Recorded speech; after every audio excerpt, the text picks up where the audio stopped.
Hey everyone, welcome to FanFic Canon. Thanks for hitting play. I'm thrilled to bring this fan-made story to life for you. If you enjoy the ride and want more narrated fanfics, smash, subscribe, and tap the bell so you never miss an episode. And if you want audiobook of a novel of your choice, join my Patreon. Request any title that's freely available online, and I'll produce a full narration just for you. Now, let's dive into today's adventure. Looking at the newspaper in his hand, Bruce is just drinking his coffee one sip at a time. The headlines on the newspaper are really surprising one by one. Captain America out of Ultimate Alliance. The city announced that it will not continue to expand, but at the same time the occupied areas will not give up. Asgard was destroyed, the former gods became corpses. A new superhuman organization appears in Southeast Asia. What is their purpose? Changes in the world often change faster than people expected. Even for Bruce, what happened in this world is a bit dizzying. Putting down the newspaper in his hand, Bruce now looked out the window with deep eyes. A world in chaos. Even when Thomas saw these things again, he couldn't help but have a headache. There are superhuman beings in his world, but it is not as chaotic as this world. In other words, in his world, basically all superhuman beings have been taken away by the war between the Amazons and Atlantis. It seems that all the superhumans in this world don't really want to live a good life. They are either overthrowing their own regime or fighting against other superhuman organizations. Everything is striding forward in the most uncontrollable direction under such circumstances. Guess what kind of reaction the United States will make next? Putting his consciousness in prison, Bruce said such a sentence to Thomas in a rare way, but Thomas was silent. If only the American regime in this world was anything like his world. He didn't speak. Bruce didn't speak either. And in another cell that had been silent for a while, a figure approached the cell door. Crack! The sound of metal rubbing against the ground is quite clear. He will use nuclear bombs to destroy everything that may be out of control. His distorted voice spoke again. At this time, his appearance was slowly revealed. The scarlet battle armor that was as sharp as a blade covered his body, and red light flowed from the ferocious helmet. On the breastplate is a bat symbol torn apart by lightning. He is Bruce Wayne, a Bruce Wayne from the Dark Universe. Everyone prefers to call him the Red Death. With my help, you can prevent everything from happening in the shortest time. The Red Death's voice obviously fluctuated slightly. But Bruce didn't mean to talk to him at all, he just pulled his consciousness away. You know, in the end we will make the same choice. The Red Death seemed a little excited. He slapped the cell door in front of him and shouted to Bruce. At this moment, scarlet lightning began to twine around his body, but that didn't work. In this prison, his ability can only surge in his cell. Bruce looked at the outside world, he just drank the coffee in his hand. This world is too crazy, and the superhumans here have already fallen into madness. Various countries are launching special super soldier projects, but often they don't have the ability to control these super soldiers. He needs more preparation. Needing something more that would allow him to fight against all the superhumans in the world. I want to remind you that if you want to get some small props, the premise is to go to today's high-level meeting first. Thomas' voice sounded. Obviously, the current bat living in Bruce's head has begun to move in another direction. Bruce's original plan to enter the underground air raid shelter stopped. Obviously, he did forget about it. He could only turn around and prepare to go to the group. All this did not take Bruce too long. An Aston Martin DBS Superleggera rushed out of Kane Manor like an arrow. When this car appeared under the Kane Group building, some tabloid reporters would still press their shutters very excitedly. At least having a picture of Wick John Kane will get the New York women who covet the Diamond King's body to buy more of their newspapers. Who knows how many of them would cut out photos from their tabloids. Hey Kyobo, remember to take better pictures. When Bruce came down, the first sentence he said was to the paparazzi who was taking pictures of him frantically. The cameraman even responded directly, "Don't worry, Boss Kane, we still need your photos to improve our sales." While speaking, Wayne had already walked into his building. It's just that before everyone's eyes moved away from Bruce, they were already attracted by the more impactful picture. The two figures actually started fighting in midair. The surrounding citizens raised their mobile phones and started taking pictures. New York has been so quiet recently that people have forgotten that New York used to be the place with the most super criminals and superheroes in the world. It's just, why haven't they seen this Spider-Man? No matter how you look at it, the black suit doesn't seem to have a better feeling than the previous Spider-Man. The happier thing for everyone now is that they have a Spider-Man again. Hey. The little black spider shot out its silk and stuck to the prowler's feet, dragging the speeding figure down. But soon he spotted the parked vehicle underneath the prowler. Even though the little black spider had already prepared remedial measures, it was still a step too late. Boom. The huge movement attracted the attention of countless people. But the thing some people noticed was that Aston Martin that got smashed in the ass by the prowler. If they remembered correctly, that was the car that Wick John Kane drove in today. Oh shit. Looking at the smashed vehicle, the little black spider really didn't know what to say. Didn't your teacher teach you not to be distracted while fighting? The prowler didn't care what kind of devastation their battles caused. What he cared more about was how to get rid of the guy in front of him. The appearance of the little black spider has seriously affected his work. Opening his claws, the prowler tore through the little black spider's chest suit with one claw, leaving extremely bloody claw marks. Just as he was about to go further, the patrolman's gun rang out. It's just that the patrolman's marksmanship is obviously not very good, and he didn't even hit the prowler after firing several shots.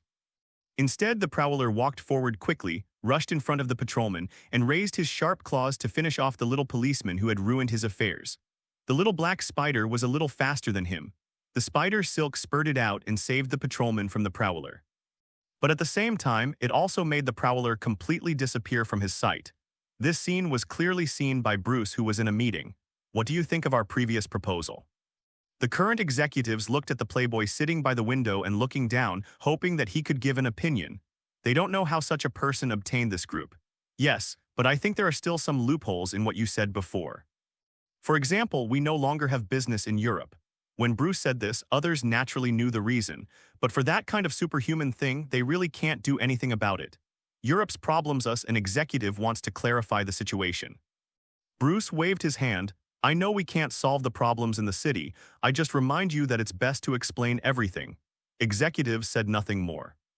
They now understand that this guy just looks incomprehensible, but he actually knows better than any of them what the current company is like.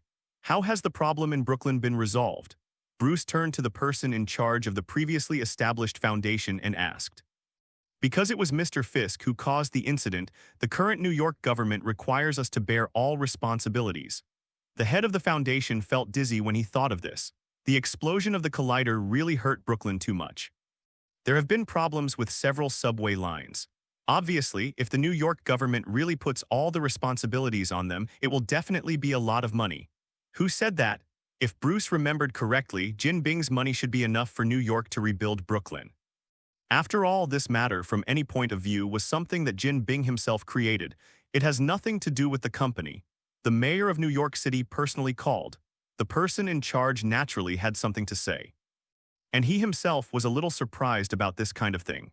Logically speaking, the participation of a city councilor was considered the greatest degree. But now that even the mayor of New York City is out, it's always a little surprising. Bruce is probably clear that the top management in New York City can be said to be in danger now. Wilson Fisk is now in prison, but no evidence of their crimes was found in Wilson Fisk's hands. This matter will inevitably make them a little jealous now. He wanted to kill Jin Bing, but he was also afraid that all their scandals would be exposed after Jin Bing died. The only thing that can be done now is to let the current Kane group take the blame. I will solve this matter, but for those who were victimized in Brooklyn, everything must be done. Bruce stood up. Dismiss. After saying this, Bruce was ready to leave. When he opened the door, he already saw a secretary waiting for Bruce. Sir, a policeman wants to tell you something. The secretary sent the phone to Bruce. Hello. After answering the phone, Bruce's voice was calm. Mr. Kane, I'm very sorry, your car. Just when the policeman wanted to explain the situation of Bruce's car, he was interrupted by Bruce. I know my car got smashed. That's Spider-Man's problem, not yours. The word left the policeman at a loss as to what to say. Is there anything else? The policeman on the other end of the phone was completely confused by Bruce's words. Click. Bruce hung up the phone directly. Buy another one. After returning the phone to the secretary, Bruce left only such a sentence and went upstairs. Yes, Mr. Kane. The little secretary watched Bruce slowly leave his sight. Behind the pair of glasses, the light revealed was a deep scrutiny of Bruce. Back in his office, Bruce just sat quietly on his chair, closing his eyes and concentrating. Some things require the bats out. The dark night completely shrouded New York. As a prison for serious criminals, Clinton Prison has always been heavily guarded, but even this prison had its share of missteps and escapes. That incident allowed Clinton Prison to continue to improve its security registration, and now it has become one of the most secure prisons in New York City. However, it is destined to usher in a rather bad news here again today. It's just that this time it's no longer someone coming in from the inside to the outside, but someone coming in from the outside towards the inside. Lights off. As soon as the prison guard's voice rang out, the originally bright prison suddenly dimmed. Everything seems to have been dragged out of hell. At the other end of this prison, the people in that cell did not show any influence, and the lights in his cell were still bright, even being able to see items banned by the prison in his prison. But he just put it on the bright side so frankly, but no one will have any criticism of what he has done, even prison guards. The person imprisoned in this prison is none other than Wilson Fisk, once the underground king of New York. Even in prison, he still maintained his superior demeanor and even had that bodyguard by his side. Tombstone is still protecting his boss. Suddenly the lights above them flickered. Kingpin looked at the lights overhead and smiled. I don't know when the prison door was opened. A figure appeared in their prison like a ghost. Tombstone wanted to attack subconsciously, but the bat was obviously much faster than him. The heavy punch hit his nose again, which was almost healed just now, and bright red blood flowed down. The bat's movements were obviously not finished. He grabbed the Tombstone's head and hit it directly against the prison wall. It looks like our bat is very angry. King didn't pay attention to the appearance of the Tombstone at all. Let me think about it, you should come to me because of Brooklyn. Jin Bing was quite calm. Well, those government guys should make it very uncomfortable for you. Kingpin said to the bat quite confidently, those guys have no influence on me. I just came to tell you that your future is only possible to stay in this prison until you die. Bat shook his head and he walked directly in front of Jin Bing. Jin Bin stood up quite stiffly. It's just that when he stood up he was still a little limp. Apparently that kick on his knee from the bat earlier made his legs not as good as they used to be.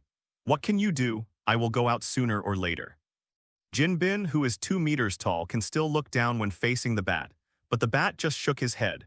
Tomorrow morning, every government official connected to you will be impeached, and some of them will most likely be your neighbors. The bat got close to Kingpin's figure.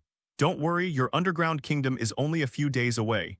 Seeing the bat so close to him, Jin Bin suddenly raised his arms and swung, intending to catch the bat, but it only came to nothing. Bat has left his prison. He even took the prison door behind him. New York, it won't be yours. All Kim could do was snarl at the bat. However, the figure of the bat has long since disappeared. In Kane Manor at this moment, a figure is looking for something carefully. Although there was no way to see this guy's appearance clearly in the pitch blackness, but the curves of his body that made people feel a little bloody already explained everything.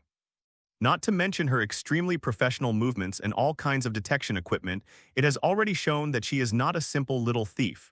A special small instrument was used to continuously scan the huge living room, but nothing was found. It's really hard to find. The woman who looked at everything carefully couldn't help but say this. Of course, she tried her best to lower her voice. If it's him, we need him. At the same time, in her earphones, another voice gave her instructions. I know. After she responded with a word impatiently, she hung up the intercom directly. This made the person opposite helpless, but they couldn't say anything. Talking and disturbing him during the mission is indeed a bit problematic, especially this kind of sneak mission. If they don't do it right, they might be able to watch Japanese movies. Secret infiltrating investigators type of film, just a little more violent. Those who are carrying out the task are really eager to turn the entire Kane Manor over at this moment. There is something wrong no matter how you think about a huge manor without a single bodyguard or so-called servant. Does he cook for himself every day? Women don't believe it. Especially for a playboy who spends his days and nights, it is even more impossible for him to do those trivial things himself, unless this manor is just to cover up what happened. And as the person who met Bruce Wayne face to face for the first time today, she can bet that that man is no less dangerous than the agents around her. But just when she wanted to continue investigating, the lights in the hall came on. The originally dark hall shone extremely brightly at this moment. I didn't know that I made an appointment for housekeeping tonight. Bruce, who was wearing a bathrobe, leaned against the wall at this moment and looked at the agent who obviously hadn't thought about this scene with a calm face. And in his hand, he was holding a pistol. If I say now that I'm here to deliver documents to you, you won't believe me, will you? The woman turned around to look at Bruce quite calmly. You can try. Bruce sat on his sofa quite casually. Agent Wei wanted to say something, but it was interrupted by Bruce. Wiggling his fingers, Bruce looked at the well-equipped agent and said, "Let me think, are you from the FBI? No, those idiots just knock on the door and pull out a search warrant from home. CIA. They'll use the name of the FBI to do things, and their equipment is unlikely to be as sophisticated as yours. So you are from Sanfei Decoration. I'm curious, what does a SHIELD agent come to me to find, Mr. Kane? Don't you know what we are looking for? His identity has been revealed, and the current agent will naturally not pretend to be an agent. Otherwise, would you introduce yourself first?" Bruce didn't follow the agent's words. The agent just stared at Bruce closely with his pretty blue eyes, trying to see what's wrong with Bruce's state. It's just a pity that her eye aggression clearly had no effect on Bruce. I believe the reporters will love the fact that a SHIELD agent sneaks into the home of a good citizen at night. Bruce propped his face and spoke to the female agent with a smile. The female agent was quite straightforward. "What do you want, this body?" While speaking, the female agent had already started to take off the equipment she was carrying. Even her tights were slowly taking off. But Bruce didn't say anything, just watched her movements. What is revealed in the eyes is the appreciation for beautiful things. It has to be said that as an agent of SHIELD, the person in front of him is considered a leader in every aspect. Otherwise, it would be impossible for her to be so confident in her beauty trap. Facing Bruce like this, the female agent is naturally satisfied. She believes that according to her own charm, she will be able to get all the secrets of this guy out by then. Even, he might really be that bad. When she sat next to Bruce, she was directly pressed to the ground by Bruce before she could react. The female agent wanted to say something, but the next moment Bruce's iron fist hit her on the back of the head. "Miss, you are indeed beautiful, but you should not be my type." Bruce looked at the female agent who had fainted and said such a sentence quite calmly. "It seems that someone has noticed you," Thomas' voice said to Bruce at this moment. "After all, this is a world with Batman comic books. Ordinary people don't care about my problems, but it doesn't mean these guys won't come." Bruce didn't go to see the female agent again, but went to the various places left by the female agent before props. Flipping through those props, Bruce was thinking about his next move. Now all Bruce's plans have been disrupted by this sudden female agent. It was obvious that S.H.I.E.L.D. had noticed him. It's possible that he was guided by some guys to lead everything towards him. After all, Jin Ki has always been under the surveillance of others. What happened before was so dramatic, it's hard for them not to notice. Bruce frowned. It's not that he wasn't vigilant about this matter, but with the current state of SHIELD. Logically, there is no possibility that he will find him. Things about the city and the sky haven't been settled yet. Isn't it a waste of energy to come to find yourself? Unless the current Nick Fury has no one available. As a result, even if it's something he doesn't know is true or false, he has to try hard to see if he can get the results he wants. After seeing the communicator that had been turned off, Bruce relaxed a little. This can at least prove that the conversation between them was not conveyed to the female agent's contact person. There is much more room for Bruce to operate. Getting up and going to the other side of the cabinet, Bruce took out a taser gun from it. Putting on the gloves, first dragged the female agent to a relatively suitable position, and then put a stick she was carrying in her hand. As for the previous pistol, Bruce had already put it away.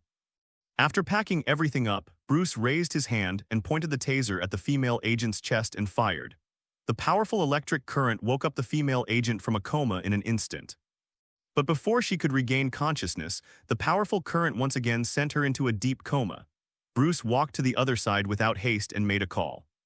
"I want to report the police. A crazy woman who doesn't know where she came from invaded my house in the middle of the night. She even took off her clothes in front of me." Bruce's voice was quite flustered, but the face corresponding to this flustered tone was calm. "It's unbelievable. Okay, my place is, please send the police over here immediately." When the police officers came over, they saw Bruce drinking whiskey and his hands were still shaking. "Oh, you're finally here." Bruce put down his wine glass and pointed to the unconscious agent lady beside him. "That's her, the secretary I was looking for in the group before, but I never thought she could do this. This kind of thing comes out. Sorry, this is the first time I've encountered this kind of thing and I've lost my composure." When Bruce spoke, his face was full of horror. "Don't worry, Mr. Kane, you didn't do anything aggressive in your private territory." The policeman reassured Bruce, and at the same time signaled to his colleagues on the other side to see what was going on with the woman. The colleague already understood everything when he saw the electrode on the woman's chest. However, the police officer exchanged glances with his colleague. The meaning is self-evident. It's really a beauty. The police officer in charge of taking pictures said such a sentence with a smile. He wanted to say something more but was stopped by his colleagues. Not dead, just stunned by electric shock. Taking down the stick in the woman's hand, the police officer waved his hand, signaling the medical team to take her away. You can't keep people on their rugs all the time. The carpet, though, is probably no longer usable.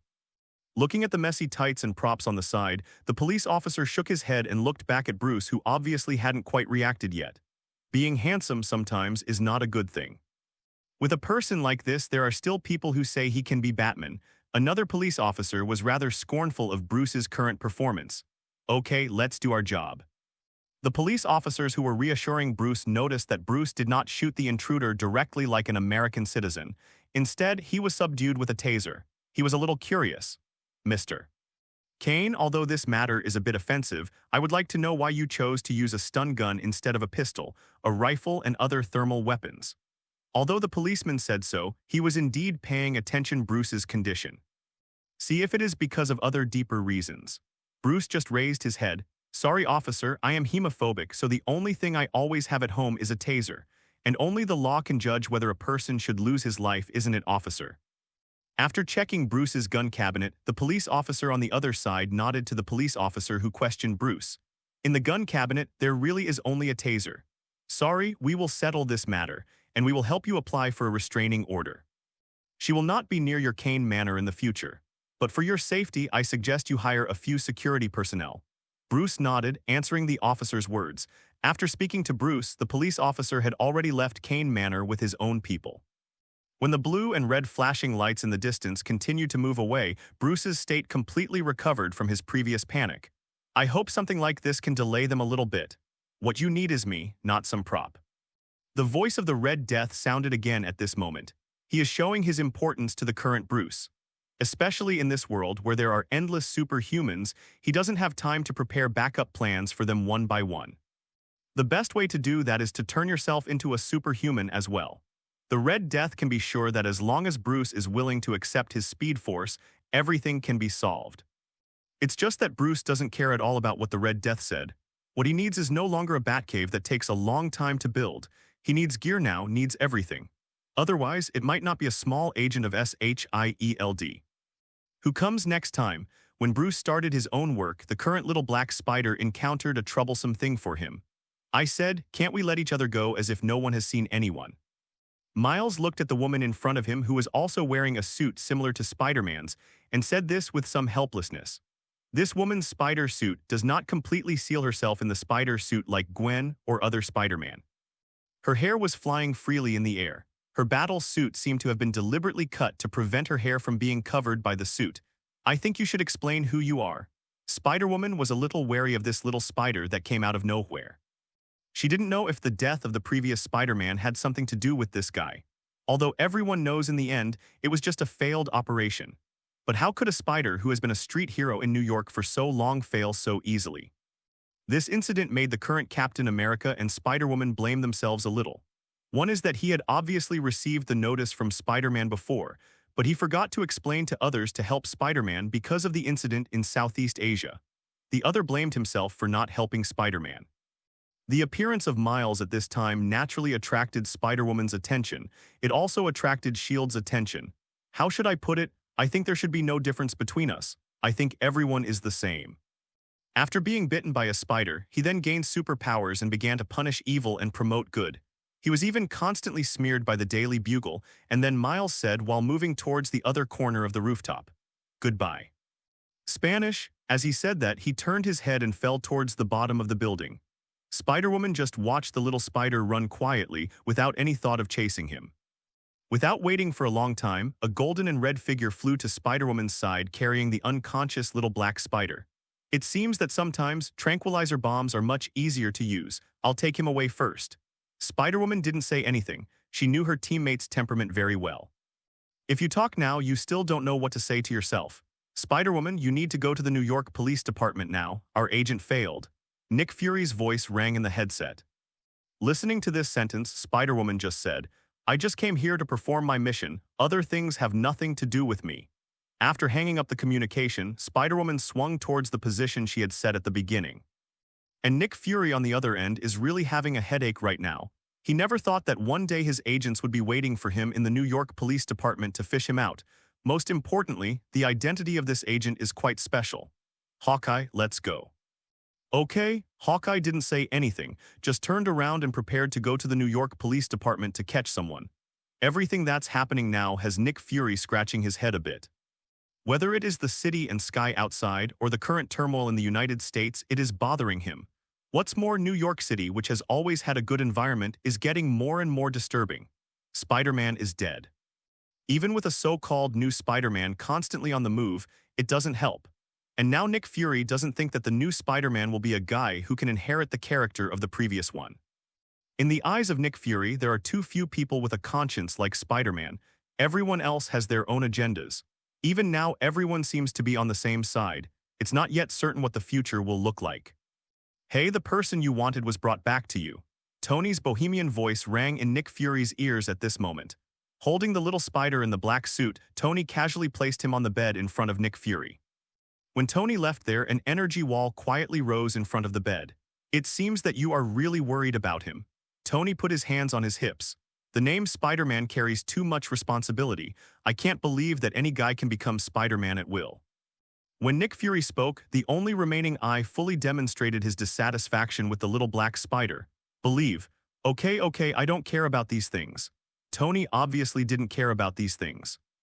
Although he had attended Little Spider's morning meeting before, it didn't mean he would care about another guy who called himself Spider-Man. What's more, the friendship with Spider-Man is limited to Peter Parker. But the thing about Batman before seems to interest you very much. Tony looked up what happened in New York before in his armor, talking with interest. He is indeed a handsome guy, but he is still a little bit worse than me. Tony called up Bruce's photo and commented seriously. It's just that Nick Fury really doesn't want to hear the name of the Bat now. The world is messed up enough. Bat even sent the new Black Widow to the New York Police Department. Monica is his ex-wife. Although he probably knew that the Bat didn't know about this, but now Nick Fury only thinks that the Bat is thinking of hitting him in the face. I'm going to take a good look at this Bat, what do you think? Tony suddenly said this to Nick Fury. Nick Fury glanced at Tony and nodded. Let me remind you, that guy has brought down one of our elite agents. After saying this, Nick Fury set his sights on the little black spider who hadn't woken up yet.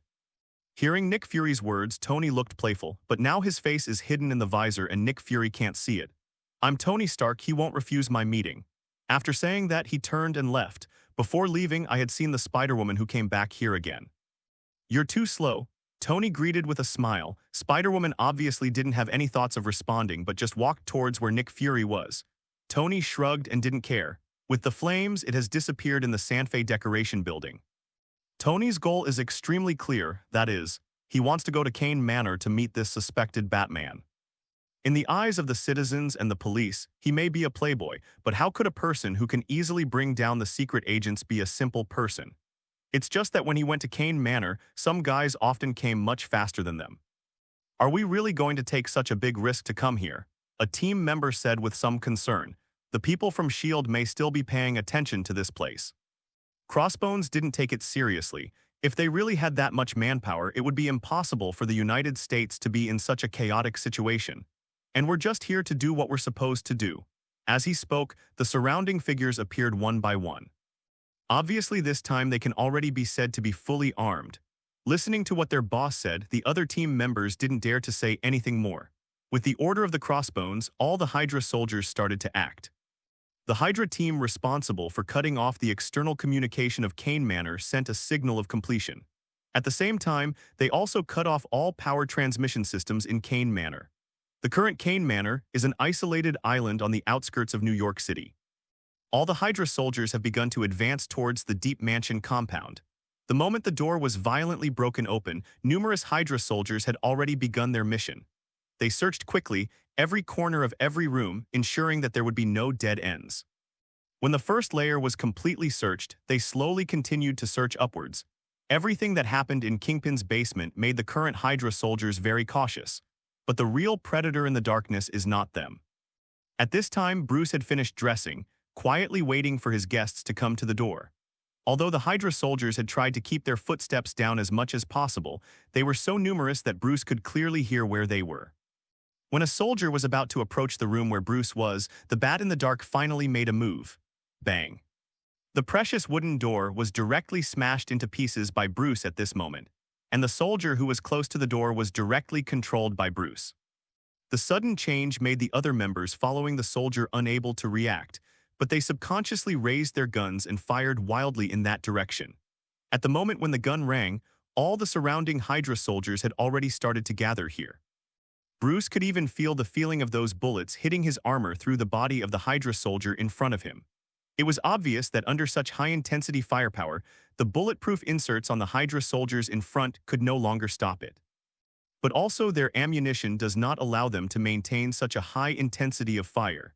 He threw out the corpse next to the Hydra in front of him, and under the blessing of Bruce's power, he directly knocked over the two Hydra soldiers. The only remaining soldier had no time to reload, and when he was about to draw his pistol, Bruce had already come in front of him. He kicked his hand that was about to draw a gun and kicked him to the ground on one leg. Bruce didn't give him a chance to react at all, and the next second the heavy punch had already hit his face. Under the heavy punch, even the soldier's helmet was blown away by Bruce's punch. At this moment, the two people who were knocked over by the soldiers' corpses also recovered. Just when they were about to draw out their guns, Bruce had already pulled out two bat darts. It hit the soldier's right shoulder. The severe pain made the two Hydra soldiers unable to restrain their voices at all, but Bruce will teach them what it means to be quiet. Stepping forward, Bruce reached a soldier in an instant. One slap has already taught this Hydra soldier how to write the word quiet. And by the way, he took off his bat dart. Turning around, it was already there, and in front of the last Hydra soldier, the bat dart taken from the previous soldier was directly inserted into his left shoulder. Holding the batarang with both hands, Bruce exerted a sudden force, hitting the Hydra soldier directly into the wall. There was gurgling blood underneath the batarang. But the bat attack didn't end there. He took off his bat dart and punched him in the face the next moment. It's just that the Hydra soldiers outside now clearly don't want to engage in hand-to-hand combat with bats in a narrow room. They have surrounded the room now. With the wave of the people outside, the Hydra soldiers poured out all the bullets from the guns in their hands in the shortest possible time. The expensive vases and classical oil paintings nearby had lost their original appearance under the impact of this firepower. Everything has been destroyed by gunfire, but even so, Crossbones still feels a little uneasy, and now he has put away his contempt for this guy. Although all the information stated that this guy is just a guy with a little money, he doesn't think that a guy can easily solve his own team. After gesturing to the person beside him, the soldier already understood the meaning of the crossbones. He pulled off the grenade from his waist and prepared to throw it directly. As for the people inside, that's just a loss that would occur in normal missions. But before the soldiers could throw the grenade out, a batarang had already flown out along the wooden door they had smashed before. Didn't hit anyone, just stuck in the ground. A soldier looked down at the bat dart inserted into the ground, and he could only see the center of the bat dart flickering.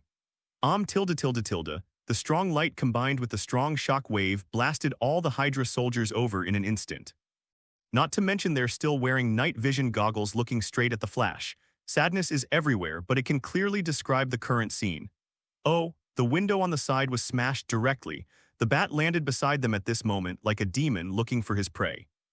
If the vampires in this world hadn't been dealt with by the Ultimate Alliance, the current Crossbones would definitely think that this guy is an incarnation of a vampire. Pushing the Hydra soldier away from him, Crossbones watched Bat swing out his swinging stick, tilted his head and said to Bat, "It seems that you are indeed a very difficult guy."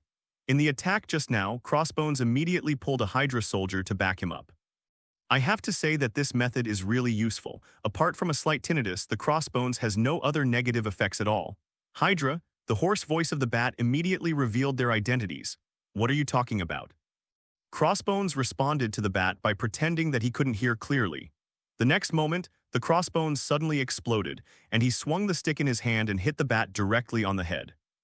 Bat just raised his arms to block, using his arm armor to directly block Crossbones' attack, and moved forward directly into the range of Crossbones' arms.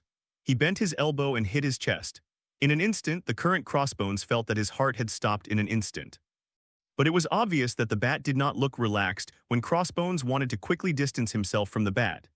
Bat decisively wrapped his hands and twisted his wrists, pulling the Crossbones back in front of him. Following his own strength, Bat raised his knees to the position of the diaphragm between the crossbones, chest cavity, and abdominal cavity. At this moment, Crossbones felt not only the stagnation of his heart, but also the violent contraction of his own lungs. This time he had no strength left to distance himself. The bat's attack has completely paralyzed his body. Holding the Crossbones head in front of him, Bat pinched the back of the neck of Hydra's top thug. For Kingpin. Bat's voice was already quite steady and there was no problem at all. Crossbones just smiled. He will not explain anything to this guy, even if he has become a fish and meat in the hands of others. So, it's for you, Hydra. Do you feel that the Fisk group has been taken away by me and it will be shameless? Bruce observed the face of Crossbones and said these two sentences slowly. Crossbones was still smiling, but his smile was obviously much happier now than before. Let's die together. Suddenly he shouted these words. He suddenly pressed a button on his chest, but it was not a self-destruction but a notification. Bruce didn't know what to do in this scene. Bat couldn't care less about anything now. He left this guy behind and controlled his cloak to glide directly along the window he originally opened. But the Bat's action was still a little late. When he just rushed out, the missile had already rushed into Kane Manor. A violent explosion struck from behind in an instant, and the Bats, even with the protection of the cloak, were already thrown hundreds of meters away by the airflow of the explosion. Crashed into the woods. When Tony arrived, there was only one burning ruin left. I never thought it would be like this. Tony landed on the ruins and searched for any traces of life. No trace of life. It's a pity. I still want to have a good talk with this guy. Tony shook his head. Although he doesn't know who caused this kind of thing, he doesn't think anything is too much in the United States now. Hey Fury, do you want to hear some bad news? It was Wick John Kane whose Kane estate blew up. Who blew it up? You can check it yourself. After the gold and red battle armor led Tony out of here, a slightly staggering figure came out of the woods. New York, Queens. May Parker had already fallen asleep on the sofa watching TV. But he was disturbed by the knocking at the door. Who? Although May Parker was quite nervous, she already held a baseball bat and slowly moved towards the door. When she opened the door, she had already put down her baseball bat and quickly supported the precarious figure. Sorry, I need urgent medical help. The bat's hoarse voice couldn't hide his weakness at the moment. I understand, I understand. May Parker looked at the child in front of her and suddenly felt as if her nephew was standing in front of her again. When she was about to take off Bruce's suit, Aunt May looked up at Bruce and said, "You can do it without taking off the mask." Bruce pulled a smile. He took the initiative to raise his hand and took off his mask. That's too distrustful of you. Bruce smiled. Looking at the child, Aunt May didn't say anything, but started to help Bruce take off the battle suit very seriously. When all the battle suits were detached from Bruce's body, Aunt May now saw the injury behind Bruce. Although his cloak and battle suit protected Bruce from most of the injuries at that time, there was still no way to resist all the injuries. Several small fragments had torn through Bruce's protection and stuck to Bruce's back. Although Aunt May helped Peter deal with his injuries before, Peter's physical strength and self-healing ability are destined to heal many injuries on his own. But Bruce and Peter are not a concept at all. It might hurt. Aunt May took a deep breath and said, "Do you need anesthetic? Just clean it up." After hearing Bruce's words, Aunt May was still a little afraid to do anything, but now Bruce has already disinfected his back first. The medical hydrogen peroxide was poured directly on his back by Bruce. It was originally washed away because of the blood that continued to flow when he took off his battle suit. Aunt May was quite aware of the pain of this method of disinfection. Even the toughest person would inhale because of this method, but Bruce didn't make any movements. She lay quietly on the chair, waiting for Aunt May to pick out all the pieces on her back. Aunt May didn't know what the child had gone through, she just felt sorry for the child. But that didn't stop Aunt May from picking out the pieces. Dang bang tilde, Aunt May picked the pieces one by one into the tray beside her. Bruce didn't say a word during this process. Obviously the pain behind him was extremely exciting, but he always felt as if he was completely familiar with this feeling. Time passed by, and when the last piece was picked out by Aunt May, even if she was an old man with a strong body, she couldn't hold it anymore. Sitting on a chair beside her, Aunt May is a little bit out of strength now. And Bruce stood up at this time, not caring about the blood still flowing behind him. He just smiled at Aunt May and began to wrap himself up with gauze. The time just now allowed Bruce to recover a little bit of his strength. Looking at the big boy, Aunt May said, "What are you going to do next? Get rid of the current chaos in New York first, and then I will deal with those guys and our grievances." Bruce bandaged himself meticulously, not caring whether he would leave any scars on his body. "I can help you." This time it wasn't Aunt May who was speaking, but the Red Death in the prison trying to stretch out his hand. Red lightning accompanied by one after another small bats hovering around his hand. I'll fix it. Bruce only left such a sentence for the Red Death. I still can't believe it. What the little reporter said before was right. Aunt May might be looking at Bruce's better spirit at this time and said, "Sometimes, the most unbelievable thing is what people do." Bruce said lightly, and his eyes were on the bat suit that could no longer be worn anymore. He stepped forward and removed the armor and other things that could still be used.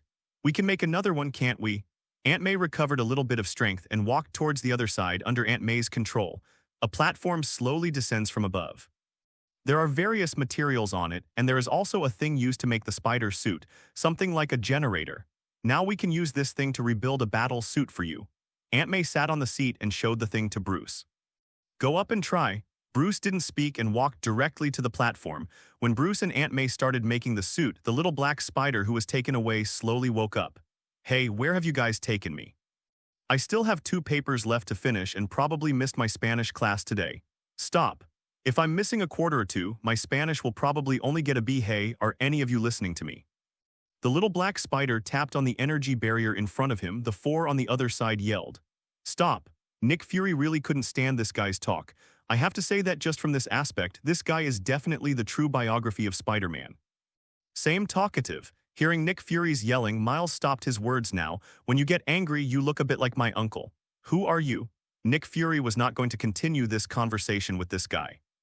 What he urgently needs now is to know whether this guy can bear the title of Spider-Man. "Spider-Man," Miles said such a sentence to Nick Fury without hesitation. Nick Fury waved to the people behind him, signaling them to leave here, and he would have a good talk with the young Spider-Man. Spider-Woman glanced at Miles but said nothing. At this moment, Nick Fury picked up the tablet in his hand, slid it twice, and displayed all the information about the little black spider in front of him. Miles Morales, who entered Brooklyn Vision Middle School this year, is still an elite. His father is a police inspector of the Brooklyn branch and his mother is a nurse. Nick Fury said all the investigations with a blank face. Miles' eyes widened, but he was quite aware that his little disguise was completely flawed in front of Aegis. "Okay, you're right." Miles spread his hands and spoke. "So how did you become Spider-Man, or were you turned into Spider-Man by someone?" Nick Fury's eyes were quite sharp. Everything right now is unbelievable. As soon as Spider-Man dies, another pops up. It's hard not to think in another conspiracy direction. Nick Fury prefers to believe that this is another Spider-Man sent to them by God. That's why he's asking Spider-Woman to bring him back. Miles wanted to say something, but at this moment, Nick Fury reached out his hand to signal him not to speak for the time being. On the other side, Spider-Woman had already drawn Miles' blood before and began laboratory analysis. He has almost the same genetic makeup as Peter Parker, probably bitten by a spider. Hearing what the other end explained to himself, Nick Fury finally looked at Miles without much hostility. But his conversation with this spider is far from over. The night is long, but there is always a dawn. Aunt May didn't know when she fell asleep. Opening her eyes, she didn't know whether what happened last night was true or not, but seeing the blanket on her body and where she was inexplicably relieved. It seems that there is a glimmer of vitality in this family. "Sorry, my breakfast may not be very good." Although the breakfast brought by Bruce can't be said to be horrible, it does not look very delicious. Aunt May didn't care about this kind of thing, she just complained about the child. After placing breakfast next to Aunt May, Bruce walked not far away and started his work. Yesterday was not enough time for him to get the suit he needed. "Just call me." Seeing Bruce leaving, Aunt May said, picked up the sandwich Bruce had made and took a bite. It was that smell that made Aunt May frown. Although Bruce has been working on his next battle suit now, he still has some energy on Aunt May. When he saw Aunt May frowning, he was already planning to move and pack up the breakfast he had made. But Aunt May still ate the sandwich. At this moment, she didn't frown but just smiled. "In terms of cooking skills, you are similar to my nephew." Although Aunt May was non-committal about Bruce's cooking skills, she still ate the breakfast that Bruce made. Bruce could only put his eyes on his suit. It is obviously different from the suit he wore before. What Bruce needs now is a more comprehensive suit, or to be more precise, a suit. Not the Iron Man kind of thing, he just needed something more protective. Something akin to an exoskeleton suits itself better now. It seems that what you need now is to have a good rest. Aunt May quietly touched Bruce's side, looking at the things that even with Spider-Man's generator would take a while to produce. Aunt May smiled and put it on Bruce's hand. Bruce wanted to say something, but Aunt May patted him on the shoulder. "Don't worry, I'm here." Looking into Aunt May's eyes, Bruce can only nod now. Just when he was about to sleep, on the computer that Bruce used to observe the current situation in New York from yesterday until now, the displayed content changed. That was the Kane Manor, which had been burned down. Bruce stepped forward and turned up the volume. Early this morning, a terrorist attack occurred on the Kane estate of Wick John Kane, the chairman of the Kane Group. Among the ruins, the New York Police Department has found more than a dozen corpses and a large number of mutilated remains. We have reason to believe that Wick John Kane has been killed in this terrorist attack. The host has always maintained his professional broadcast tone. No organization has yet come forward and claimed responsibility for this terrorist attack. Aunt May covered her mouth. Now she always understood why Bruce was so embarrassed when he came over. In this case, if the child can save his life, it is already considered his life. Bruce just watched all this indifferently. He turned and left. Now he can be said to be a ghost living in this world. What he needs is time and the right opportunity to act. How can a person who has been deemed dead be a Batman? But a ghost in the dark, a ghost crawling out of hell, is the one that best fits the definition of Batman. The death of the rich man only caused a stir in New York, and everyone quickly forgot about the high-spirited Wick John Kane.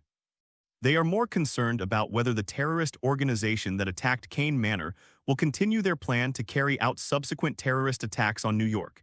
It's just that some people showed satisfied smiles when they saw the news. After Viper, as the current leader of Hydra, Earl, is quite satisfied with the results of this operation. They successfully showed the world Hydra's attitude. Not everyone can take away Hydra's things casually. If you touch the Hydra's things, there is only one consequence, and you will be completely crushed by the Hydra. My lord, Lord Viper has escaped from SHIELD. A Hydra soldier came to the Earl and leaned over to tell him the news. The Earl, who was still immersed in the relatively satisfactory results of his operation this time, could not sit still at this moment.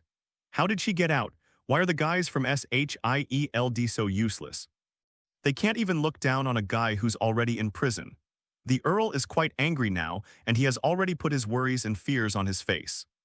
As the current leader of Hydra, he is quite aware of what Snake looks like in the eyes of these Hydra soldiers. As long as Viper can appear in Hydra's base, everyone will be a fanatical believer in Viper. The Hydra soldier wanted to say something, but the Count suddenly turned his head and stared at him fiercely, speaking word by word. Then tell the Ultimate Alliance, tell SHIELD that she must never be allowed to come back here. The Count put out his cigar and looked at the TV in front of him with a cold expression. The act of killing that guy now would no longer excite him. The Viper is his worst enemy. I have already said that your Hydra cannot do anything. As long as the Viper comes, the Hydra will still belong to the woman. A man wearing a priest's clothes in the shadows was smiling, speaking to the Earl. Why are you trying to be wise again?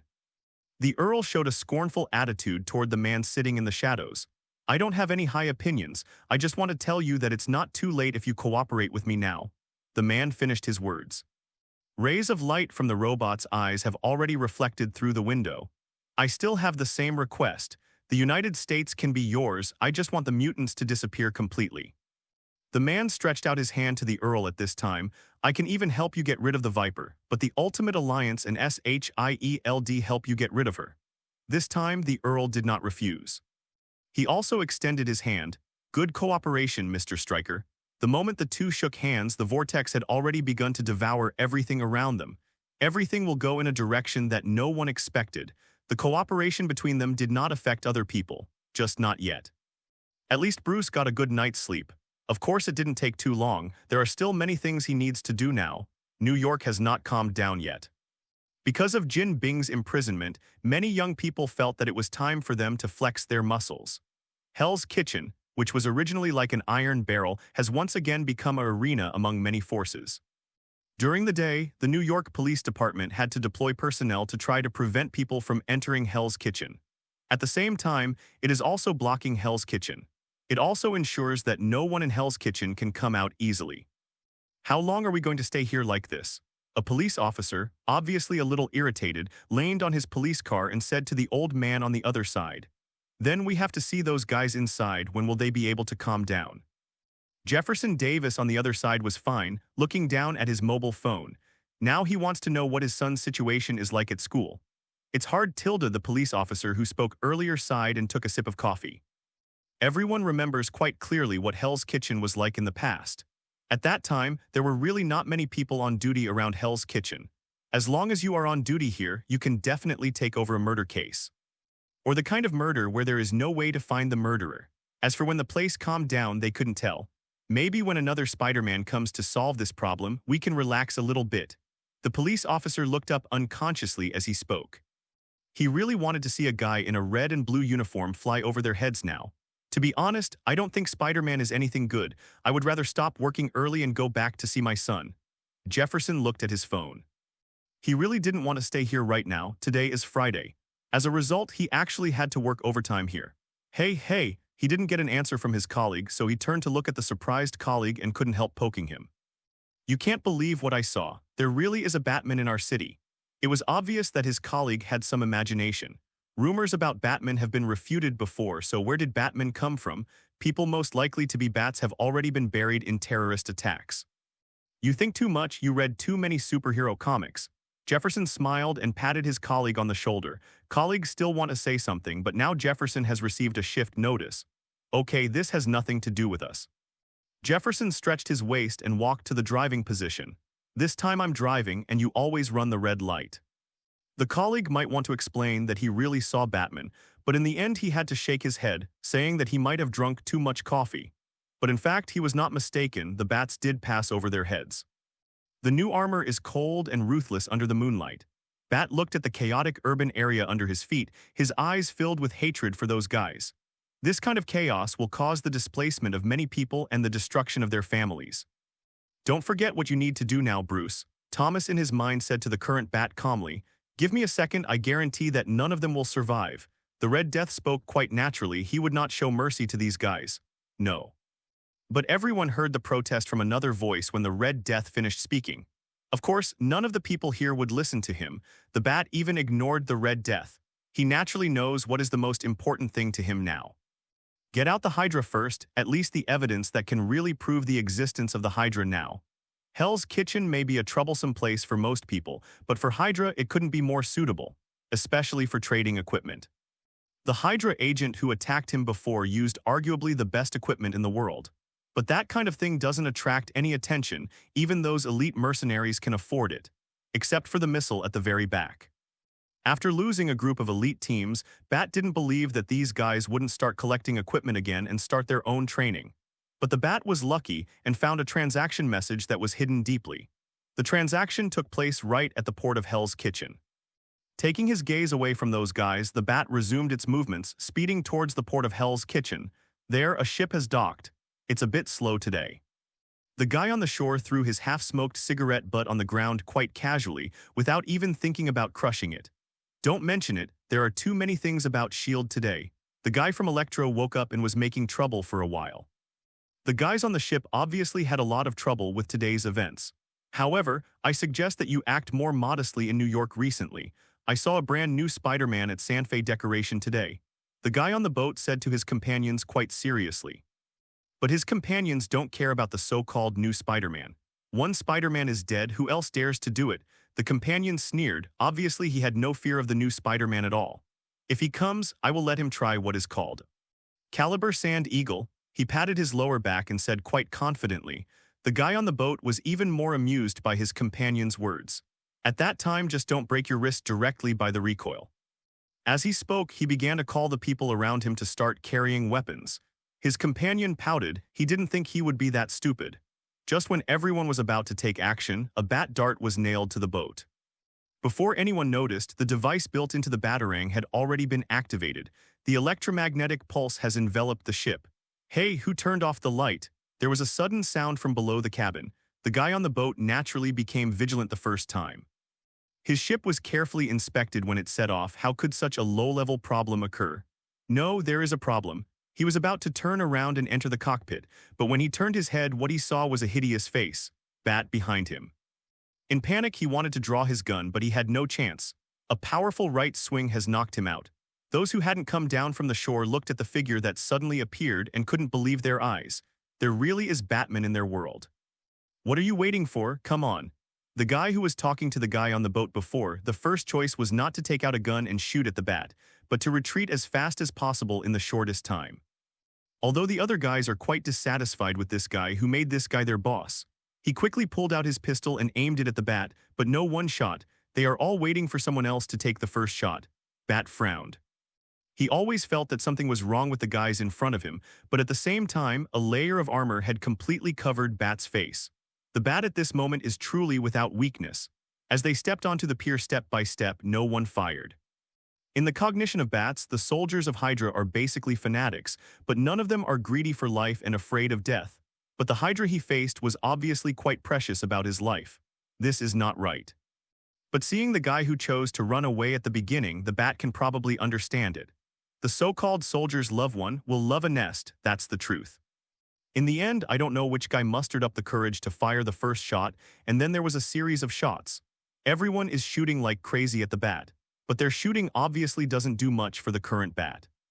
Although it makes the Bat wobble a bit under the impact, it is obviously not doing any harm to the Bat.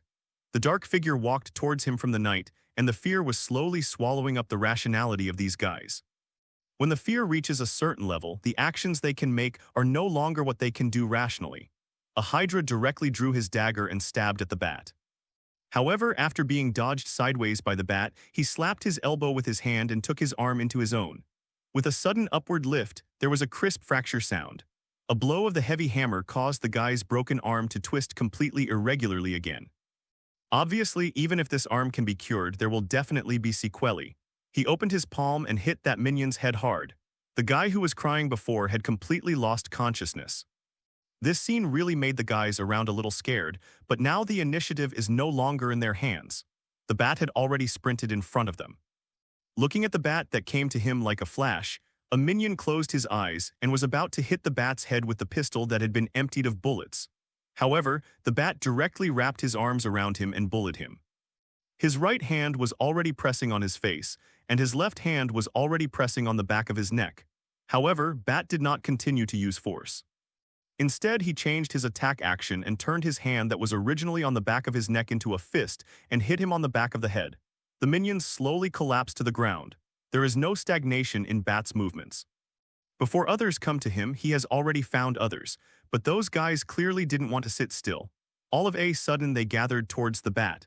While the right hand punched a minion's collarbone, the other hand was ready to be besieged.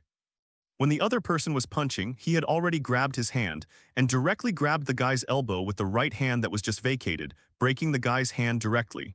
What? Although the screams of their companions made them feel a little nervous, it was impossible for them to retreat easily at this time. The other guy had already stabbed the Bat with a knife, but the Bat was much faster than him, and the Bat came close and slammed the man's jaw with his palm. This palm made the guy fall backwards and hit the ground. Similarly, the people around still had no intention of retreating and were still rushing towards the Bat. Stepping sideways, the Bat crashed directly into a guy's arms. What? Suddenly, the guy who was hit by the Bat into his arms yelled in pain. At this moment, they saw that the Bat's palm hit the guy's crotch hard and the palm directly slapped on it. The Bat had no intention of slowing down. As soon as he turned over, he had already withdrawn his leg and hit one of the minions in the side. And the guy who ran away before has returned at this moment. At this moment, he was standing on the back of the pickup truck in the distance. When he came back this time, what he brought with him was no longer a small fire weapon, but an M72 rocket launcher. Go to heaven. As he said that, he pulled the trigger. The warhead spewed flames and charged at the Bat. But the explosion range of that thing has obviously surrounded the minions around the Bat. Boom! Fire appeared as if everything was engulfed in flames. The guy watching this scene threw the bazooka in his hand very excitedly and laughed loudly. Ha ha ha. Even slapping the cab and shouting loudly. Did you see it? What so-called superhero? One rocket bomb leaves nothing left. Ha ha ha. The guy in the cab tried to say something but gave up. The guy at the back of the car was holding up his two middle fingers at the moment and greeted the Bat where he was before. Boss, let's leave. The person sitting in the cab couldn't help it anymore. Bazookas are different from ordinary shooting cases. The police in Hell's Kitchen may not care about shootings, but using such high-powered weapons may require police to investigate. Even the gangs in Hell's Kitchen give the police the green light, just to find the guy who broke the rules. In Hell's Kitchen, you can shoot even machine guns, but you can't use heavy firepower. Just when the guys at the back of the car were about to answer, a hook was already nailed to their pickup truck. Following the sound of the hook being retracted, a figure quickly appeared in front of that guy. Fortunately, the guy was a smart guy. He asked the driver to drive and took out his Sand Eagle at the first time. As soon as he fired a shot in the direction of the bat, he already discovered that this thing was indeed not very practical for him. But the bat had already jumped in front of him. Take him under full control. The visor slowly retracted, revealing the face of a bat. I will know everything. The bat's voice echoed in his ears like a demon. Looking at the flashing red and blue lights in front of him, the driver is quite nervous now. He didn't know if these guys would stop him. Often the thing that is least expected to happen happens to him. The police stopped him. But when he looked back to see what his boss was doing, he found that there was a ghost in the truck. Ah, tilde tilde tilde. The guy who slowly woke up, the first thing he saw was a completely upside-down world. He could feel the congestion in his brain. That was because his blood couldn't flow normally when he was hanging upside down. Where are the people? Where have they gone? Although he wanted to speak loudly now, he was unable to make a louder sound while hanging upside down. As the guy spoke, the bat slowly came out of the darkness. According to your physical condition, in another half hour. Without waiting for the bat to finish speaking at all, the guy had already begged the bat for mercy. I said, whatever you ask me I will say, can you let me go? That guy obviously wasn't a guy with a lot of backbone. But thinking about the kind of appearance he showed before, in fact, the bat should have thought of it a long time ago, this guy is a greedy person who is afraid of death. Where is there any need for torture? Tell me, where will your weapons be shipped to in the end? Bat picked up the man and allowed him to experience the normal blood flow. Fisk Tower. That guy said his final destination without any hesitation. This destination really surprised him to the bat's ears. Bats have only been in Fisk Tower for a few days, but that doesn't mean bats haven't figured out Fisk Tower inside and out. If Fisk Tower was Hydra's trading contact, there was no way he wouldn't have discovered it. The bat didn't speak, it just lifted him up and slammed it heavily on the wall. Cough, cough. The violent impact made the guy unable to recover for a while. When he looked at the bat and wanted to move, he immediately shouted, "Only Hydra knows." The fist that the bat had already raised suddenly changed direction and hit the wall next to the guy's ear when he said this. The wall debris splashed in all directions made the little head of the Hydra look terrified. He didn't delay his time any longer and immediately spoke to the bat. Only Hydra knows where to enter there. The bat slowly withdrew its fist, didn't say anything, just stared at the guy quietly. That guy was like pouring beans through a bamboo tube, telling the bat all the news he knew. But all this is a complete joke to the bat. If we really were going to the Fisk building, the transaction location would definitely not be in Hell's Kitchen. After all, Hell's Kitchen is on Manhattan Island. Put the trading location on the island of Manhattan but not in Hell's Kitchen. It's obviously impossible. I can only say that the guy in front of me is not honest. Speak up and spare my life. He smiled obsequiously at the bat, as if he had told the biggest secret. The barbs on the arm armor directly cut the rope that hung the guy, but before the guy had any fun, the bat had already pinned him to the wall. He took out a knuckle with the bat logo from his belt, and the bat looked up at the guy who still kept his expression. And the eyes of the little head of the Hydra slowly changed from the flattering at the beginning as the items in the bat's hands changed. There was no flattery in his eyes anymore, it was all fear. The knuckle in the bat's hand was no longer an ordinary black knuckle, it was already bright red. This time Bat didn't let this guy speak first, instead do it first. The red finger tiger followed the bat's heavy punch and hit his side hard. What? Severe pain swept through his body at this moment. Don't make small moves. The bat's voice no longer had the same feeling as before, it was hoarse and more frightening. Everything I said is true, it's true. Even in the severe pain, the guy had already bitten off his previous statement. Even though he was in pain so much that the veins on his neck popped out, but he still didn't change his words. The bat suddenly withdrew its knuckles, took 2 steps back, and looked at the guy who was paralyzed on the ground because of the pain. The bat's eyes had become extremely indifferent. Cough, cough, cough. The guy coughed as intense pain racked his brain. I believe that Jin Bin's underground smuggling route, you know. When the bat said this, the guy was about to cough out his lungs, but he stopped in an instant. His whole body was shaking. It wasn't because of pain, it was because of fear or something else. We visited Jin Bin, and he did tell us that you exist, a superhero, but at the same time you may be an ordinary person. The leader raised his head at this time, looked at the bat and said, "You really think we don't know anything about what you did?" He suddenly laughed. Often smart guys suffer in the areas where they are most proud. Suddenly there was a lot of noise around. Obviously someone has begun to surround the place. I have scanned your body and there is no tracker. The bat frowned, and the current situation is really not very good for the bat, but the bat was still talking to the guy quite calmly. The guy stuck out his tongue and proudly showed the bat a tiny device at the base of his tongue. Aegis technology, X-ray cannot scan. At this time, this guy changed his submissive look before. With a weird smile on his face, he was talking to the bat. When he looked down at his waist, he actually laughed. I just said there is a Batman in this world. As soon as these words came out, Bat also knew the identity of the guy in front of him. Apparently, the guy in front of him was the guy who had previously reported in the newspaper that Wick John Kane was suspected of being Batman. Now that I have ironclad evidence, no one will say that I am a reporter who can only fabricate fake news. At this moment, this guy has a chilling smile on his face.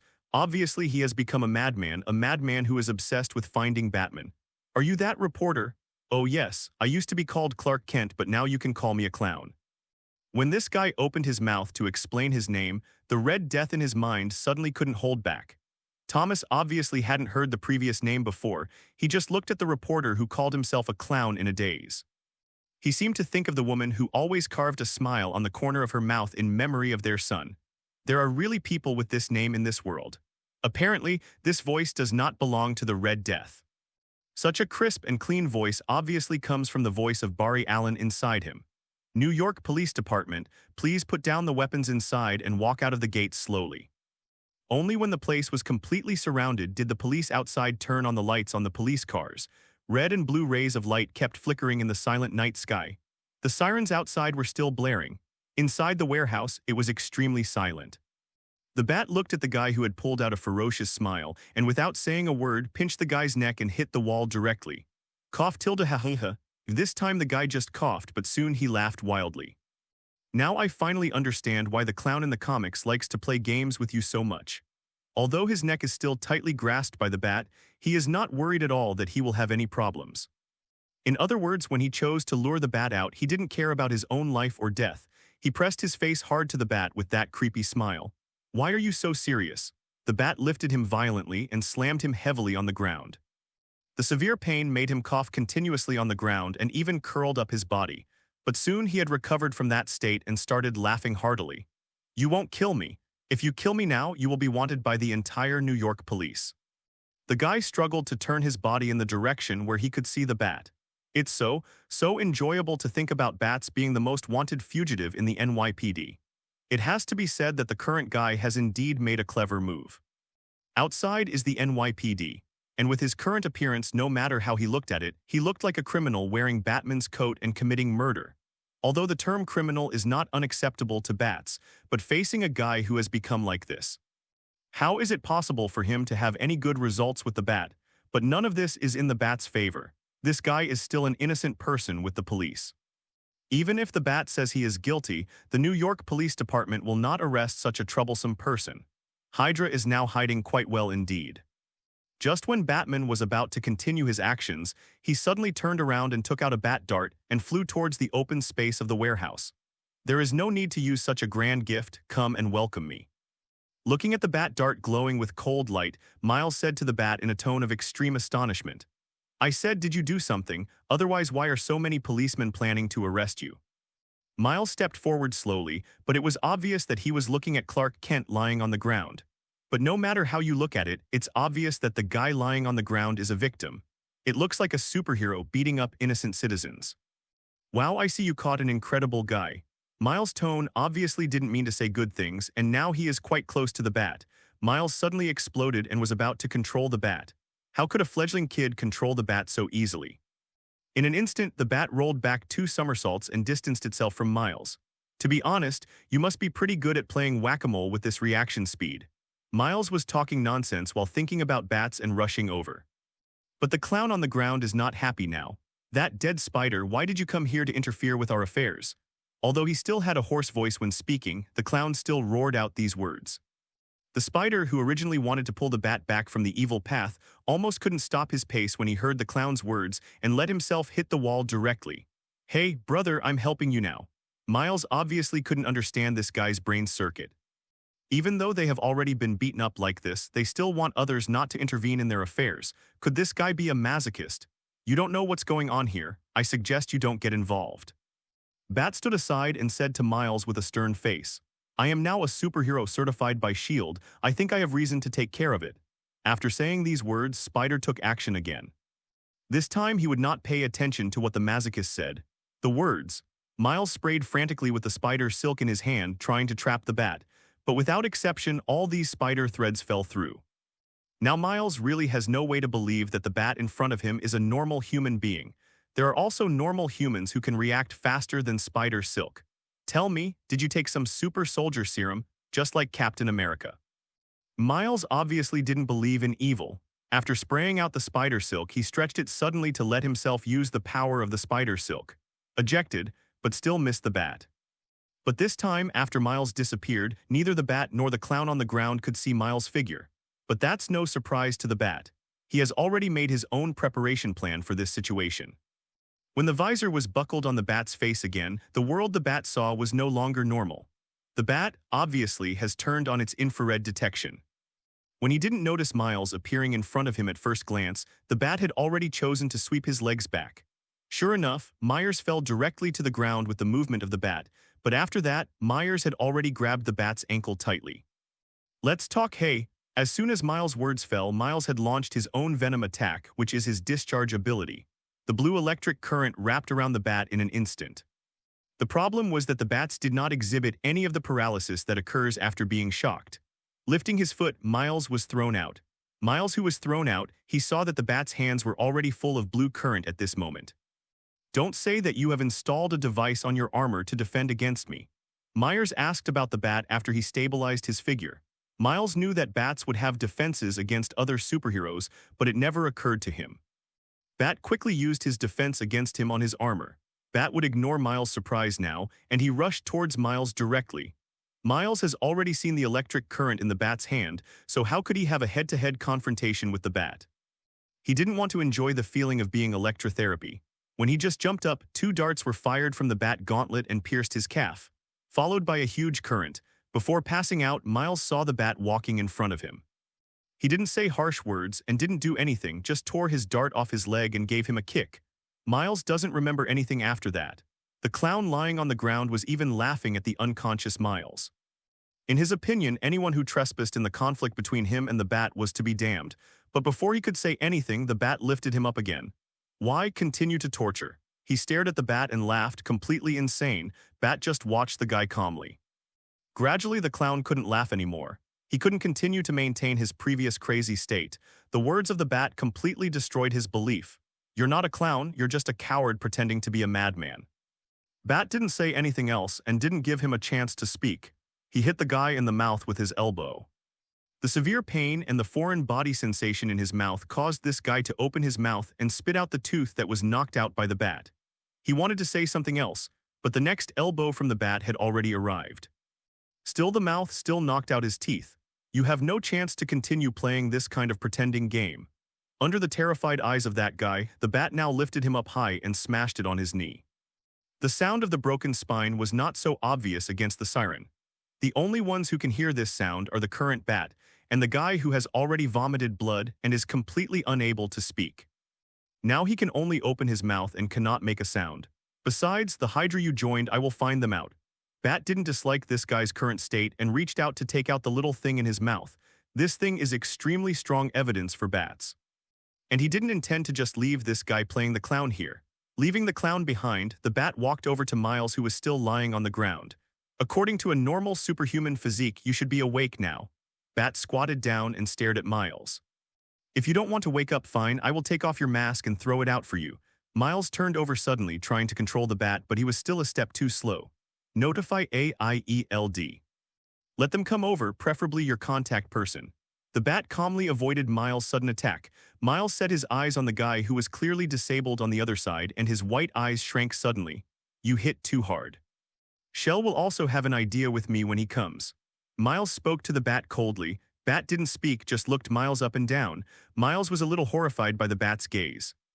But now he can only hold on to his appearance to prevent the bat from seeing anything. This appearance of Miles made the bat more aware that this little guy has nothing to communicate with Aegis. It may be true that what was said before was recognized by Aegis, but now Aegis should not care about him. Although the Ultimate Alliance is badly damaged, at least the people inside are superheroes. And Nick Fury has his own Avengers. I just don't know how much power that guy can use now, but at this moment the sirens outside stopped. A red figure fell directly from the sky. Rewind time to when the bat stunned Miles. For Miles SHIELD. Really didn't care too much, they had enough troubles now. To be able to take the time to meet this man is already regarded as the importance they attach to him. Of course, it is the emphasis on the name of Spider-Man. America is already chaotic enough. If there is another completely uncontrolled Spider-Man, then Aegis can really explode on the spot. But even so, Nick Fury arranged for Spider-Woman to take a good look at whether the new Spider could shoulder the responsibility of Spider-Man's name. At the same time, a small monitor was placed on Miles' body. They want to know what happened to the Spider now. When Miles was unconscious, Miles' monitor had already sent a warning to Spider-Woman's communicator. The police outside were still quite nervous. They didn't know what was going on inside. If it was a terrorist organization inside, they would not dare to rush in rashly. Who knows if there might be some kind of suicide bomb inside. But at this moment, a Chevrolet Saban had already stopped in front of the New York police. As Jefferson Davis, who arrived here the fastest, he frowned when he saw the guy getting out of the car. No problems were revealed. He stepped forward. It seems that we are really destined. Jefferson came to the man. Need me to show my ID, officer? It's better we have this thing now, don't be careless. Jefferson tapped the law enforcement recorder on his chest and spoke to the man with some helplessness. The man was not dissatisfied, he just smiled and handed his ID to Jefferson. Only this time what he handed over was no longer the FBI ID, but the SHIELD ID. Jefferson didn't know what to say, but all he could do was fulfill his mission well and turned around to check the authenticity of the document. However, thinking about it, in this superhuman world, no one would be foolish enough to create a false testimony of Aegis. When Jefferson came back, there was no need for the man to say anything. He had already started calling his people to leave here. At the same time, a figure also directly entered the warehouse. Time returns to the present. The current Spider-Woman looked at the bat and didn't say anything, but turned around and looked at the somewhat embarrassed Miles and said, "You are a little unqualified." Without waiting for Miles to say something, Spider-Woman walked towards Bat again, stopped at a relatively safe distance from the bat. Of course, for Spider-Man, this distance is just an instant.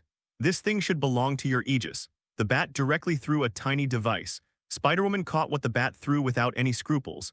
Spider-Woman already knew something was wrong when she saw the tiny device.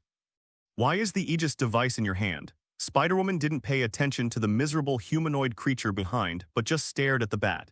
You should tell me, how did the Aegis device appear in the hands of a terrorist organization?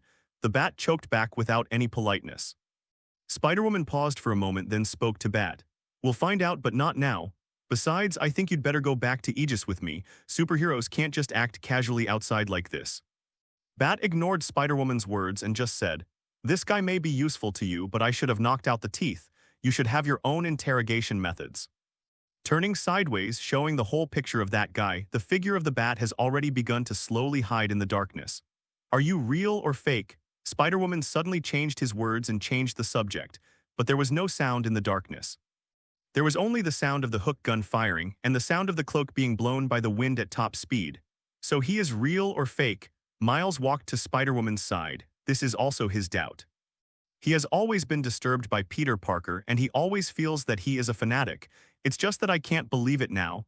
It's true, but we have no way to determine how he came to this universe. Spider-Woman nodded. She didn't think that a super fan in this world could bring such a sense of crisis to herself. And if it is really a person from this world, she doesn't believe that this guy will not come forward for what Magneto has done before. The only explanation is that this guy came to this world only recently. Miles was a little puzzled, and there he muttered to himself. Obviously Peter and the others would have rejection reactions when they came to this universe, why didn't he? And comics. Without waiting for Miles to sort it out by himself, Spider-Woman had already lifted his battle suit and jumped out with the crippled guy. You need systematic training. This was the only sentence Spider-Woman said to him when he took Miles away. Looking at the bat that Spider-Woman took Miles and the others away from a distance, I had to admire it. Aegis was indeed quite wealthy at this time. Spider-Woman got on the Quinjet and left here. Just to take over Spider-Woman, S.H.I.E.L.D. can send out Quinjet fighters. I just don't know when Spider-Woman returns to S.H.I.E.L.D. Does S.H.I.E.L.D. still have the energy to make such a big show? The technology of Aegis was obtained by a terrorist organization. No matter from which aspect it is Aegis negligence. But when Spider-Woman returned to S.H.I.E.L.D. with Miles and the guy who got the S.H.I.E.L.D. equipment from somewhere, they already knew that the current Nick Fury had taken Hawkeye and others to Southeast Asia to find Tian's help. Whoever made the city led by the Creator now, and the children of tomorrow under his hands, have already become everyone's confidants. But at this time, Spider-Woman is keenly aware of the unrest within Aegis. At this time, Miles was still struggling with the previous things, and he really didn't understand why Spider-Woman could so directly confirm that the Bat was the real Batman. Naturally, he didn't notice that Spider-Woman had stopped and bumped directly into Spider-Woman's back. What happened? Miles asked Spider-Woman curiously. Spider-Woman didn't say anything, just dropped the guy in her hand, grabbed Miles' wrist, and started running away from the FanFic ornament. Obviously, Miles hasn't turned around yet. Why did Spider-Woman just run away with herself? Isn't this S.H.I.E.L.D.? Why did Spider-Woman escape from here instead? Without waiting for Miles to speak, the gunshot behind him had already answered his doubts. Obviously, the current S.H.I.E.L.D. is no longer the S.H.I.E.L.D. when he left. Now Spider-Woman obviously has no way to drag a guy like Miles, running all the time. She decisively put down Miles' hand. She believes in Miles' ability and can definitely adjust her body posture during this period of time. What happened? Miles did not disappoint Spider-Woman's hope. The moment Spider-Woman let go, he had already adjusted himself by spraying spider silk. Now Spider-Woman and Miles can only rely on their spider sense to avoid bullets fired from behind. Spider-Woman's tone was obviously a little angry, and she replied to Miles, "If I knew, I wouldn't bring you to play FanFic." It has to be said that Spider-Woman's response is definitely timely enough. Otherwise, if they go deeper, they may only become a turtle in the urn. But even so, the door in front of them is still being slowly lowered under control. Spider-Woman directly shot a web of spiders that stuck to the ceiling, then tried to stretch back and grabbed Miles' hand during this period of time. First, he threw Miles out with the greatest force, and then used the rebound energy of the spider silk to throw himself out as well. This approach allowed them to escape from S.H.I.E.L.D. in the shortest possible time. The gate that had landed had obviously become a barrier for the pursuers behind them. This reminds me that when I escaped in Ockmax, I was with the other Spider-Man. Miles, who was escaping with Spider-Woman, couldn't help but recall his past experience and blurted out this one sentence. Spider-Woman glanced at Miles but said nothing. It's just that it's obvious that the current Spider-Woman has already remembered what Miles said in his heart. After fleeing for a certain distance, Spider-Woman took Miles directly into an alley. It is probably possible to get rid of their tracking a little here. With the current state of FanFic, we can't go to S.H.I.E.L.D.'s safe house. Spider-Woman took off her mask, revealing a face that was slightly similar to Peter Parker, but more glamorous and softer. This was the first time Miles saw Spider-Woman. He couldn't help but sigh, "Are you Peter Parker's younger sister? What we need to do now is to get out of here as soon as possible." Spider-Woman didn't pay attention to Miles' surprise at all. She just climbed lightly out of the window of a house. After proficiently taking out 2 sets of clothes, he threw a set of men's clothes directly to Miles. Spider-Woman has already put the clothes she prepared on top of the spider suit. Miles didn't waste any time and put on his own clothes directly. "I don't know what your name is yet." Miles was still asking Spider-Woman questions while getting dressed. "Jessica Drew, you can just call me Drew." Jessica had already put on her hood and was about to walk out of the alley. "Yeah." At this time, Miles had just put on his pullover, and he tugged on the collar of the pullover awkwardly. "So Miss Drew, where are we going?" Miles came to Jessica's side. "To be honest, I don't know now." Jessica didn't know where she could take Miles now. It is impossible to go to any safe house built by S.H.I.E.L.D. itself. Unless a safe house falls from the sky now, let them stay in it, and let her figure out what happened to S.H.I.E.L.D. Then I have a good place. Miles' eyes lit up and he thought of the place where he and other Spider-Mans had time to recuperate. Jessica still looked at Miles in disbelief, but in this situation she could only believe him once. New York Queen's May Parker's house. At this moment, Aunt May is using the sun to apply medicine to the red, swollen, and bruised places on the bats. Aunt May is quite aware of how strong the armor made of bats is. Even this protective ability can cause redness, swelling, and bruises on the bat's body, which already shows what kind of battle the bat went through at that time. "I think you may need to add some cushioning materials." Aunt May frowned and said, "And remember to tell us early if you are injured, don't drag it on. In that case, the armor would be too heavy, which is not conducive to my actions." Bruce said this sentence without emotion. "Are you ready?" "Okay, next time you apply the medicine yourself." Aunt May was obviously not satisfied with Bruce's words and put the medicine bottle aside heavily. Bruce could only stand up silently and walk towards the kitchen. "Less sugar, the elderly can't drink too sweet." Although it's only a short day, Aunt May has basically figured out Bruce's habits now. "I guess I went to make her coffee again." After all, Bruce is most proficient at making coffee and the rest can only be described in words. Ding dong tilde. But at this moment, the bell rang at the door. Aunt May slowly opened a crack in the door, but what she saw was a very familiar face. Myers, hi Tilda. Miles greeted Aunt May with some embarrassment. Jessica knows quite well who May Parker is. After all, she once received orders from Nick Fury to spy on the Spider-Man family, but she didn't think that coming to May Parker would be of any help in this situation. I knew I shouldn't listen to you. Maybe it would be more reliable for us to go find Captain America. Jessica pressed her forehead and complained helplessly, but this is the safest place I know. Miles spoke to Jessica helplessly. At this time, Aunt May noticed Jessica. She was a little curious about this girl who looked a little like Peter Parker. So you came here from other universes too? Aunt May's question brought Jessica back to her senses, and she knew that what she just said was not very polite to Aunt May. I apologize for what I said before, but I am not from another universe. I am a clone of Peter Parker. Jessica has long accepted her identity as a clone. This sentence shocked Aunt May. She never knew that Peter Parker had clones. So can we temporarily avoid the limelight here? Miles asked Aunt May. When Aunt May was about to say yes, another deep voice reached each of them. No. Aunt May turned her head and looked over. It was Bruce, who had already changed into a bat armor. It's just that the steaming coffee in his hand didn't match that armor at all. Why are you here? Miles was quite surprised that the bat appeared here. Logically speaking, shouldn't the bat return to its own bat cave? Why do you come to a place with spiders? After passing the coffee in his hand to Aunt May, Bruce was already standing in front of Jessica and the others. Aunt May wanted to say something, but Bruce waved his hand and signaled Aunt May to come in. Only this time, Aunt May obviously didn't want to listen to what the bat had to say. Let them in. Look at their dusty appearance. They should have rushed all the way from Washington to New York. When Aunt May was speaking, she didn't look at the bat's eyes that became more and more disapproving. She just waved for Myers to take, followed Jessica into his house. They are becoming very troublesome now and may cause you a lot of problems. After Miles and Jessica entered the house, Bruce said such a sentence to Aunt May behind her. Sometimes we always need to take risks, don't we? You are also very troublesome. Aunt May smiled and took a sip of the coffee in her cup. There really isn't much sugar in it. Patting Bruce's arm, Aunt May turned around and entered the house. Bruce really doesn't know what to say right now. It's no wonder that in this universe, the old woman has been able to support Peter Parker in his Spider-Man career as always.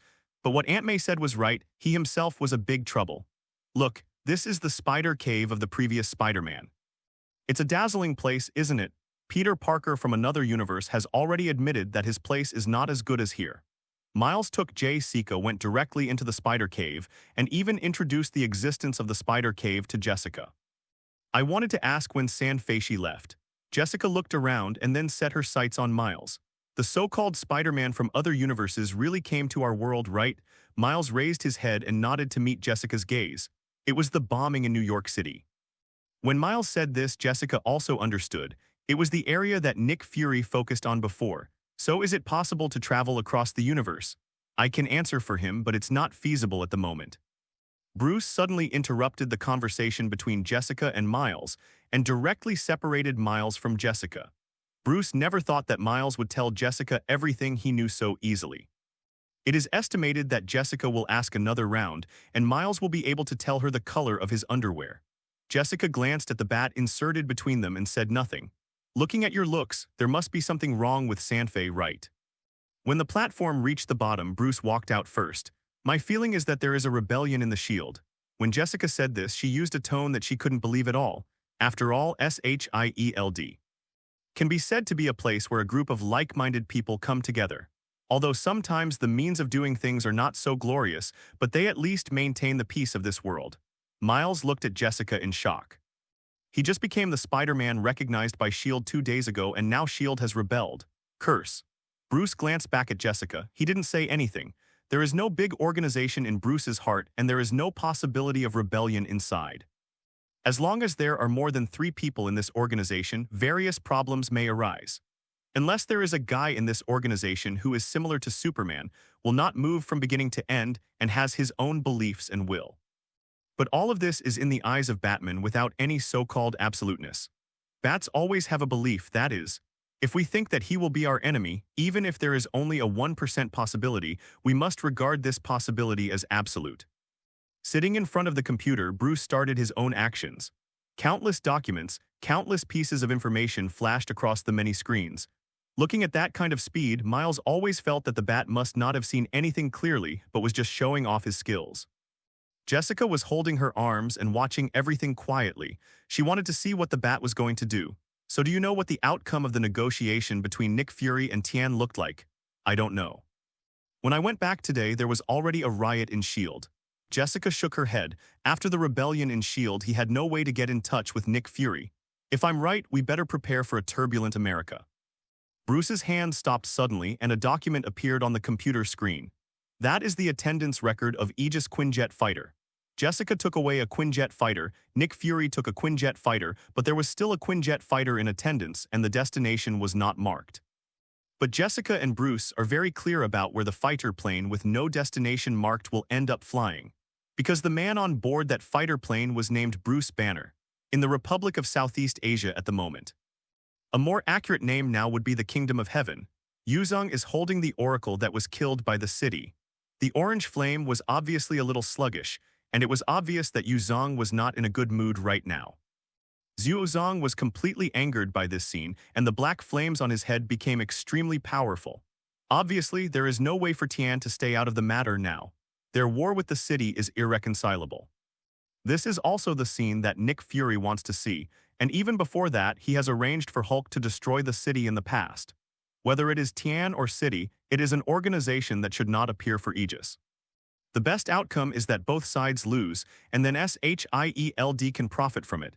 But now Nick Fury obviously doesn't realize that there is a big problem with his shield. Very good, we will go to war with the city. You have got what you want, now get out of our country. Zhuozong glared at Nick Fury and said every word through gritted teeth. I'm sorry that this happened, but please believe me, I really just want you to help us communicate with the city. The extreme sadness that Nick Fury showed, as if they had been together from beginning to end, never thought things would develop like this. But let everyone know, these people have always been black-hearted. But Nick Fury also knows that it is enough for him to pretend, and now it is better to leave the Eternal City immediately. Otherwise, there would really be a conflict. The 3 melons and 2 dates around him alone would not be able to withstand the attack of these newcomers. Watching Nick Fury leave here with his people, Yuzong also slowly handed Oracle's body to the other newcomers and walked to his brother's side. Are we really going to fulfill that guy's wishes? Yuzong was quite disgusted with this kind of person who was plotting against him. The city has already killed me alone, so we naturally have to fight back, otherwise why should other people come to our country? Zhuozong's attitude was quite firm. This war with the city is imperative, but I won't make it easy for S.H.I.E.L.D. either. When Zhuozong said this, the black flames on his head were floating. Contact the United States and tell them that we will give them some serum. Zhuozong spoke to Yuzong and then turned around and walked towards his own city. Yuzong looked at the direction in which Nick Fury and the others left, lowered his head, not knowing what he was thinking, and in the end he could only mutter to himself. All of this will only lead to our own consequences. After Yuzong said these words, he was already heading towards his city in the sky. Now they have entered a state of war. Nick Fury asked Black Widow, according to the plan, Hulk should have arrived in the city by now. We have reached the range that can reach the city. Black Widow said this expressionlessly. In front of him was a tablet that recorded the flight records of Bruce Banner's fighter plane. Then inform the people on the fighter plane, let them throw our Dr. Banner down and enjoy some smashing and looting.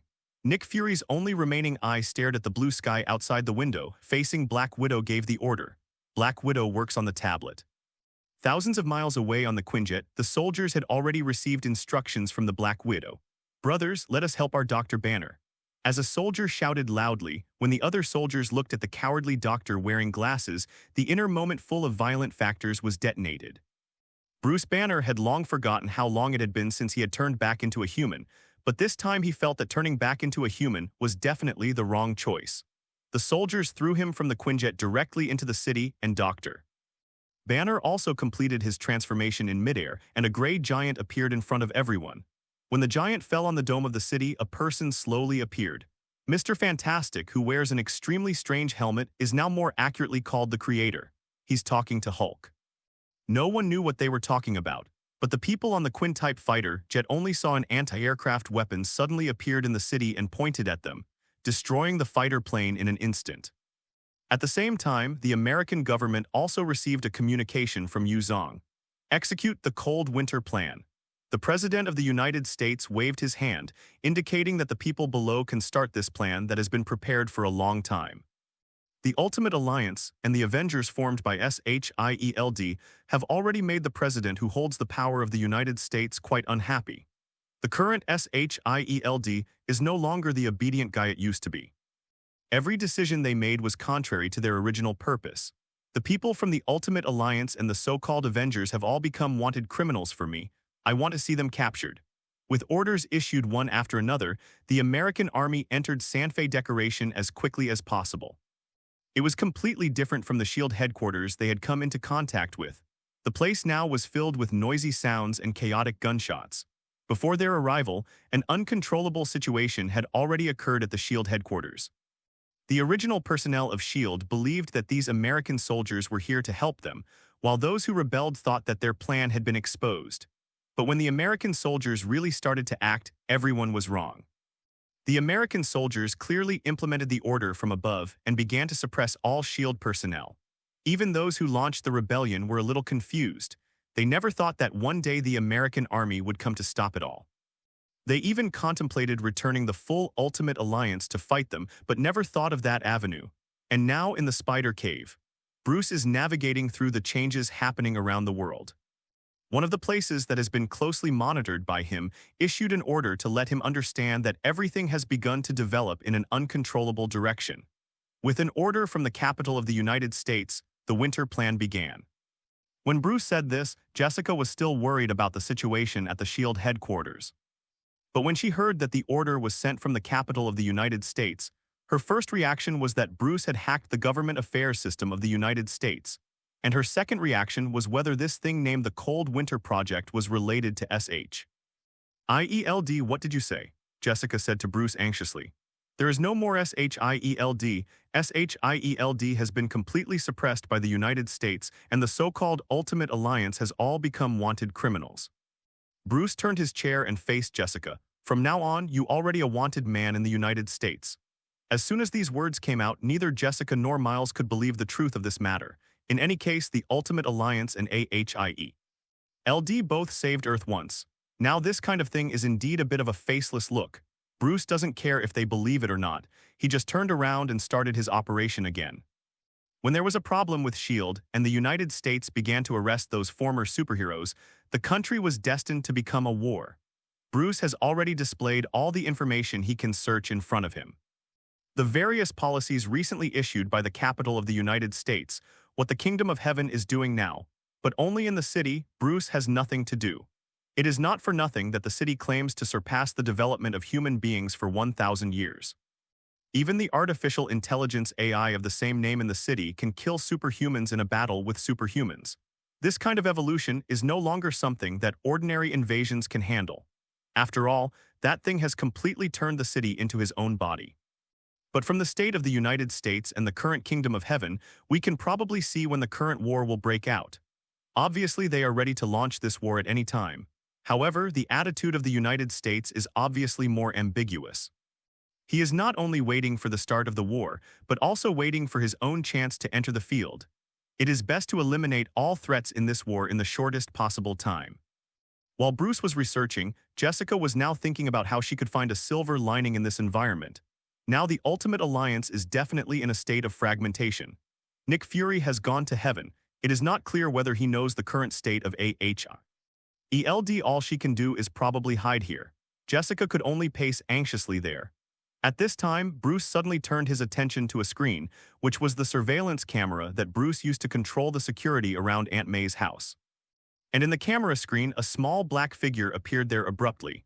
Bruce stood up immediately and began to pack his weapons and some small props. What's wrong? Miles, who was a little annoyed by Jessica's pacing, immediately regained his spirits when he saw Bruce's movements. He guessed something happened. Some are eager to try. But when Bruce looked back at him, the little black spider shrank its neck a little timidly. He didn't know if he said the wrong thing or did the wrong thing. What he saw in Bruce's eyes seemed to be blaming himself, but he obviously didn't know what he did wrong, but he was a little timid when facing Bruce. You guys stay here, I'll go out and solve all this. Bruce stood on another elevator and went up. Before leaving, he also gestured to Aunt May. Miles really didn't understand what he had done again. If it weren't for the current situation, Miles felt that this bat was definitely racist. Otherwise, why only worry about yourself instead of doubting Jessica? At this time, Jessica walked up to Miles and took a good look at Miles's outfit from top to bottom, because she also has no way to determine whether a tracker was pressed on Miles at a certain time during the escape process. If this is the case, then they are now completely exposed to everyone's sight. I have to go out. Jessica didn't find anything in Miles, but she knew that this matter was brought up by herself and she should go out to solve it. Rather than being a shrinking turtle here, but before she reached the elevator, Aunt May had already stopped her. It's best for you to stay here, that child will have his own way, Aunt May said to Jessica, sipping her coffee lightly. On the other side, heavily armed American soldiers were waiting for their superiors to issue an assault order. The surrounding people have already let them clear the field completely. In the face of superhumans, American soldiers don't have much confidence, even if they are using a weapon newly developed by the United States in their hands, specifically designed to deal with superhumans. When Bruce went out from the other exit of the spider cave, he could already find that the surrounding area of Aunt May's house could be said to be completely surrounded. However, from the very beginning, Bruce had no intention of confronting them head-on. For such a large-scale operation, there will usually be an on-site command vehicle here. After all, what happens on the scene, they must take countermeasures in the shortest possible time. If it is a remote command, there is absolutely no way to understand the current situation as quickly as possible.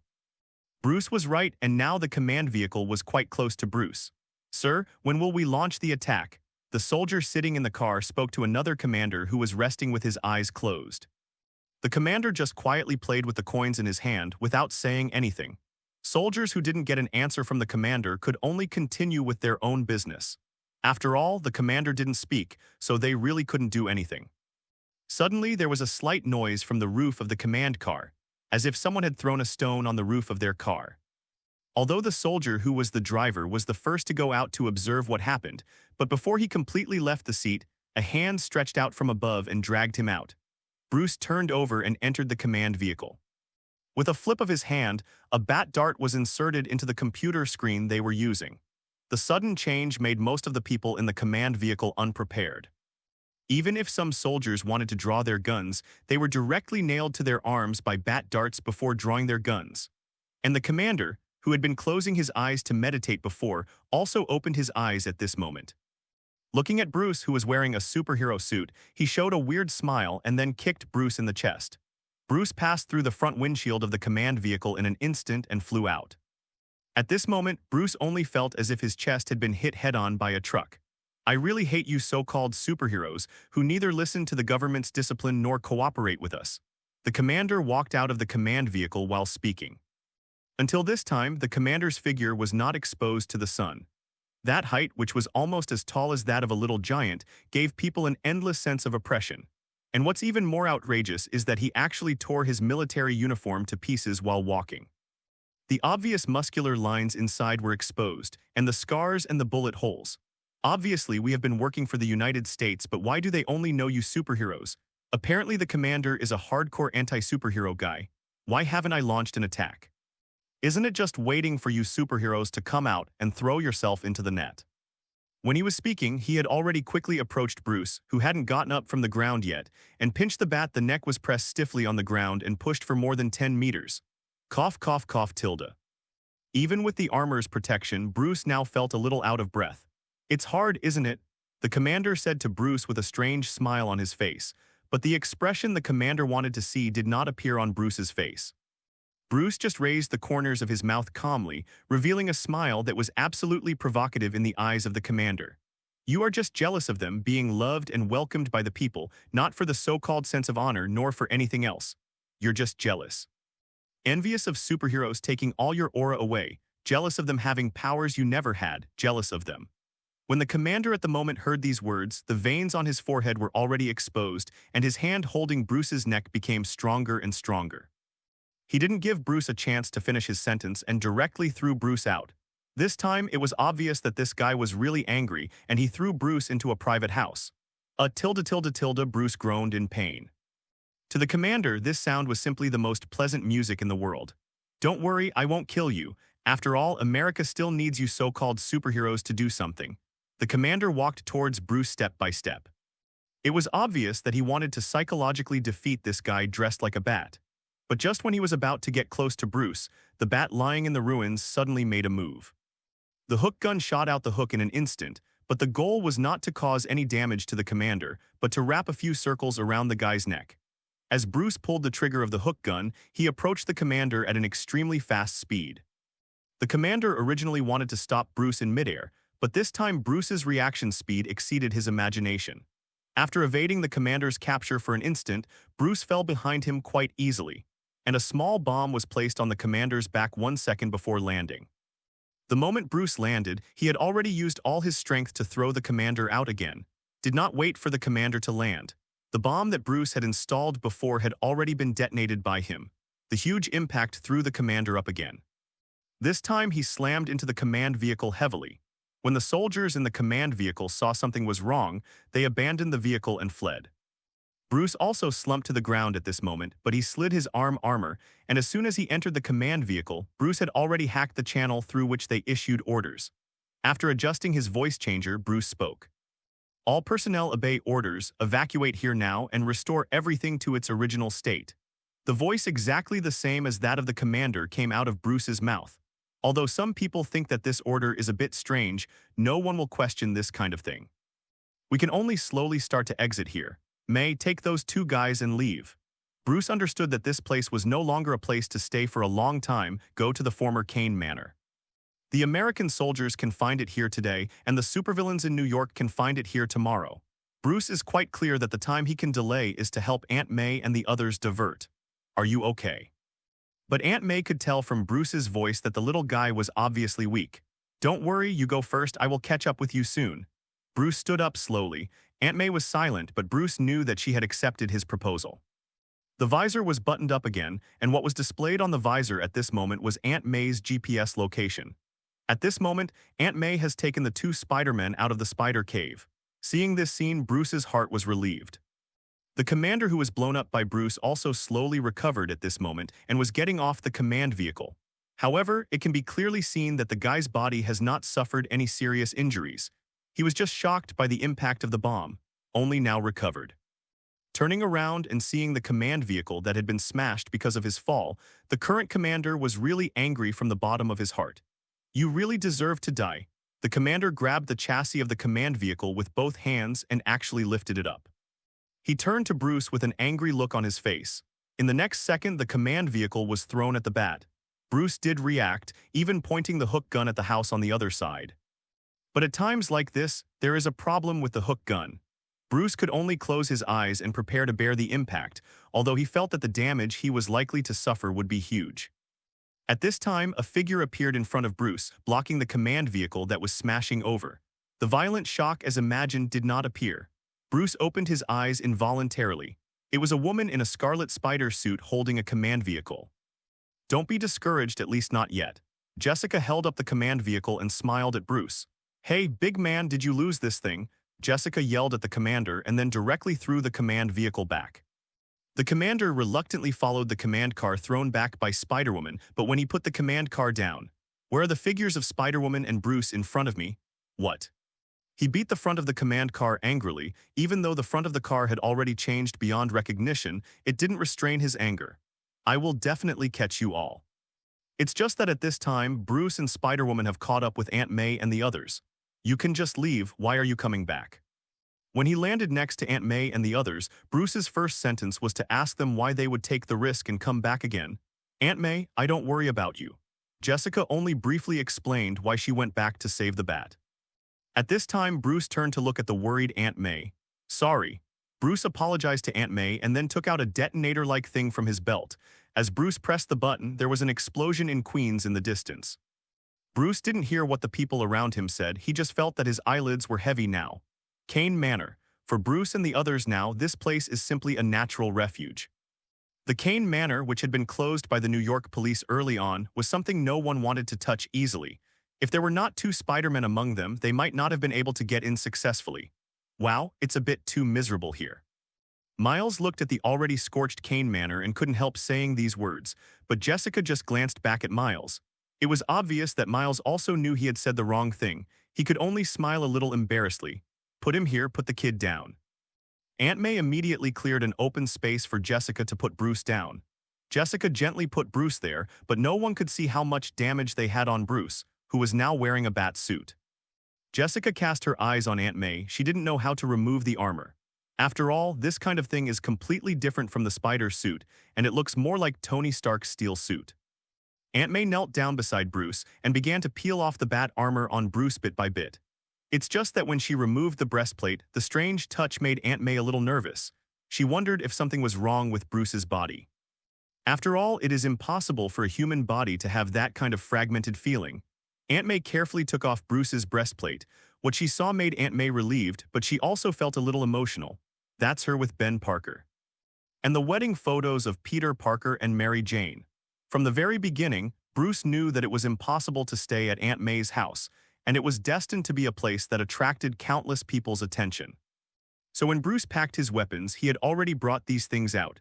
Buzz, suddenly, the vibrating sound of a cell phone came from Miles' pocket. It looks like I have to go back. Looking at the message on his mobile phone, Miles now put on his mask again.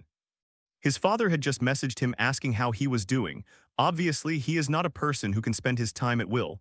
Go back quickly, don't worry your parents. Aunt May smiled at Miles quite understandingly. I'm a little embarrassed. After all, if it hadn't been for him, Aunt May's house wouldn't have blown up and Bruce wouldn't be in this coma. I'm sorry. Miles apologized to Aunt May and then left here. Jessica stood quietly on the other side, but when she looked in the direction Miles left, her eyes were filled with a little indifference. As a clone of Peter Parker, Jessica also possesses some of Peter Parker's memories and is naturally familiar enough with Aunt May. And it is also self-blame for myself. If she hadn't agreed so quickly to let Miles continue to carry out Spider-Man's responsibilities, if she had insisted on training Miles to become a qualified Spider-Man and then releasing him, perhaps nothing today would have happened. At this moment, the Bat has finally regained consciousness.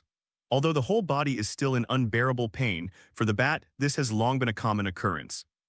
As long as he can still feel the pain in his body, he has felt it, even the pain caused when bones collide.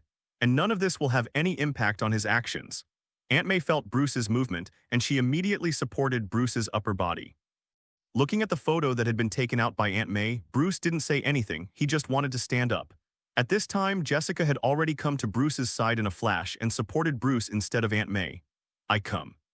For Spider-Woman, Bruce's weight is not a burden to her. Where are you going? Jessica asked Bruce, and Bruce raised his finger. It was the room on the other side that was still intact. Although Jessica didn't know what she was going to do in that room, she still followed Bruce's wishes. When Jessica brought Bruce to the house, she not only tapped a passage on the wall but appeared in front of them. This is really amazing. Jessica never thought that there would be such an institution in Kane Manor, which was almost in ruins. Now they didn't have time to marvel at the strength of the mechanism Bruce had built. They needed to get inside now. Come on, let's go in. Bruce's now weak voice sounded. Neither Aunt May nor Jessica had any doubts but followed Bruce into the mechanism. When they walked in with Bruce's footsteps, this time they realized that there was something wrong with it. The original air raid shelter has long been transformed by Bruce. Although there are not many things there, the state of a secret base can already be seen. It's just that many things are not here now, including daily necessities and external communication instruments. Some are just spaces that have just been renovated and can barely be used for living here. Looking at the bare space, Jessica felt helpless. Jessica felt that she and Bruce would probably be able to continue living in this environment, but she didn't think Aunt May could live in such a space. I'm going to get some living supplies. We need to live here at least for a long time. Jessica gently placed Bruce on the ground and let him lean against the wall. Bruce nodded. Bruce had no reason to reject Jessica. When he was attacked, this place was not even a semi-finished product. It could only be said to be a bomb shelter with the possibility of living. With Jessica's departure, the uncompleted Batcave regained its calm, but the outside world is not at all peaceful. Over time, Heaven has officially declared war on the city. The big troops have already set off, and they can't wait for the United States to express their position now. They need to give a satisfactory answer to themselves now. The other side of the city is already ready for the battle, and the Hulk, who has been instigated by the Creator long ago, is waiting for the arrival of others with great excitement. It's just that his excitement is destined to be in vain, and the members of the Ultimate Alliance are now fleeing in embarrassment in the United States. It is fairly simple to arrest other members of the Ultimate Alliance. After all, those guys have no intention of doing anything at all. But when hunting down Tony Stark and Thor, they encountered the most intense resistance in the hunt. Those two guys had absolutely no intention of holding back. When the rookies started to fight the city, the eyes of the whole world were completely attracted by the battle between them. The war between superhumans far exceeds the imagination of ordinary people. Newcomers and the sons of tomorrow of the city are constantly falling in this war. Even those seemingly invincible abilities, in this war, the only thing they can do is to save their own lives. As this war continues to develop, everyone can already see the disadvantages of the kingdom of heaven. They do possess an astonishing number of superhumans, but they do not have the technological power to compete with the city. In the balance, sometimes only one feather is needed to completely overturn the other. The technology possessed by the city is precisely that feather. When the newcomers faced those sons of tomorrow who were equipped with more sophisticated equipment, they had no resistance at all. They were mercilessly massacred by the son of tomorrow. What no, help. When one after another voices resounded in Zhu Zong's ears, this super leader who had acquired powerful abilities could not bear this kind of thing at all. This is not only because his own people are slaughtered, but also because he is the decision-maker who brought them here. The pitch-black flame has already reflected most of the sky. Zhu Zong no longer wanted to watch his people die here like this. But now everything has been completely crushed by the son of tomorrow. Even if Zhu Zong wants to convey the order to evacuate, he can no longer do it. He could even see the creator in the city, looking at him with a provocative smile. Zhu Zong couldn't bear it anymore. He took off his mask. At the same time, the current American government naturally saw this scene, and they were quite excited. Maybe now is the time for these guys to take back the world. According to the state of those two waves of people, now is definitely the best time to attack. The current president of the United States has not hesitated at all. In his opinion, the guy who hesitates now is definitely the biggest fool in the world. With one of his orders, all nuclear weapons in the United States were activated at the same time. There is only one destination for them, and that is the cities of Europe. There is no one in the American government who is not gearing up and waiting for good news. That is a nuclear weapon, the most powerful weapon in human hands. As long as those superhumans haven't reached the superhuman level that can resist nuclear bomb explosions, they are definitely the final winners. Bring my champagne. The President of the United States directly asked someone to bring in his own champagne. Pour a glass for everyone sitting here. The President first raised his glass, and then his cabinet members almost immediately stood up and raised their own glasses. At this moment, the nuclear weapons of the United States are rapidly flying towards the city. Zhu Zong, who took off his mask, did not have any facial features and was constantly expanding at this moment. To our upcoming victory, cheers. In the champagne glass in the hands of the American government personnel, tiny bubbles slowly rose in the golden liquid and then exploded. The nuclear weapons also arrived in Europe at this moment, cooperating with the black hole created by Zhu Zong's sacrifice, and carried out a devastating blow to the city. The moment the golden wine was drunk by the American officials, it seemed to have changed a little color. The red color is terrifying. Boom! The violent explosion and the huge mushroom cloud have long surpassed any nuclear explosion that humans have ever tested. The accompanying violent electromagnetic pulse has already affected all the surrounding instruments. Even the homeland of the United States has been affected by this nuclear explosion. It's just that for the guys in the White House, these things are nothing compared to their joy in bringing America back to the top. Even the current president of the United States, after drinking that glass of champagne, is ready to start gathering people and start preaching on his own in the Capitol building. After all, such a great result has been achieved, how can it not be announced to the outside world? Just when everyone was planning to follow the president to the Capitol, the president stopped a cabinet member. Secretary of Energy, go and see how the wind power generation in Tennessee is doing. You don't need to go there this time. The president left the White House after leaving him such a sentence. The other members nodded at him as if he really had some super important mission. But the current energy secretary is used to it.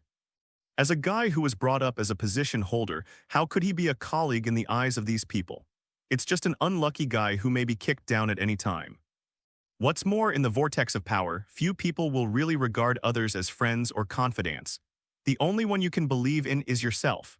Fortunately, the current distance between the United States and Europe allows them to be affected to a minimum. All this has not had any impact on the American chain of command. It is only civilian electrical appliances that have an impact. As the President of the United States issued an order, some of them have now gathered in the Capitol, waiting to hear the President's announcement. But they never thought about whether the city was really destroyed. Their nuclear weapons, combined with Zhuo Zhang's black hole, indeed caused large-scale damage to the children of tomorrow. But that's only for the son of tomorrow. The actual degree of destruction of the city is only about %. As the creator after thousands of years of evolution, he is already immune to the radiation that exists outside. The same goes for tomorrow's sun. The creator slowly walked up to a son of tomorrow who was still breathing. Looking at this son of tomorrow, he now knows that as long as he is sent back to the city, he will definitely be healed. But that is not what the creator wanted. Could it be that the manpower, energy, and cultivation devices he lost were lost in vain? That is impossible. Dear child, we have suffered the most malicious attack in the world. We can't just swallow it. We want to avenge your brothers and sisters. The creator half knelt on the ground and held the hand of the dying son of tomorrow. He spoke sincerely as if everything was considering the son of tomorrow. We need you, child. The words of the creator slowly revived the son of tomorrow, but everyone knew that it was just a flashback before death. Child, take it and show those arrogant American politicians how our cities fight back. The creator didn't know when he brought a small antimatter bomb, but everyone understands that this little thing is enough to level the entire Washington. The son of tomorrow, who had returned to the light, nodded and then disappeared here. The creator stood up slowly and walked lonely towards the city. But in Hulk's eyes, that guy never had any sad emotions, only madness. In the next second, the son of tomorrow had already appeared in the Capitol where the politicians had just gathered together, and the antimatter bomb in his hand was slowly starting. City, say hello to you guys. A violent explosion swept across the entire Washington, D.C. from here. Zizzy tilde tilde tilde. In the Batcave, the radio that Aunt May was listening to had completely disappeared. Bruce also stopped what he was doing. The real turmoil begins now. Behind Bruce, a dark beast was parked quietly. It seems that the world is in chaos now. As the target of the U.S. government, Jessica has not made any public appearances recently. She knew that what she should do was to minimize all risks. The world is already in chaos, isn't it? Bruce wiped his hands and took a sip of the coffee beside him. At this time, the Batcave has a little look. With the help of Spider-Woman, the transformation process of the Batcave is quite smooth. Now Bruce also has his own battle suit storage space, where there are already several sets of battle suits waiting for Bruce quietly. Even the things used to transform the Batcave were brought from S.H.I.E.L.D.'s safe houses and secret locations. It can be said that the Batcave can be what it is now, mostly due to the fact that there are enough safe houses and secret strongholds in Aegis. There are so many situations that no one at S.H.I.E.L.D. knows about. Even when Jessica entered those secret bases, she herself was surprised. Not only because of the completeness of those secret bases, but also because of the accuracy of Bruce's information. Although there is no sign of Aegis in these places, judging from the means and materials built by those secret bases, it is obviously the work of Aegis. Although curious as to who built so many things. But Jessica understands that during this time, ensuring safety first is the most important thing. Of course, Bruce probably knew who the equipment Jessica brought back probably belonged to. After all, those places were found by myself. The Nick Fury of this world is obviously richer than the bald guy Bruce knows. His secret base, even in New York City, already has nearly double digits. As for the other locations, Bruce didn't investigate, but he could also think of how many secret bases the director of S.H.I.E.L.D. has that no one knows. It seems that the crazy arms race in this world has made S.H.I.E.L.D. a lot of money. It is estimated that this kind of thing is even better for Nick Fury. So what do we need to do now? Jessica walked up to the beast that Bruce had just taken care of, crouching down, touching the armor on the car. The cold touch and rough surface show everything about it vividly. All the armor used on this car is a super armor plate made by Aegis for protection. Compared with the so-called military-grade armor plates, Aegis armor plates are not only stronger, but also achieve the ultimate in weight. Lightweight and strong, not to mention the various weapons on this car. As long as this thing appears on the battlefield, it will completely crush the existing armored vehicles. I will make New York calm again. Bruce said this expressionlessly. This thing can resist the SMAW-83 rocket launcher head-on. What do you want to do with this thing? As a member of Aegis, Jessica is not a scientific researcher. But I have a rough idea of the strength of this thing. Turning around to look at the Bruce holding the coffee cup, he was a little curious. Bruce didn't say anything. He just set his sights on the beast. That thing and himself are waiting for the time to truly appear in this world. As night fell, raindrops began to fall from the sky. New York City has long been separated from the electromagnetic pulse caused by the nuclear explosion, and they naturally know what is happening in Washington now. But they didn't care, they didn't think there was anything wrong. For the civilians in New York, as long as they can go on with their lives, that's fine. But for some guys, this messy beginning is the thing they love the most. All of this comes to a head when Texas declares its independence and Sentinel robots start advancing across the states, because everyone understands that the current United States is no longer the previous regime that can easily suppress everything. Everything has been overturned. Hell's Kitchen seems to have expanded its size overnight, and they are no longer limited to a few small streets. They began to spread throughout Manhattan and even began to slowly sweep into other urban areas. Chaos in New York unleashed in an instant. Countless crazy guys are venting their inner madness to this city. They unleash their anger on the entire city, even if it rains harder and harder. None of them could extinguish the flames of madness in the hearts of those thugs. Wow. We are the masters of New York. The current New York has obviously become a war situation in the Middle East. Gangsters' vehicles are driving unscrupulously on the avenue, and the gangsters on the trucks hold up their rifles and start shooting into the sky. Today, at least at this moment, all order has completely disappeared in their eyes. The phone number at the police station has already been buzzing, but now all the police officers they can dispatch have already gone to the street to maintain law and order. He has already brought all the weapons, but face off against the villains sprawling from Hell's Kitchen. The firepower in the hands of the police officers was obviously no match for the gang members who now had no scruples. Motherfucker. As Jefferson, who is about to be promoted to senior inspector, he really has no way to understand why the world has become like this in just a short moment. All the villains seem to have agreed on this day to take to the streets to cause trouble. Of course, this situation can already be regarded as a terrorist attack now. With the help of police cars as protection, the current New York police are completely beaten by those gangsters. No one dared to show his head. If this situation continues, no one can know when the police car will arrive. Ask for support, ask for support. The only thing Jefferson can do in this situation is to let the police department start deploying manpower. But now the NYPD simply doesn't take care of all the neighborhoods. There is no way to take care of all police officers. Shit. Jefferson could only turn off his communicator angrily. At this time, an engine sound that could not be covered up even in this chaotic gunfire rang in everyone's ears. It was accompanied by constant collision sounds. Jefferson's heart trembled. He had already given up the idea of anyone supporting him, even those so-called superheroes. According to previous conversations with other members of the police department, Spider-Man is still madly attacking other mobs in Brooklyn. As for when it will come here, no one will know. New York is really in a state of disrepair right now. Previous military operations had sent most of New York City's street heroes into custody. They really can't count on the appearance of any superheroes now. As for the army, they may still be lost in that chaotic chain of command. At this moment, the sound of the engine became louder, and it was obvious that the thing was getting closer to them now.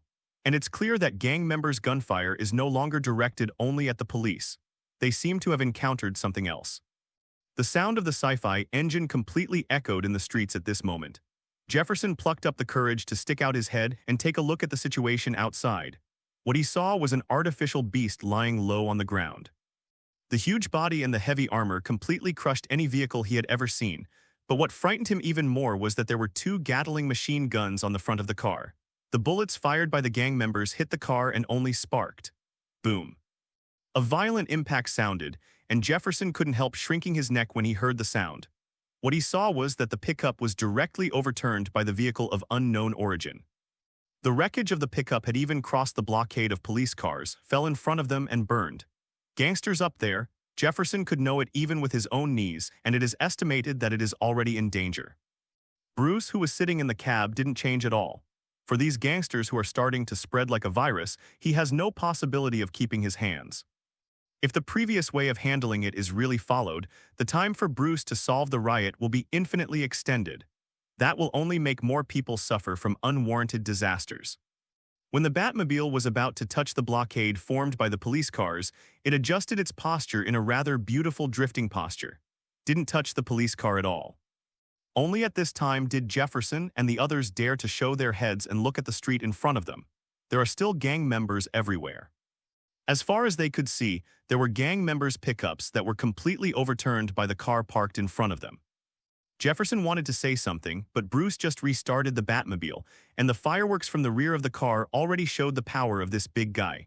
Jefferson, who had just made a move, was pulled back by his colleagues. Looking at his colleague, Jefferson wanted to say something, but his colleague just shook his head. They all understand that the current New York City is not something they can easily solve. Let these masked freaks deal with this kind of thing. The Batmobile is driving unscrupulously on the streets of New York. Perhaps it is because New Yorkers are now familiar with various states of chaos, and when the chaos spreads, they have been quite sensible to return to their homes.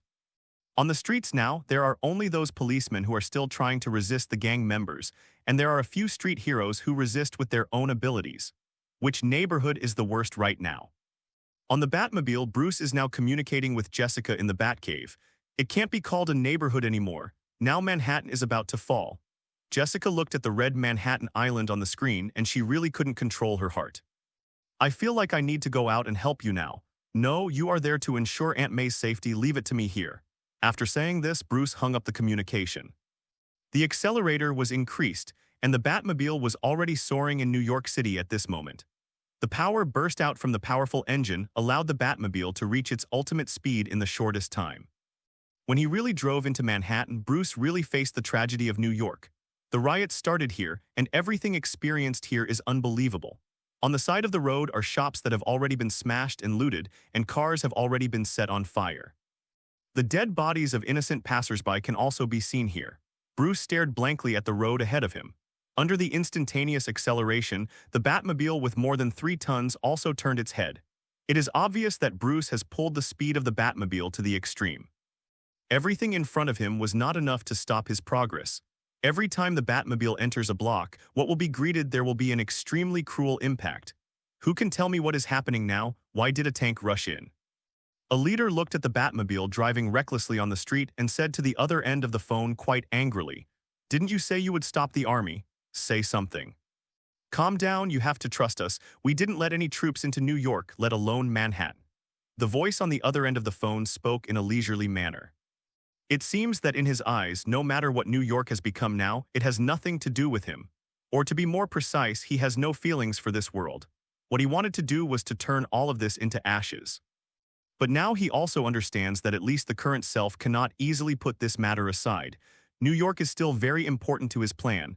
"Don't get excited, I've prepared something for you," the person on the other end of the phone said quite casually. "There are a few armored vehicles I prepared for you under the Empire State Building. They should be able to enable you to fight against that thing. I hope what you said is true." After saying this, the guy had already hung up the phone. There is no thought of continuing to talk to the other end. That guy really didn't lie to them, and he had indeed prepared quite good things for them under the Empire State Building. "Hey, it looks like we can have a good time." Seeing what appeared in front of him, the gang leader was really excited. In front of them are tracked infantry fighting vehicles currently in service in the United States. For guys like them, although this thing seems difficult to open, at least they can understand it. "Now let that guy enjoy the gift from us." He greeted his little brother and directly boarded the infantry fighting vehicle. Boom! The Batmobile is cleaning itself on 5th Avenue in Manhattan at the moment. Everything those guys built here has been completely destroyed by the Bat. Bruce didn't waste any time and started his next action in the shortest possible time. But the sound of the same rumbling tracked infantry fighting vehicle rang out in the surrounding area. "Hey, son of bitch."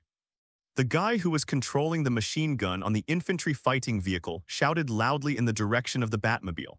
Pull the trigger, and the machine gun has already started firing at the Batmobile. But it is obvious that the untrained guy can't control the shooting of the machine gun at all. Although some of the bullets have hit the Batmobile, most of the bullets have outlined the Batmobile. And his attack is just innocuous to the Batmobile. Bruce directly controlled his Batmobile and made a large drift so that his front was directly aimed at the walking chariot. The Vulcan cannon above has begun to rotate. The armor that can withstand the machine gun bullets has no resistance in front of the Batmobile. Torn straight to shreds. "Fuck, didn't you take care of that damn machine gun?" The guy who was still shooting on it immediately retracted into the cabin. "If I understand this thing, I won't be a gangster." The guy who was handling the cannon directly yelled at the guy who just came down, but the Batmobile didn't give them time. Machine gun bullets have shredded the infantry fighting vehicle.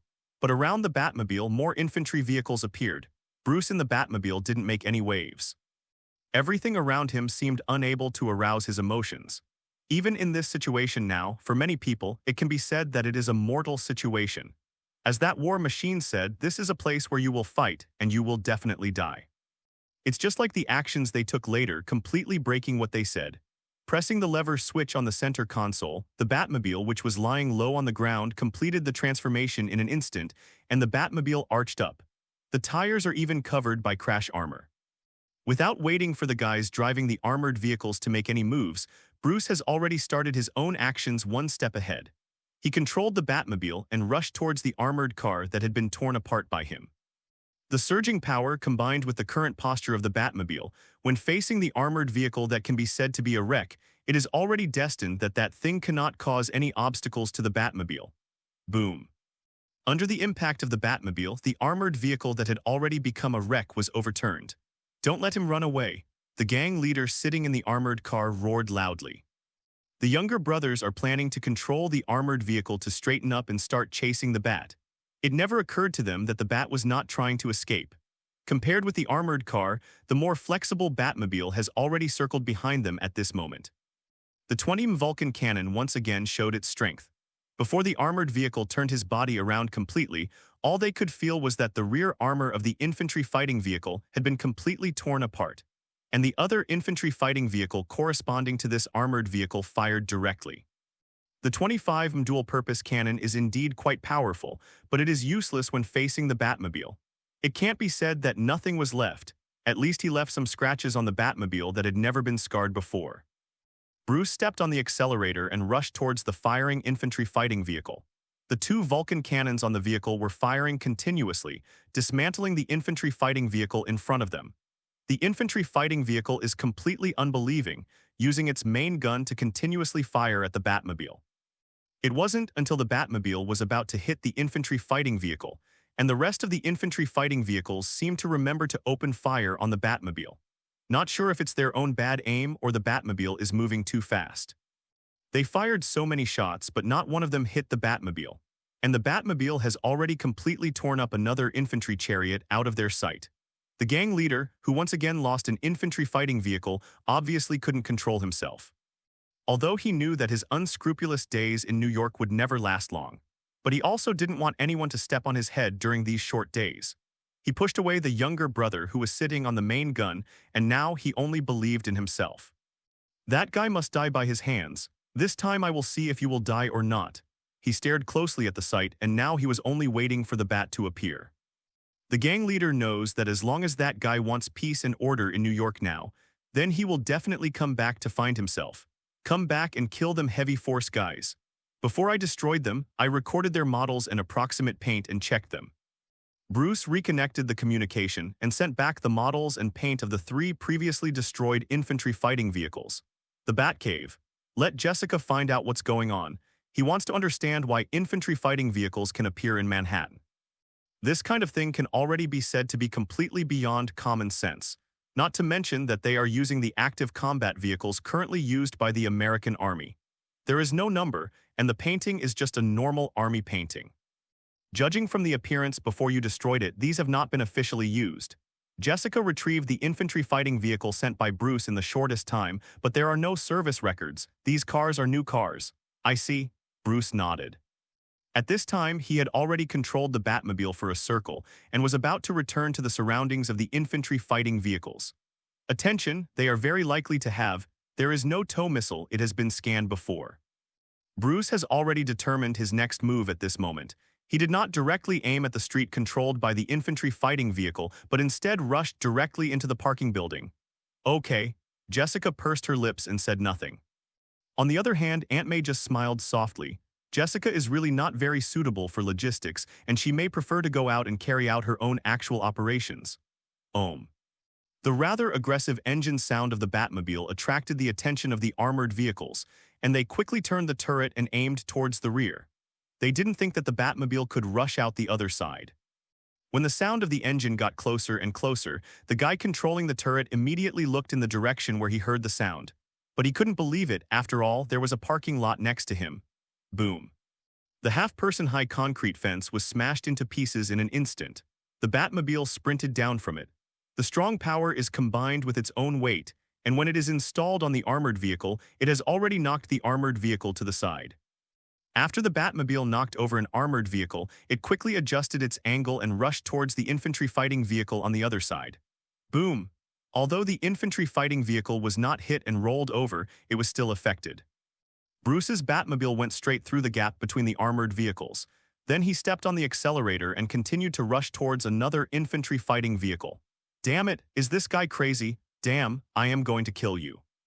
The gang leader cursed angrily and controlled the gunfire in his hand to shoot at the Bat. But there is no way to take the Batmobile at all. After all, this thing is too difficult to deal with.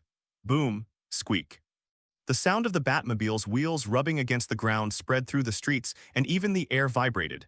A younger brother directly brought out an individual bazooka and aimed it at the Batmobile. Boom.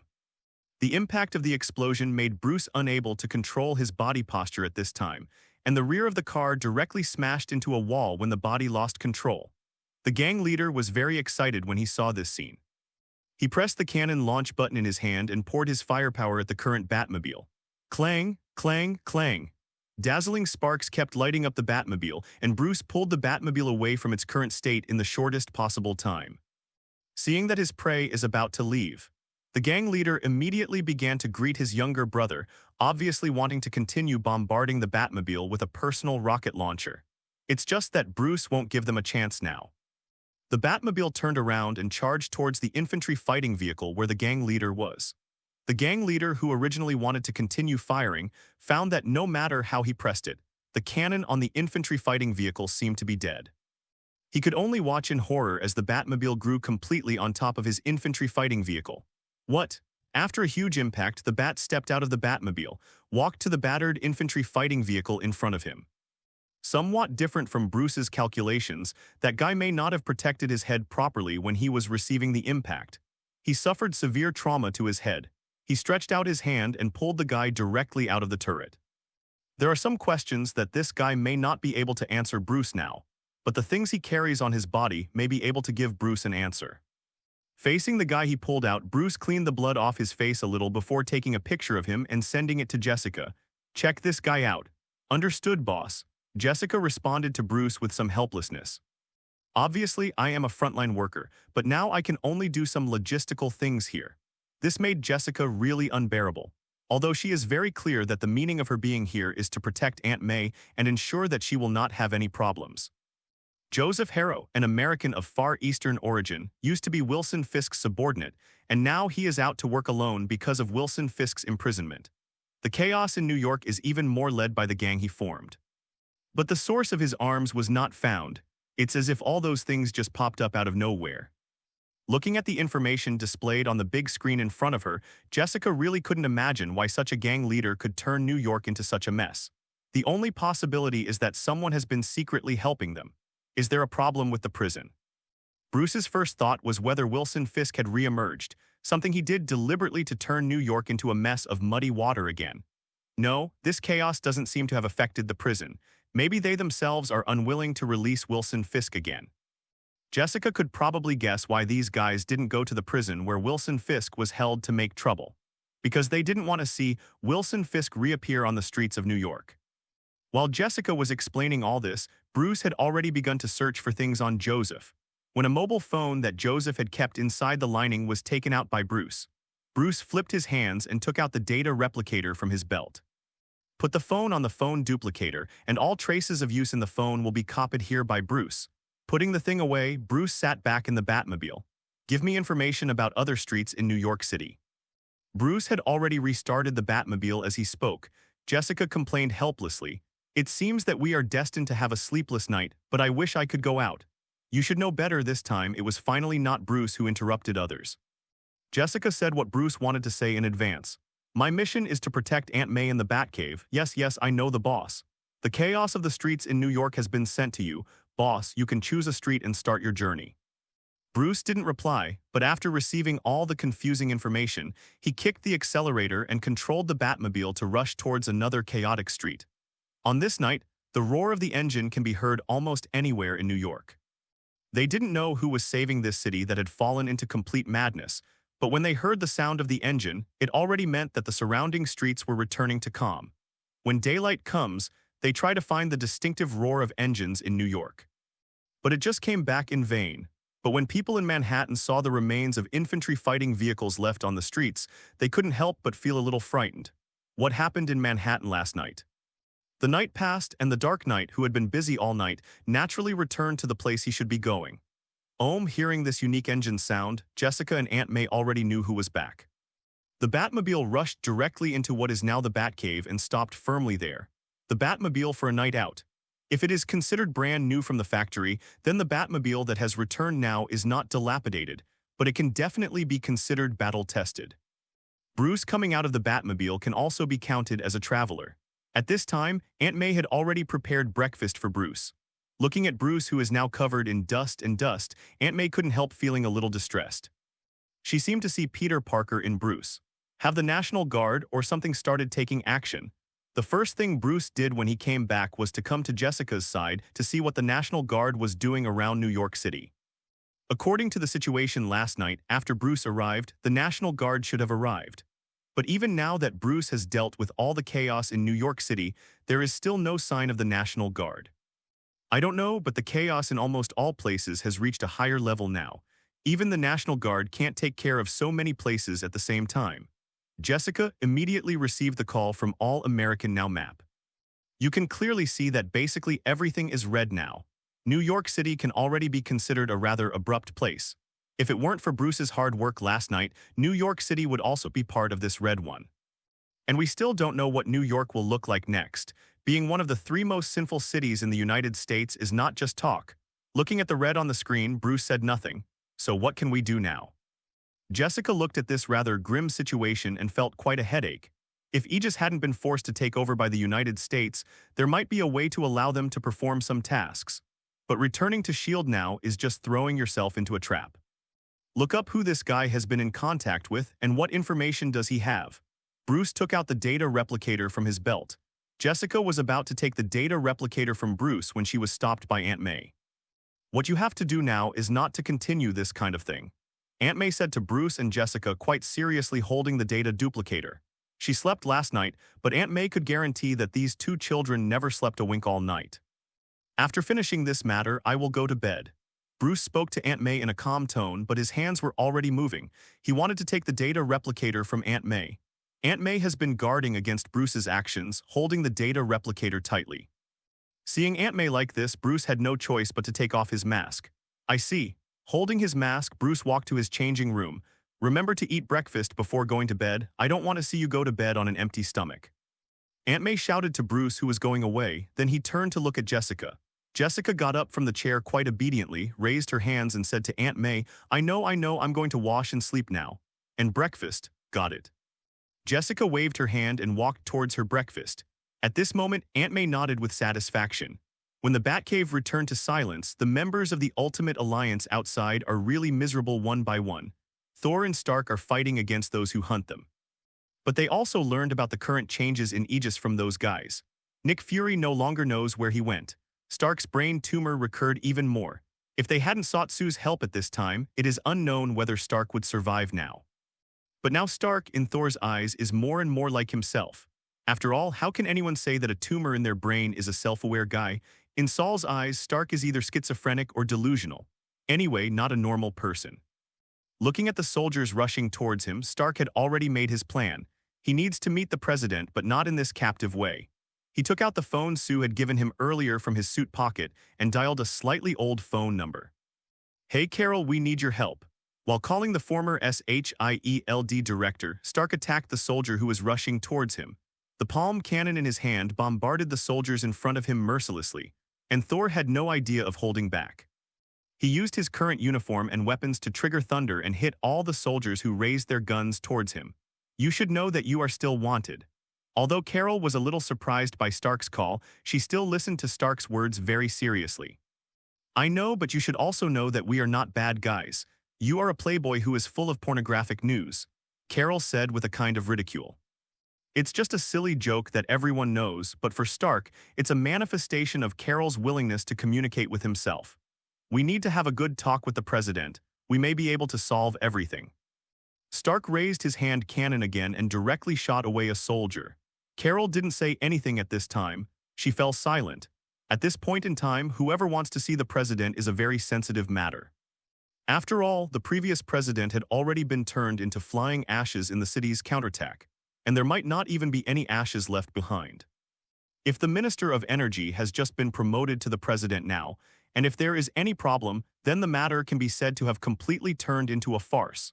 The next guy to succeed the president can only be the Secretary of Veterans Affairs. So even if it's Stark and the others who want to see the president, they are guys from the Ultimate Alliance. Carol couldn't even feel completely relieved. I will return to New York in the shortest possible time, and then I believe you will be able to find out where I am. After hanging up the phone, Stark began to concentrate on what he should do next. Thor has already dealt with all the guys who hunted them down, and now he has come to Stark's side. So, what did she say? Thor probably knew about Stark's plan, but if the other party didn't cooperate at all, then no amount of careful planning would help. Believe me, she came back to find us. Stark said confidently to Saul now. Thor has long been used to Stark's self-confidence. If it weren't for Stark's self-confidence, it would be really impossible for Thor to become friends with the current Stark. Then hurry to New York. What I want most now is to drink a few glasses of beer. Saul stretched his waist. After being hunted for such a long time, Thor hadn't had a good drink for a long time. One of the things he wants most now is to have a good drink and have a good rest. Without his divine power, he is a super soldier, and he will feel tired after running for a long time. Understood. When the time comes, I'll treat you to the best drink. The two of them started heading towards New York City as they talked. When they really arrived in New York, both Stark and Thor were a little surprised at the calm and stability of New York City. Although traces of chaos can be seen on the side of the road, the pedestrians on the street no longer feel any fear. They seem to have begun to develop back to New York before the chaos. This is simply incredible. Stark was obviously a little surprised. During his journey to New York, he saw more people who were afraid, flustered, and at a loss because of the chaos. But none of this can be seen in New York. It feels much more peaceful than when we were here. Stark smiled and said to Saul. Saul raised an eyebrow. It's just that they feel that New York is extremely peaceful now, but New Yorkers think they are not peaceful people. They took the initiative to stay away from Stark and the others. Do your best to avoid getting involved with them. They felt alienated from the surroundings, but they didn't feel that there was any problem. They were not good kids in the past. Some people like them, and naturally some people hate them. Moreover, the American government is now looking for them, so the people will naturally not look kindly on them. They didn't care and walked in the direction they originally planned. But on the rooftop not far away, there was a figure staring at them. They sat in the bar, quietly waiting for Carol to come to the door. Boss, have a glass of beer. Thor put his warhammer on the counter as soon as he sat down. The boss didn't want to receive these two guys who seemed to cause trouble at first glance. When his tavern was damaged, no one could compensate him.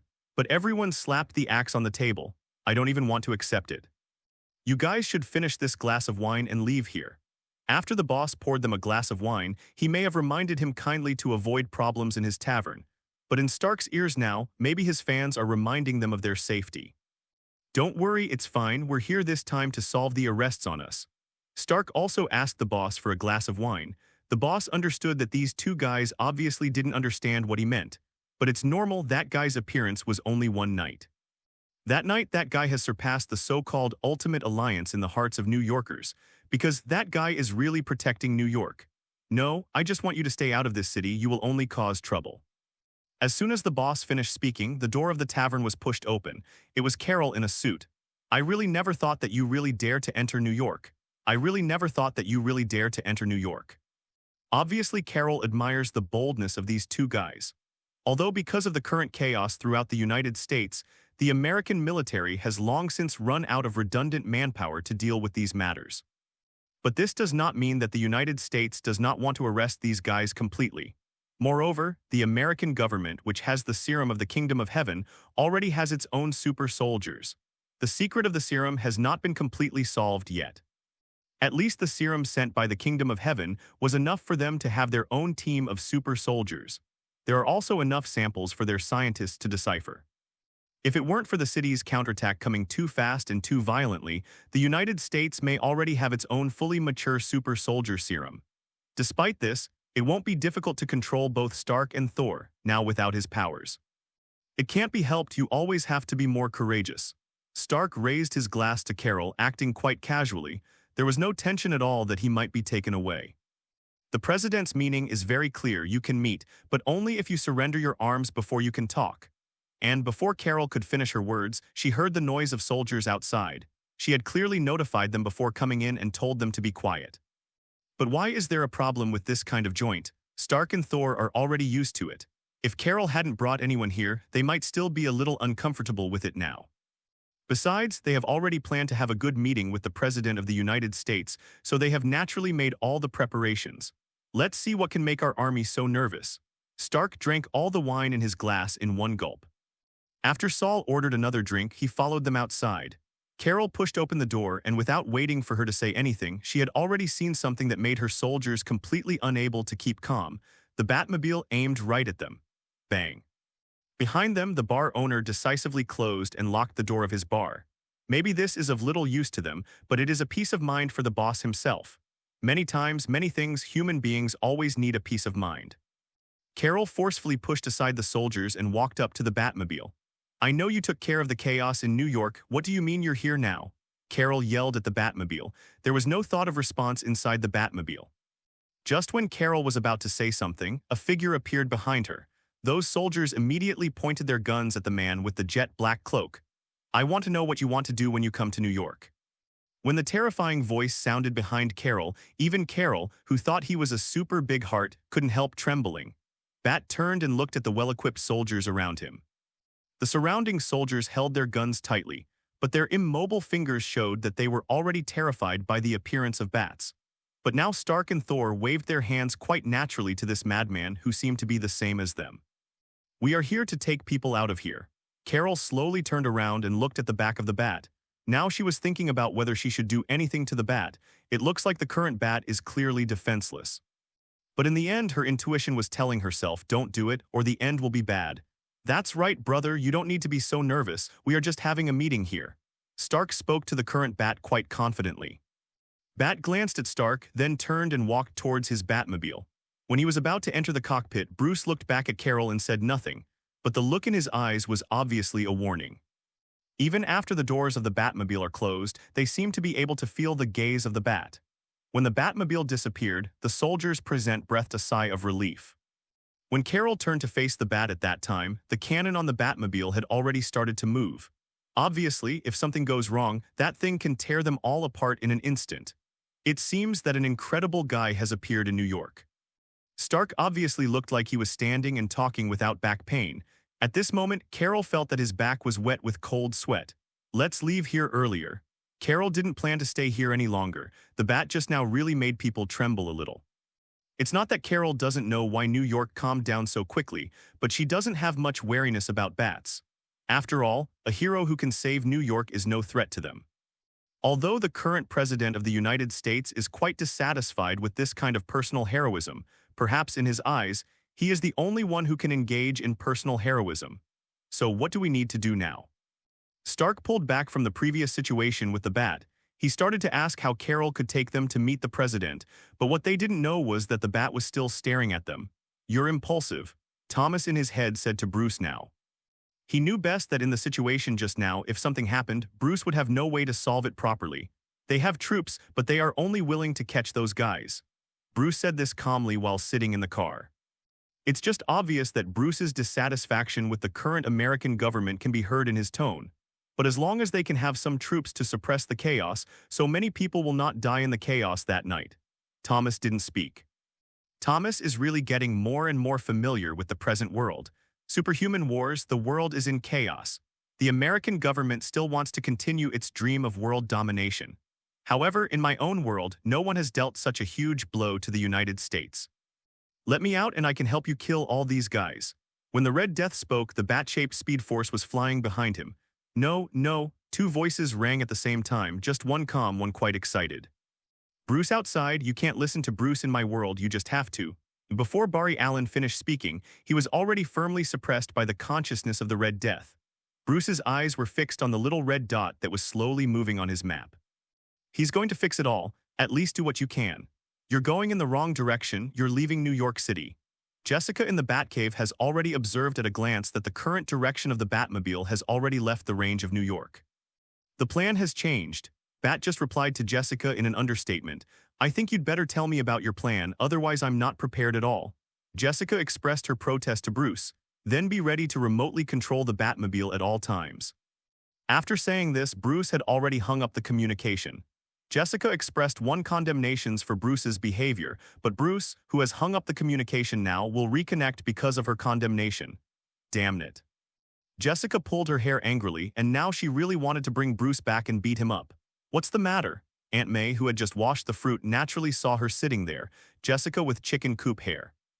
That guy Bruce doesn't know what he's going to do. Now he has unilaterally hung up the communication between us. Seeing that she was perhaps the only woman in the world who could suppress Bruce, Jessica naturally responded actively. Small report. Regarding Bruce, Aunt May now suddenly felt that her nephew was already able to relieve her worries. In any case, Peter Parker has superpowers, and everything he does is almost within his ability. But almost everything that Bruce has done now has already exceeded his ability. At least in Aunt May's eyes. I know you can hear me. When Aunt May's voice sounded in the Batmobile, Bruce frowned. Obviously, Jessica told Aunt May about herself, but Bruce not only didn't answer but stepped on the accelerator deeply, and now he speeded up. Okay, I don't know what you are about to do, but I know you must have your own reasons for doing so. There is a saying that Ben has always said before, with great power comes great responsibility. But what I want to tell you is that sometimes we need to admit that even God can't do something. Remember to come back when you're done. After saying this, Aunt May stopped talking. Aunt May stood in front of the console a little lonely. Aunt May. Jessica was a little worried about Aunt May's physical condition. Obviously, Aunt May's spirit is not very good now. It's okay, I just suddenly thought of some small things from the past. Aunt May shook her head and smiled at Jessica. We'll just wait here quietly for him to come back. Aunt May looked at the icon of the Batmobile that was constantly heading out of New York City, and she still had a slight smile on her face. I will return. Suddenly, Bruce's voice sounded from the console. The smile on Aunt May's face deepened when she heard these words. But now Bruce is just driving the Batmobile with determination, heading towards his final destination. The speed of the Batmobile is shown above, and the Batmobile has been driven to the extreme by Bruce at this moment. Even so, the distance between him and his goal is still getting further and further away. But at this moment, Bruce can relax. After all, those guys also have an end. It seems that the previous attack has made life in America really difficult. Stark, who walked out of the plane, looked at the slightly shabby house in front of him and said this with some sarcasm. They have reached their final destination, where they will finally have a good meeting with the former Secretary of Energy. Hand over your things.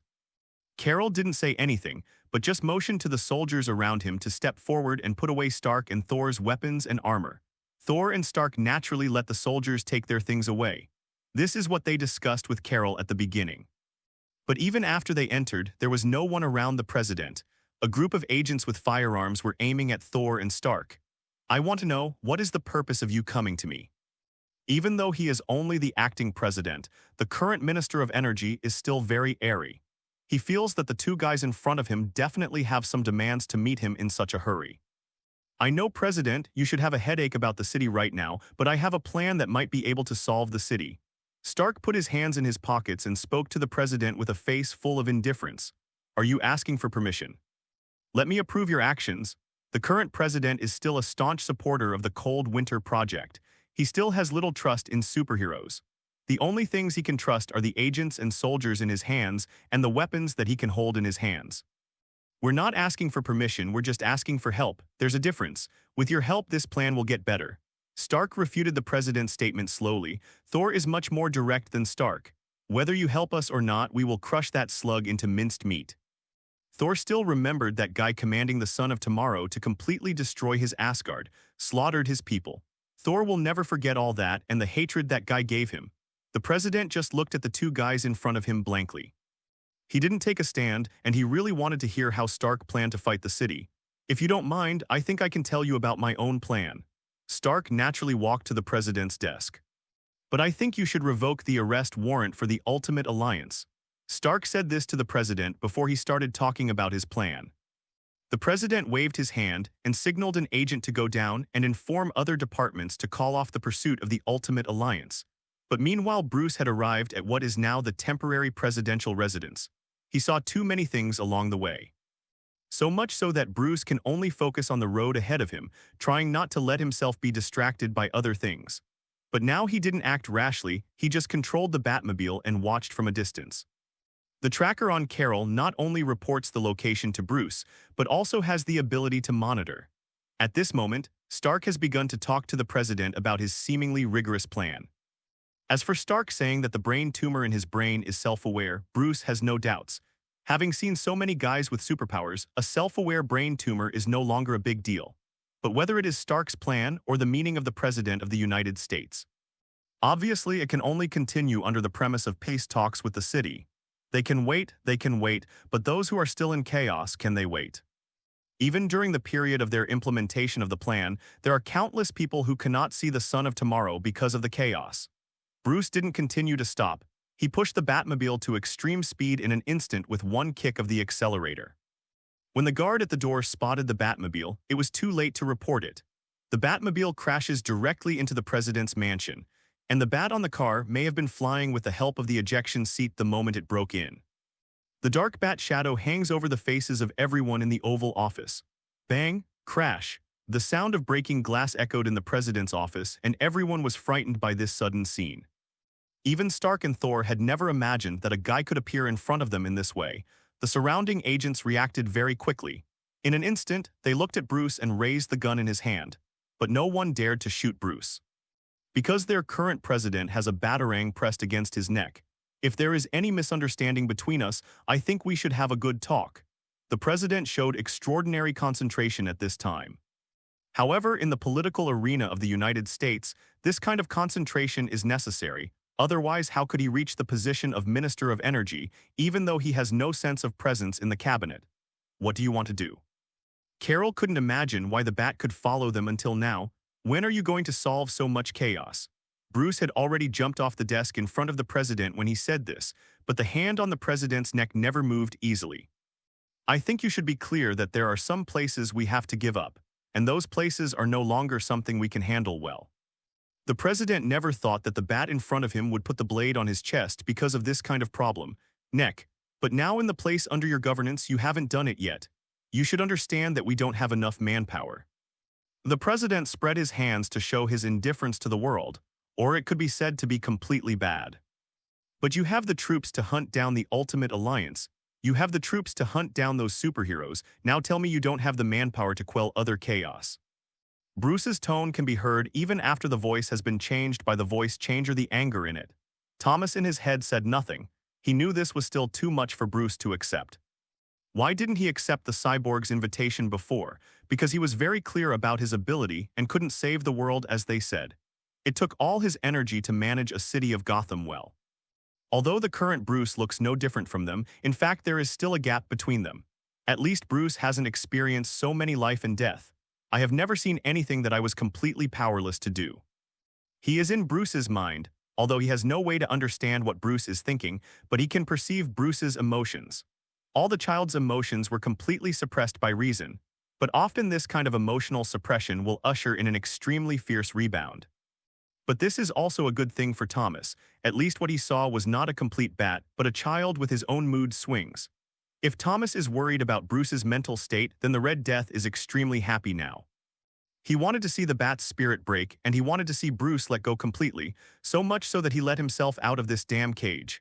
No. But as one of the consciousnesses in Bruce's mind, Barry Allen was frantically trying to stop Bruce's actions. He didn't want to see a Batman killing people unscrupulously. Now Carol and Stark are completely confused by this scene, but Saul is watching all this quietly from the sidelines. We have something to talk about. Everything can be solved through conversation, okay? Stark wanted to persuade Bruce to put down the president in his hands and then have a good talk. We want to quell the chaos, but the problem is not now. We should at least eliminate the threat of the city. The president seemed to be trying to use this kind of words to calm the emotions of the guy who looked like a lunatic in front of him. But even if you think about it with your knees, you can figure out that this president is just a nonsense. It seems that I'm still too hopeful about you. Bruce moved his bat dart from the president's throat. But the next moment, he had already pulled the president's hair and knocked him heavily on the table of the desk. What? The severe pain from the fracture of the bridge of the nose made the president utter a wail that could not bear the pain at all. At first, the people around thought that this guy would not do any more excessive actions, but they didn't expect that the bat taught them a lesson. What? Now Stark must feel that he is dazzled, otherwise why can he see a Batman treating the President of the United States so roughly? It hurts. Those people outside are going through more pain than this. Pulling the President's hair, Bruce approached the President's ear and said such a sentence. You are now intimidating and dangerous to the President of the United States, and we now have the power to kill you. Carol yelled at Bruce at this time. As long as you let go of the President now, we can forget everything. Looking at the President's broken nose, Carol was really afraid that Bruce would make another dangerous move. The bat didn't speak, the bat just pulled the President's hair and forced him to raise his neck, staring into the bat's eyes. Now tell me your choice. Although it doesn't say what is being selected, but no one here is unclear about the options. Feeling the nosebleeds starting to flow back and choking his trachea, this was the second time the President felt threatened by death. And the last time was the feeling of narrow escape when the antimatter bomb hit Washington. If I promise you, then the United States, what authority is there, does the President have to do it for you masked freaks? Even though the whole sheet is full of blood now, the President still stubbornly said such words to the bat. This bat, you have to listen to me. As long as we solve the city's problems, everything will be solved. Stark spoke to Bruce. Will you be responsible for those who died during this time? When the bat's ferocious eyes fell on Stark, even though Stark had experienced so much, he still trembled involuntarily. Don't worry, Mr. President, I will let you complete Stark's plan, but if you don't clear up the chaos after completing the plan, I believe you will love life in the chaotic area. At this time, Bat suddenly pressed a button. Jessica, who had been paying attention to Bruce's instructions nervously in the Batcave, immediately began to manipulate herself. The Batmobile was driven out by Jessica. Batman left the President's office directly with his hook gun. All the agents were shooting at the Bat when they saw the President out of control, but apparently no one did any harm to the Bat. They could only watch as Bat disappeared from sight in the Batmobile. Bruce kept his word and he returned safely to the Batcave. Aunt May and Jessica wanted to talk to Bruce, but after getting out of the car, Bruce rushed directly into a meditation room he had specially built for himself. Or better yet, a cage. When Bruce locked the door firmly, he lay on the ground and gasped for air. Cold sweat poured down his face like rain. He was afraid of his behavior at that time, his state at that time, and his emotions were quite unstable. His mood is not right. Although for Bruce, he may not have seen more scenes than other bats, but this kind of unstable emotion should not appear on him. When he came to this world, he could already feel that he was maintaining a rational brain at all times. However, today it seems that all reason is controlled by emotions. You're just too tired. Thomas' voice sounded. He wanted Bruce to get some rest, although for bats they never think about resting, but there are more or less breaks. What about Bruce now? From the time he came to this world, he basically didn't have a few days to rest well, and he didn't even give Bruce a chance to develop well. Things come one after the other. Thomas felt that what he had experienced was much simpler than Bruce's now. No. Bruce refuted Thomas' words. He can clearly know his physical condition. Similarly, he can clearly understand his own psychological state. He is far from that limit. This time, Bruce's consciousness directly entered the cage space in his own consciousness. Thomas stood in front of the cell door and looked at Bruce worriedly. The Red Death was surprisingly calm. There was no movement. Bruce ignored the meaning of the Red Death. He just continued to observe the various cages, because he knew very well that this situation could not be caused by the Red Death. He stopped in front of a cell. Bruce looked up at the dark space in the cell. Then the only reason that can explain why he can't control his emotions is in this cell. A pair of eyes glowing red suddenly appeared in the cell. Those eyes met Bruce's. Strong? No, it can already be said that the figure of a little giant slowly walked out from the depths of the cell. The gray-white exoskeleton is mixed with bones like barbs, and the monster-like face is covered with black exoskeleton spurs. If it weren't for the chest, it could barely be seen as the logo of a bat. Perhaps no one would believe that this is Batman now. He is indeed Batman, but it might be more appropriate to call him the Ravager. Ah. A sound like a boiler boiling came from the mouth of this big man. Emerald-like green gas surrounded his head. Obviously, the guy at the beginning probably wanted to use this thing to stimulate Bruce. However, the existence of the prison made it impossible for him to do this. Why don't you just act? What are you waiting for? Waiting for them to kill everyone and destroy everything in this world? The rapist in the prison glared at Bruce outside. Obviously, this Bruce has the power to easily overthrow everything in this world and the ability to completely save the whole world. But he was still using his mortal body to perform completely ineffective actions. Those guys won't listen to you, they only think about the seat under their ass. The meaning of their existence is to make everything we do meaningless.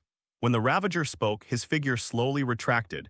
Now he is exactly the same as Bruce. It's just that he doesn't have Bruce's bat costume.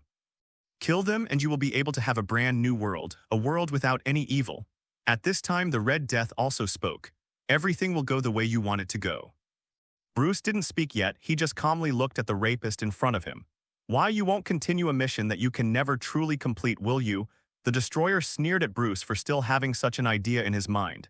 He used to think so too. Until that unbelievable guy who pretended to be on the Earth suddenly slaughtered the entire Earth.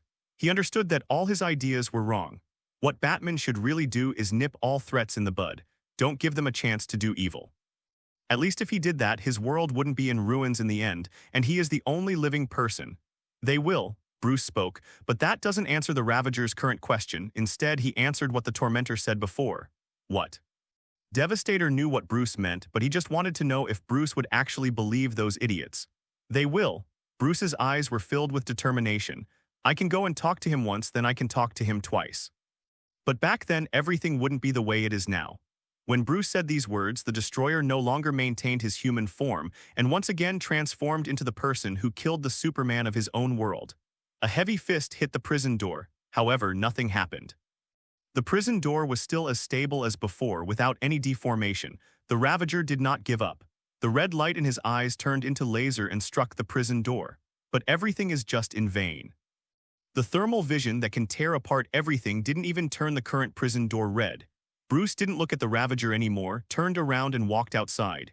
When Bruce passed by the prison of the Red Death, the Red God of Death said such a sentence to the Bat. We're all the same. Bruce paused but said nothing to the Red Death. Remember, you'll come back and beg me one day. The Ravager growled loudly. The voice echoed in the prison, but there was no response. Bruce has left. What?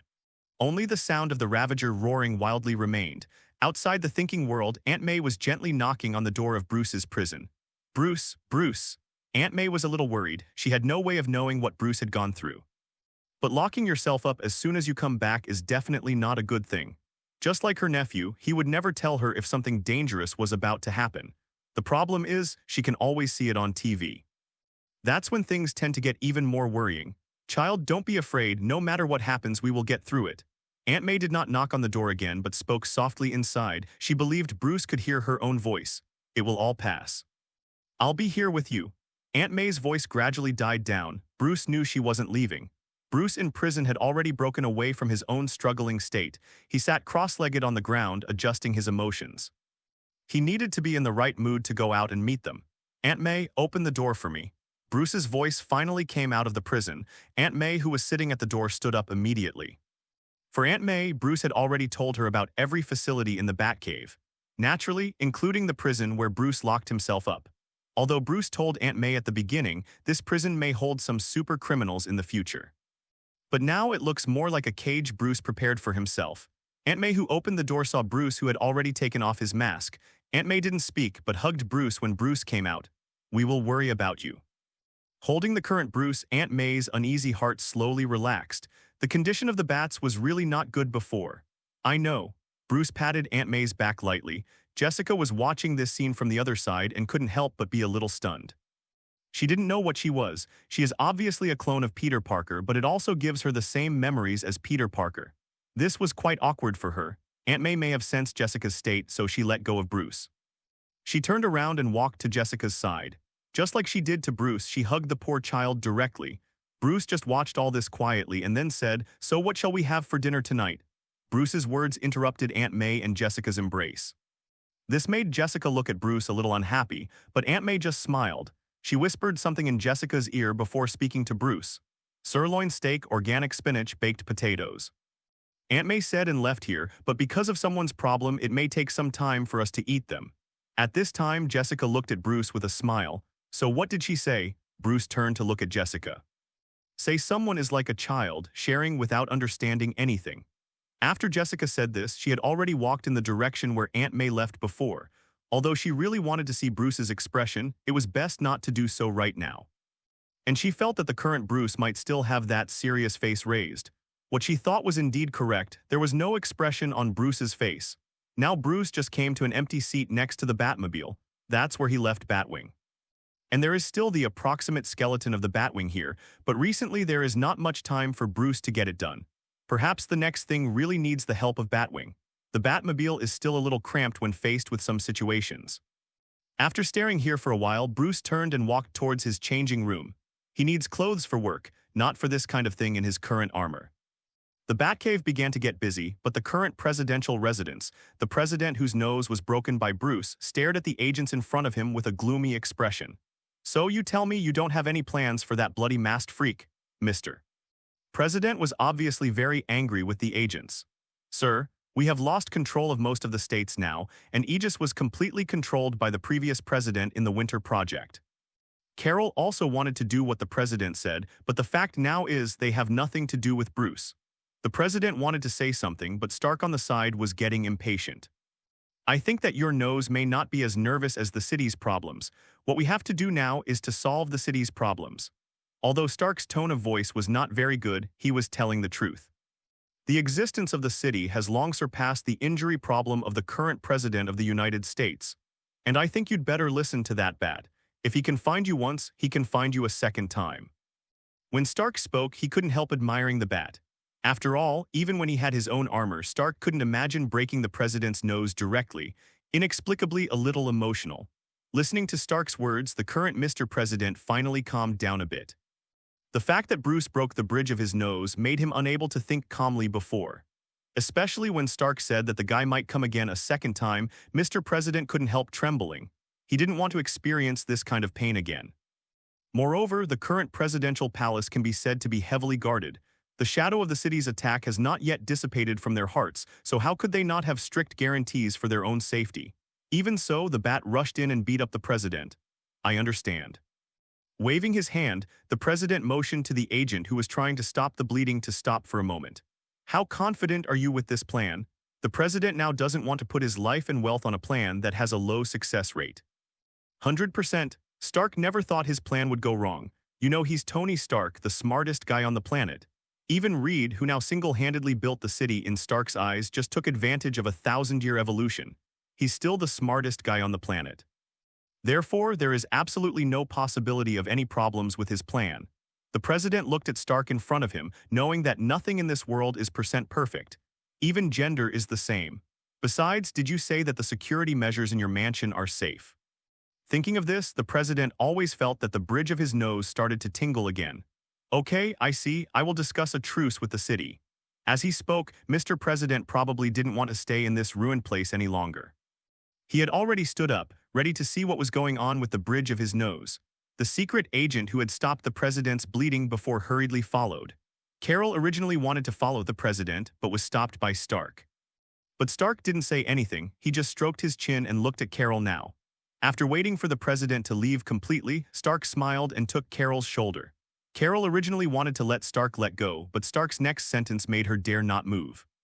"You said what would happen if the president knew that you brought the Bat here." Stark didn't face Carol when he spoke. Instead, he has always set his sights on the direction the president left.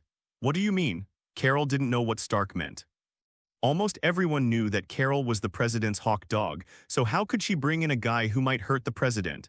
Stark's hand reaches for Carol's skirt. "I promise, if you just want to eat my tofu, I will make you cut off your descendants." Carol's voice was full of disgust for Stark now. "Don't be so nervous, beautiful lady." Stark pulled a small thing from Carol's skirt. "Look, I have evidence," Stark said to Carol with a smile at this moment. Carol looked at the little thing and she really didn't know when Bruce was on her. So some things probably have to be paid. Stark smiled. While speaking, Stark had already put the tracker in Carol's hand. Carol looked at the tracker in her hand. She didn't know what Stark had in mind, but it was obvious that she had been manipulated by him. It has to be said that Stark's plan is quite correct, and the city Note 1 did agree to the truce agreement between the United States and them. And just like what was conceived at the beginning, Stark was indeed taken over by the creator in the city as the price of this war. Perhaps this is something Stark discovered when he first met Reed. The guy was never convinced by Stark. He just wants to prove that he is the smartest guy in the world. Especially when Stark's brother is dead, the only one who can stop him is Stark. Moreover, they are the stumbling blocks preventing them from building a perfect society, and they must be removed. The truce agreement between the United States and the city has been announced to the entire United States in the shortest possible time. But they are announcing this matter now, and it cannot bring any intuitive changes to the current United States. The United States still has no way to intervene in the states captured by the Sentinels. Note 2. The United States has no way to send troops to those sites where armed resistance is everywhere. What they can control now is only half of the United States.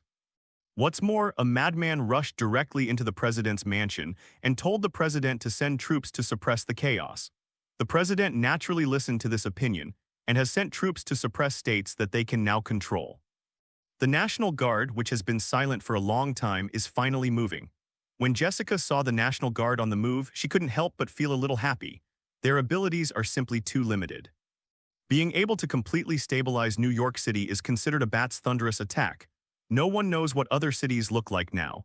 It is estimated that only when the chaos completely subsides can we probably figure it out. Jessica, come and help me.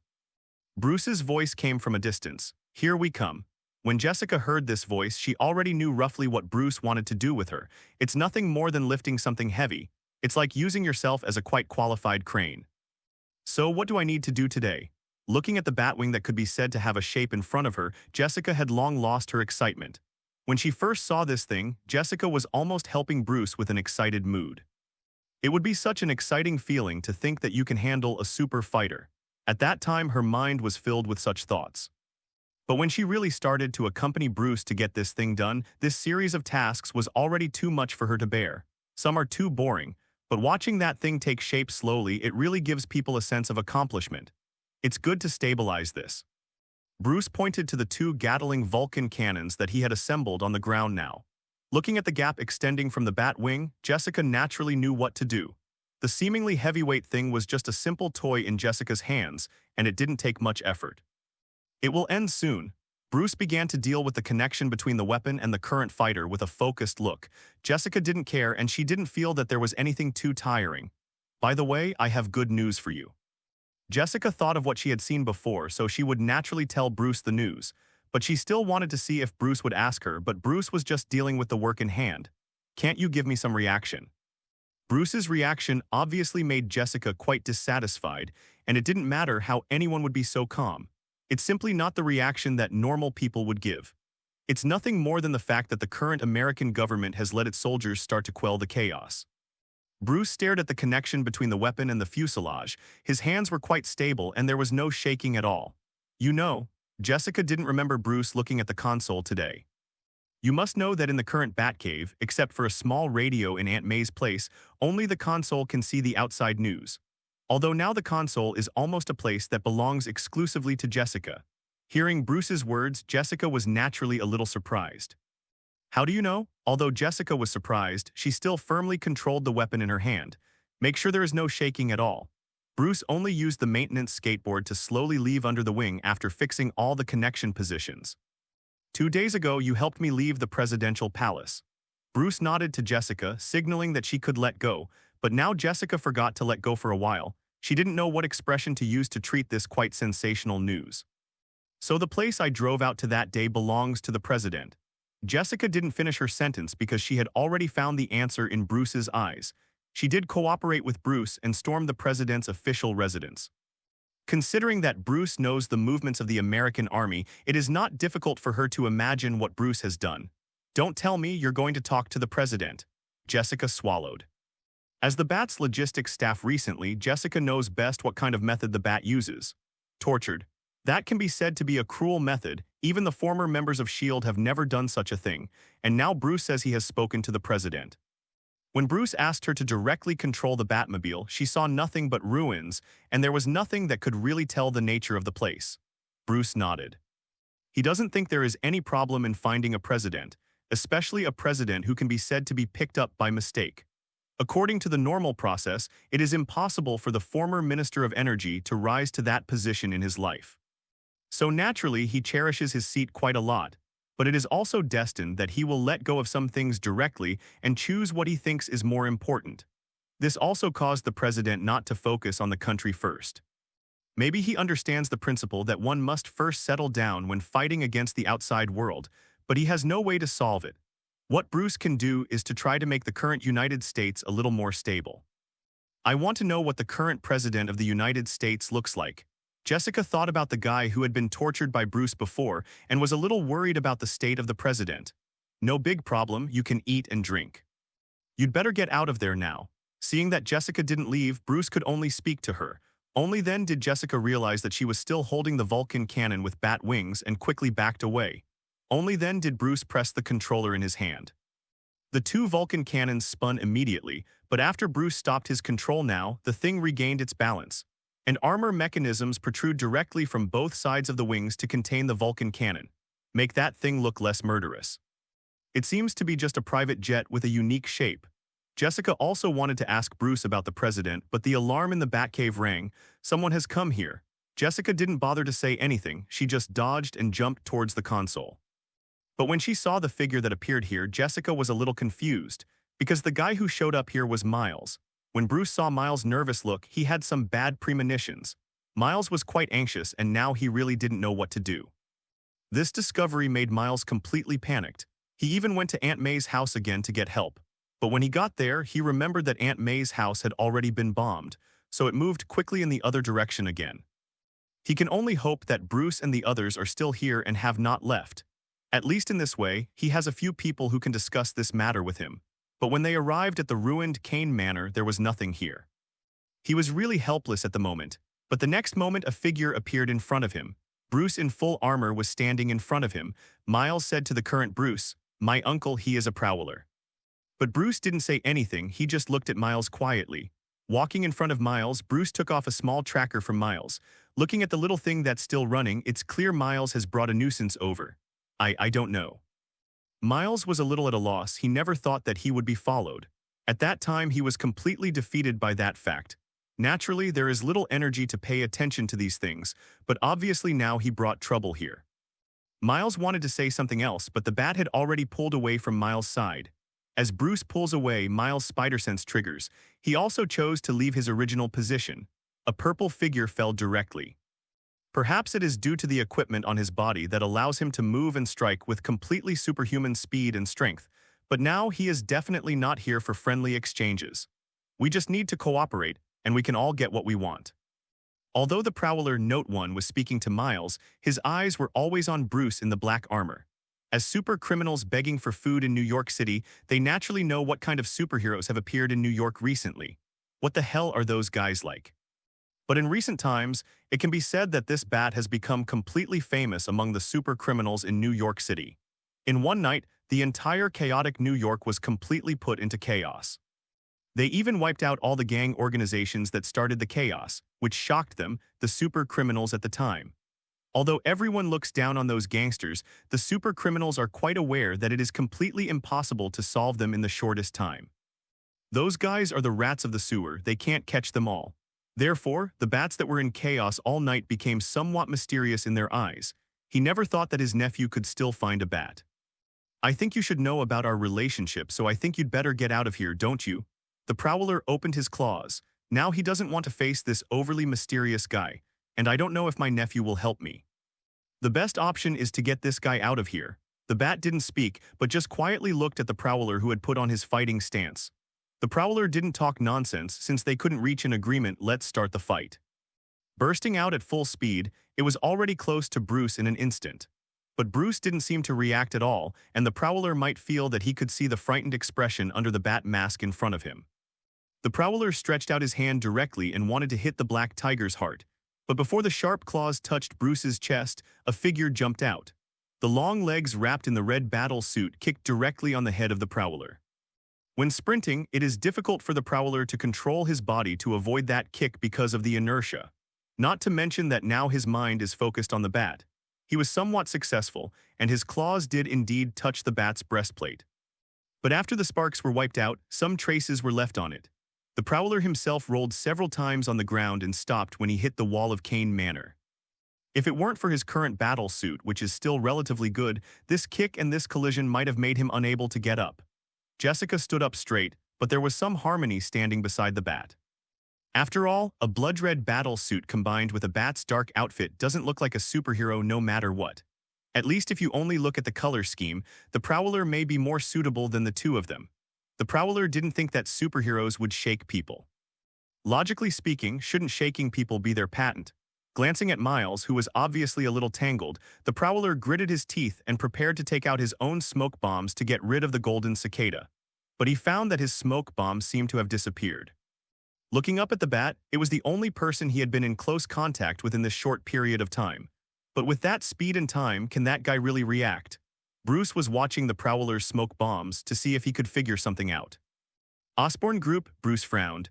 In this world, the so-called Osborn has long been a member of the torrent of history, but now this guy is still using Osborn's stuff. Obviously something is wrong. Myers, what are you waiting for? Help me.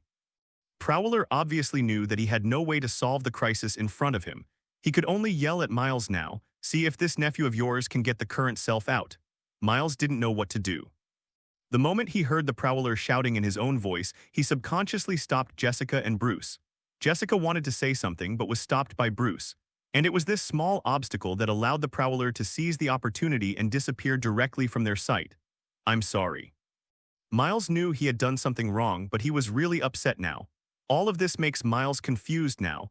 All he could do was apologize. Jessica really doesn't know why she agreed with this guy to inherit the identity of Spider-Man. She tried to reprimand Miles, but Bruce held her back. Looking at Bruce, Jessica wanted to say something, but Bruce had already moved. A powerful right hook landed directly in Miles' face. Even if he was Spider-Man with this punch, Miles would have been punched to the ground. Miles looked at Bruce punching in horror. At that moment, his spider sense almost exploded. That was the spider's most responsive reaction after he had the ability. Bruce seemed able to kill him. You shouldn't apologize to us, you should apologize to Aunt May. Your rash move to come here will only hurt Aunt May, Bruce said coldly, and now you let a villain know our approximate location. Miles froze. Only then did he remember Aunt May, that kind old man was with Bat and the others. Because of his negligence, everything became worse. Miles didn't say anything, he just turned and ran. He ran away. Is it too heavy? Jessica looked at Bruce. After all, punching directly rarely happened. He always has to go through it. Bruce turned and walked towards the Batcave. What about the Prowler? Jessica was a little worried about what kind of tricks that guy would do after he escaped. He can't run. In Bruce's hand, a small red dot was moving quickly. But Jessica looked at Bruce's actions now and obviously didn't intend to go directly to that guy. After returning to the Batcave, Aunt May came out. The siren naturally made the old man a little worried. What happened? Aunt May asked with some concern. It's nothing serious, it's just that a few guys want to come and explore. Bruce waved his hand, stopping Jessica from explaining the truth. Although Aunt May didn't quite believe what Bruce said, she could only believe in the current Bruce at this time. Aunt May, let's make red date bread. Jessica said that she misses your red date bread a little, and I believe she will eat it up this time. When Bruce spoke, Jessica stared at this with disbelief. A guy who doesn't write a draft when he tells lies. When had I ever said that I wanted to eat Aunt May's red date bread? Aunt May didn't continue to say anything after hearing this sentence, she just showed a bright smile at Jessica. Obviously, this incident is definitely good news for Aunt May. She has an obsession with making red date bread, and neither Bruce nor Jessica knows why. Bruce walked over to his workbench and started fiddling with the smoke grenade he'd gotten from the Prowler. When watching Aunt May leave and making sure she couldn't hear the conversation between the two people, Jessica sat down on the workbench. You should know what Aunt May's red date bread tastes like. Jessica felt a little flattered when she thought of the unforgettable taste of Aunt May's red date bread last time. So you eat it. Bruce took the tools aside and began to carefully disassemble the smoke bomb. Jessica choked on Bruce's words. She thought about Bruce's sophistry or something, but obviously she still knew Bruce a little too little. Bruce didn't try to justify anything at all. Taking off her mask, the current Jessica really doesn't know how this thick-eyed and big-eyed person can tell lies without changing his color. He could only sigh and set his gaze on the smoke bomb in Bruce's hand. What are you waiting for? Jessica asked. I'm a little curious about where his weapon came from. After Bruce completely untied the smoke grenade in his hand, Bruce did find something wrong. Although the logo and material on the entire smoke bomb are from the Osborn Group, but this kind of cutting process and assembly method is definitely not something produced by the Osborn assembly line.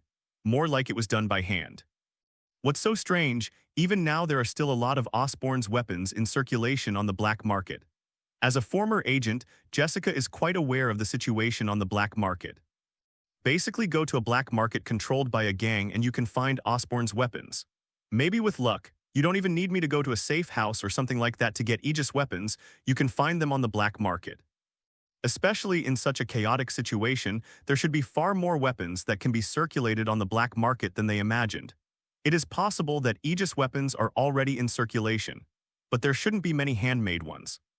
Bruce found something after completely dismantling the smoke bomb in front of him. Guys who like to make weapons by hand have one thing in common. Bruce picked up one of the small devices with tweezers. They'll put something unique and their own logo on it. There was a barely noticeable pattern on it. Go and search, no need. Jessica carefully looked at the pattern on Bruce's tweezers. I know this thing.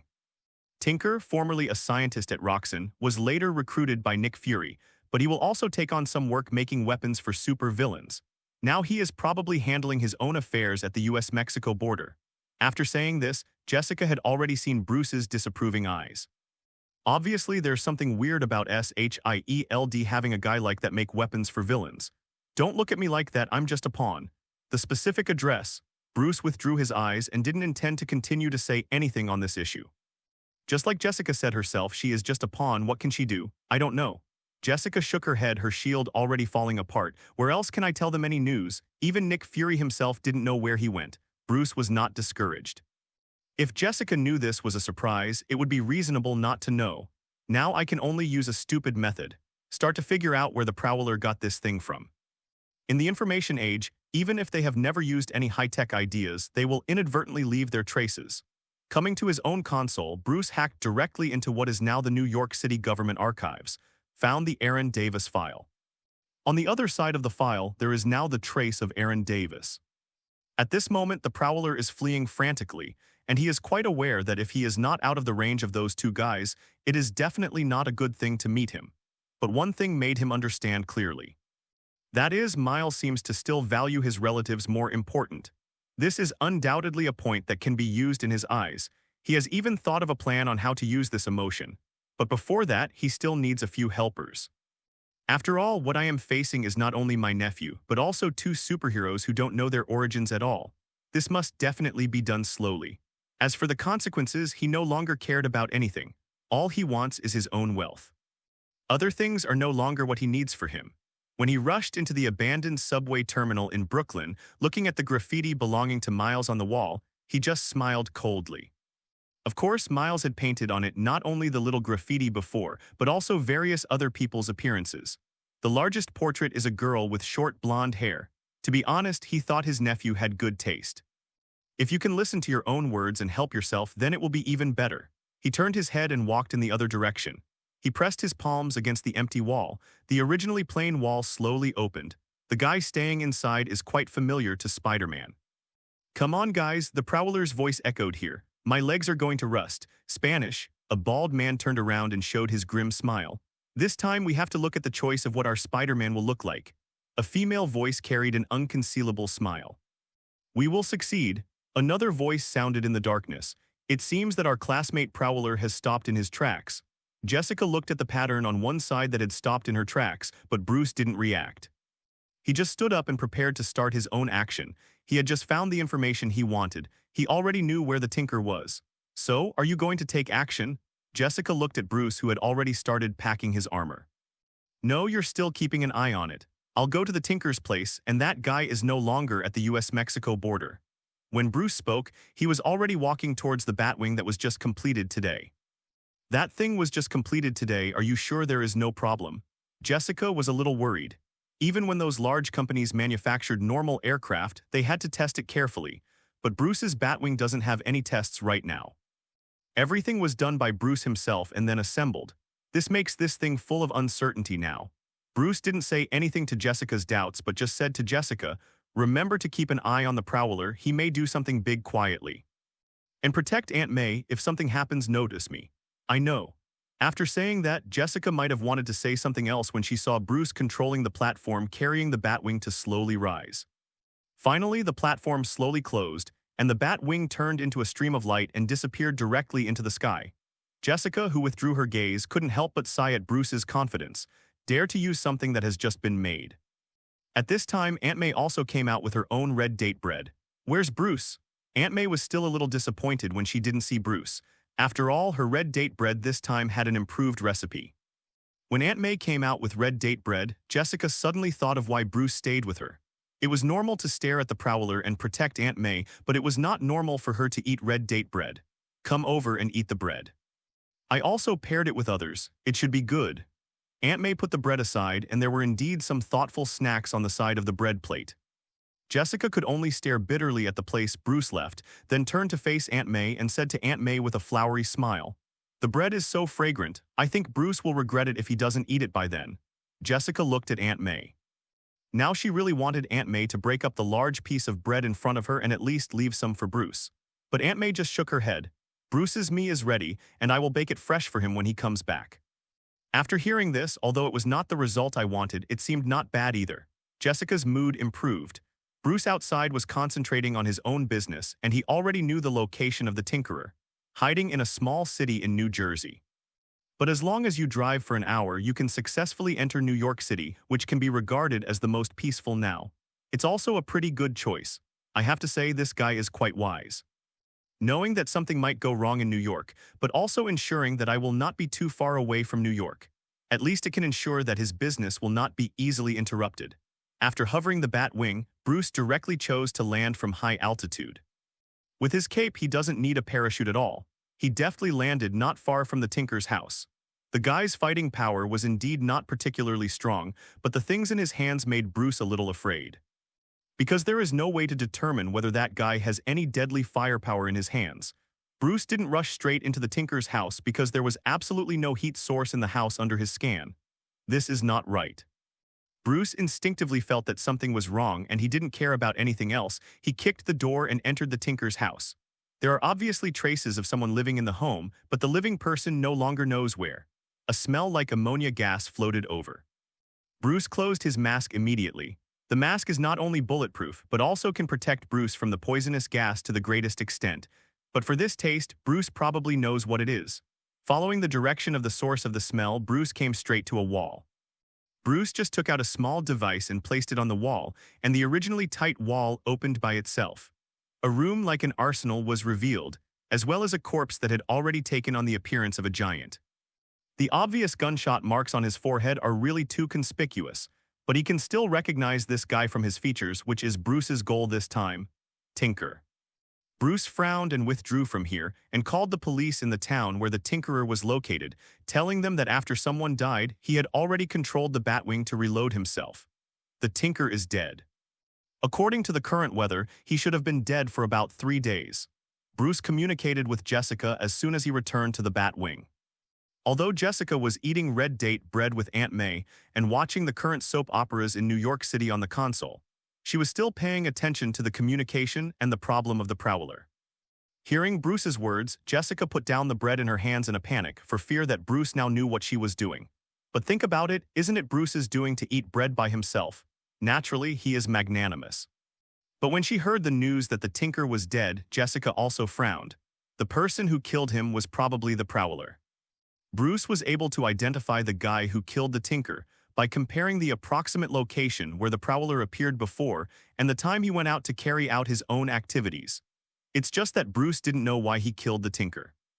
After all, as long as the tinker is alive, it means that they can have weapons without having to worry about their source being traced. But he killed the tinker directly. It can only be said that the tinker should know something that he doesn't know. As for the uneven distribution of the spoils, it never entered Bruce's mind. Because the tinker guy is a bit interesting. He only provides weapons and only charges for weapons. What he did with his weapon, he didn't ask, didn't care. The prowler's location has been relocated, and he is heading towards an apartment in Brooklyn. Jessica immediately told Bruce about the prowler's information. Before Bruce could finish speaking, there was already a huge riot in New York City. Dr. Octopus and Scorpion appear near the bank. There's another one, I haven't seen it before.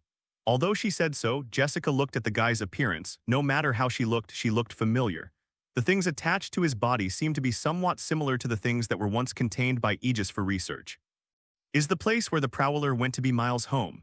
Bruce had already realized immediately that the place where the prowler went must have quite special significance. And the relationship between two people, in the eyes of the Prowler, may already be the thing he can use to the greatest extent.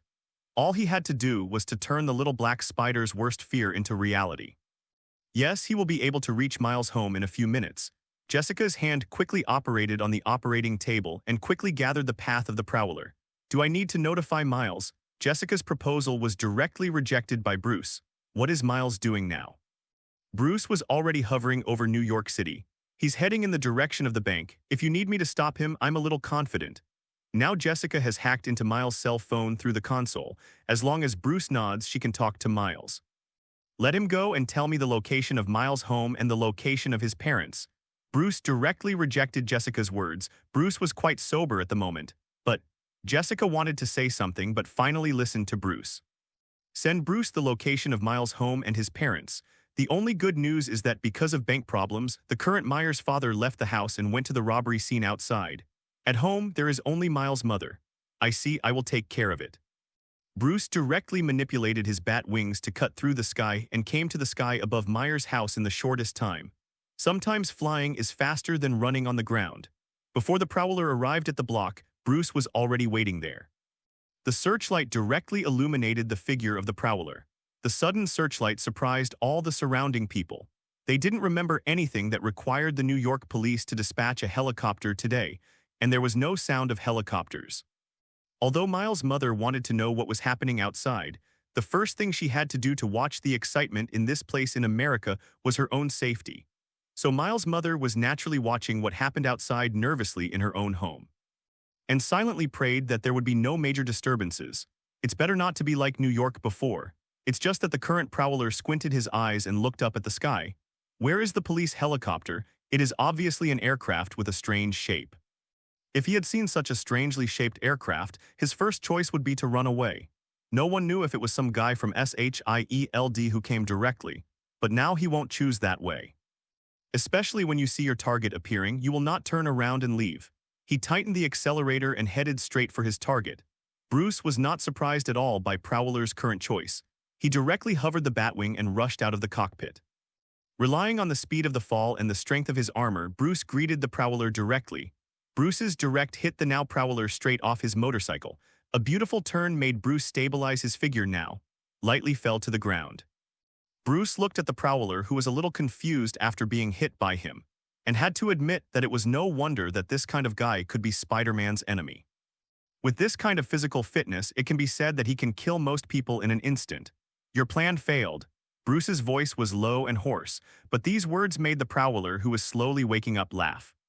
He clutches his chest where it hit Bruce earlier when he fell from the sky. Ha-ha-ha cough. Although the current Prowler wanted to laugh out loud, it was obvious that he was still injured by the previous impact. Some are out of breath. I really don't know why you superheroes meddle in other people's family affairs. Now the Prowler just smiled and straightened up, but the eyes hidden behind the mask did not set his sights in front of him, on the bat. He was just looking around at the location where he could take action and whether there were any hostages around that he could control. It is a pity that after experiencing the turmoil in New York overnight, the emergency avoidance level of New Yorkers for such things is almost full. There was not a single soul to be seen on the street. In the end, the Prowler could only set his sights on Bruce. He remembered that when they met for the first time, this guy didn't talk about martial arts at all, and he directly shook people when he was fighting against him. This time, without your concubine, I'll see how you escape. The Prowler didn't see any figure in the surrounding area that might be the red battle suit, so he naturally rekindled his hope. Opening his mechanical claws, he rushed directly to Bruce. The mechanically assisted Prowler didn't waste much time at all before arriving in front of Bruce. Its claws were aimed at Bruce's throat and tore it out immediately. Bruce instantly lowered his waist and kicked the Prowler directly in the chest. While kicking the Prowler directly, he also used the kick that kicked the Prowler to do somersaults backwards. The Prowler was kicked out by this kick. The Prowler once again suffered a heavy blow to his chest. Even though his physical fitness and suit were indeed powerful, he couldn't stand being attacked in one place all the time. But one thing he is sure of now is that the man in front of him is not as powerful as Spider-Man. If it were Spider-Man, he would probably be lying on the ground right now. This is good news, also bad news. Because when he knew that the guy in front of him was not a person with superpowers, he already understood that what he had to pay attention to was definitely not super speed and strength, but small props that might appear on him. This time he chose to wait and see, but Bruce just stood there quietly like a silent sculpture. The Prowler was a little unclear about what Bruce was planning now. When a roar appeared, he had already understood. That guy has been controlling the aircraft in the sky. When he was about to guard against some props that appeared from the aircraft, Bruce in the distance did it directly. The hook gun aimed at the Prowler's body and shot out directly. But under the cover of the sound of the Batwing, the sound of the hook gun can be said to be negligible. Before the Prowler could react, he already felt that his body was bound by something. Pulling out another hook gun and firing it towards another apartment building, Bruce has already left the avenue directly with the current Prowler. Why kill the Tinker? Bruce's question stunned the current Prowler for a moment, and then he laughed. It's because of that guy that you came to me? Ha ha ha. Bruce grabbed the Prowler's collar and dragged him directly in front of him. Tell me, do you know what my nephew is most afraid of? The Prowler answered irrelevantly and even asked a new question to the Bat. There seems to be something wrong with Miles. Jessica's voice came over Bruce's communication. Bruce didn't show any signs of it, and he didn't choose to reply to Jessica. He just stared at the Prowler with sharp eyes. I think you should know my nephew's current situation. Sometimes I admit that you heroes are indeed quite smart, but not all of us are fools. Although the Prowler has been completely trapped by the rope, but now the mood is obviously a little excited, because his plan did succeed. In other words, their guy's plan was successful. For Spider-Man, his purpose can be said to be quite simple, but now his nephew obviously doesn't want to do things with him, so he can't be blamed. You can't let a guy like this always interrupt your work. Although he may not be able to do this, he feels that he should be able to watch others do it. Looking at the guy in front of him, the choice of the Bat was quite simple, and he punched him directly in the face. The Prowler only felt that his nose was bleeding, but this was nothing to the Prowler. He wanted to see this guy's incompetence and fury. But from beginning to end, the expression of the Bat is quite calm. But in his heart, the Bat was really angry at the guy in front of him for making such a crazy plan. The guy who can attack his own relatives has long been regarded as not a normal human being. Don't worry, I will make your plan fail.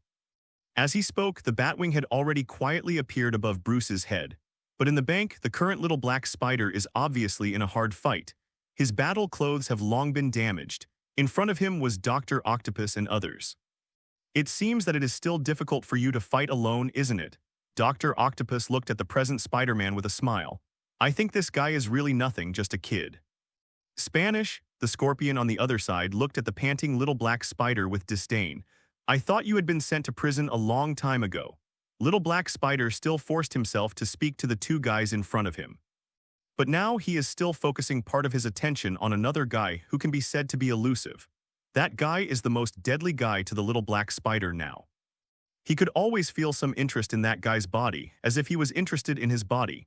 This made Miles the highest vigilance against that thing now. Dr. Octopus suddenly moved. She keenly caught the moment when Miles lost his mind and manipulated the tentacles behind her to attack Miles. The long octopus arm hit Miles' previous position. Hey, don't be distracted. Dr. Octopus was completely indifferent to Miles' ability to dodge his own attack. Anyway, he's a Spider-Man. But the Scorpion was already on the other side of Miles. The sharp spines on the long tail were already stabbing Miles in the face. Dodging sideways, Miles dodges at the limit distance. Bang. When the tail thorn pierced into the wall, there were already cracks in that small piece of wall. Wow, dude, I'm a spider and you're a scorpion. In fact, from a biological point of view, we're close relatives, do you know? Miles grabbed the scorpion before it retracted its tail sting. The tail immediately threw him up. It hit the ground hard.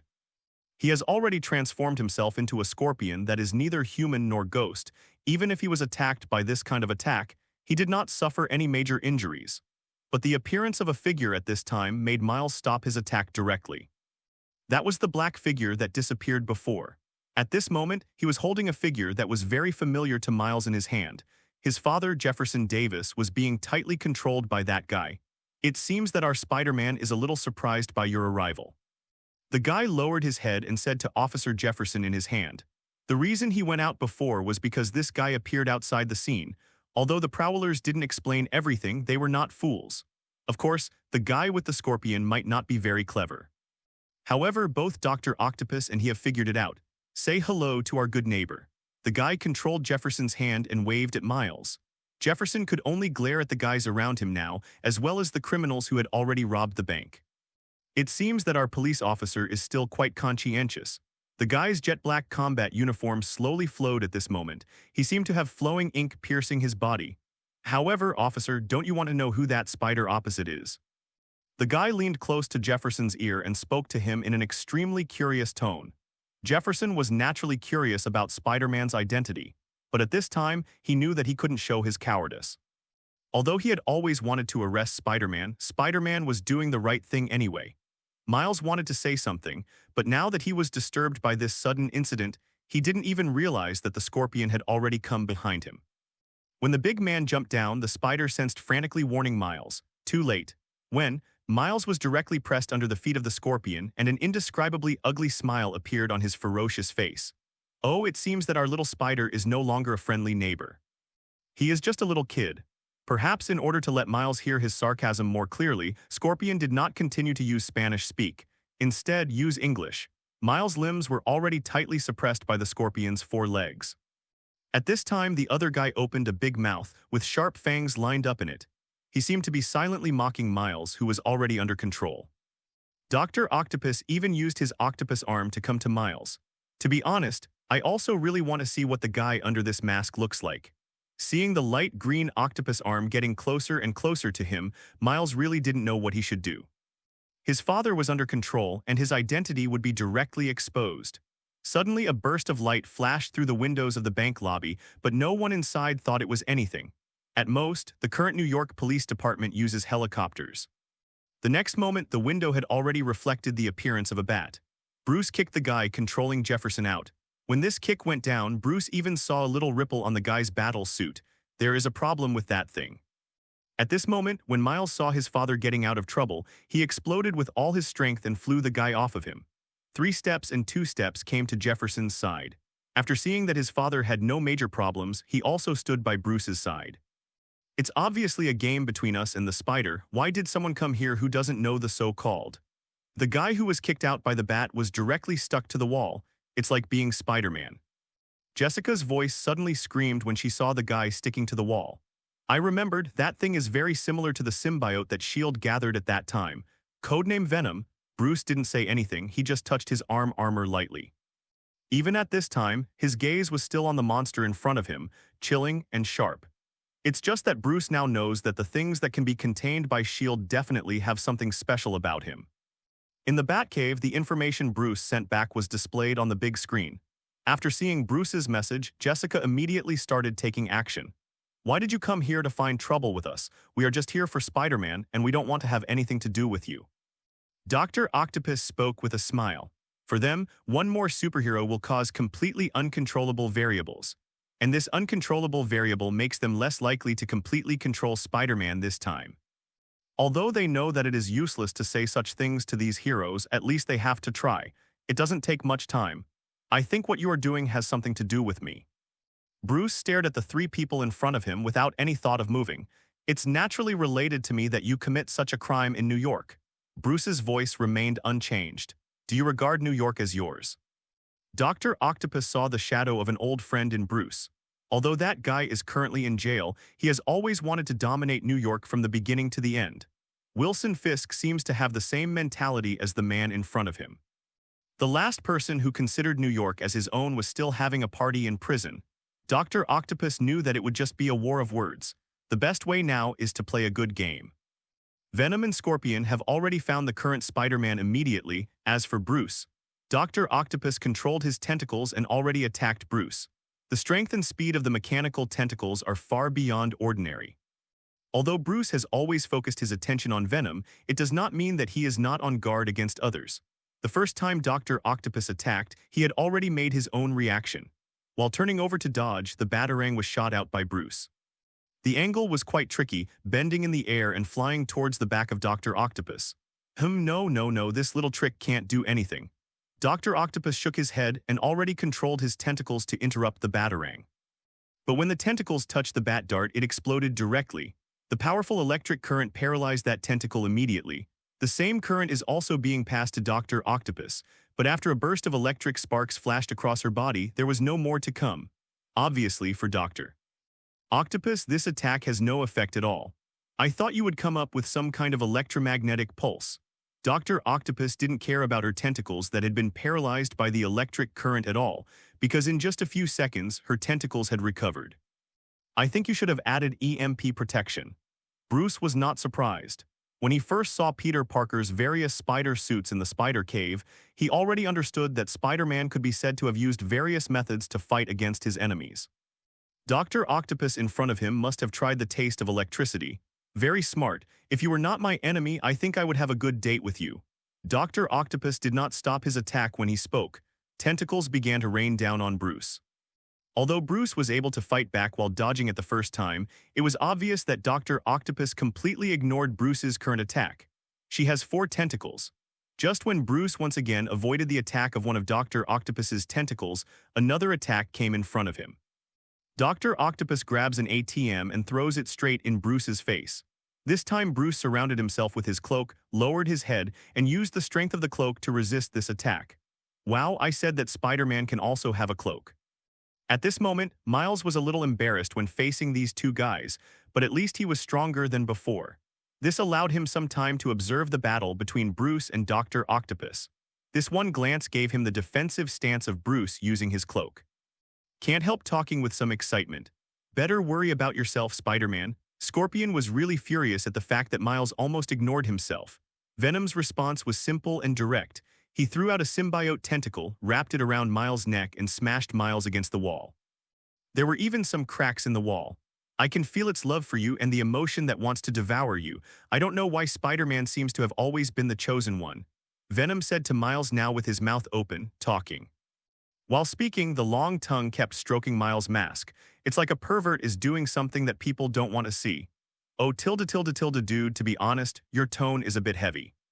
While speaking, Miles was looking for his own way to break the situation, and his spider sense was frantically warning him.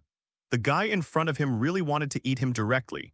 He really doesn't have the energy to check on Bruce now. After Bruce went through the last attack, he had already thrown out the smoke bomb and directly left the frontal battlefield with Dr. Octopus. Hey baby, don't hide. Even though Dr. Octopus scanned the smoke bomb for the first time, he still didn't find any figure.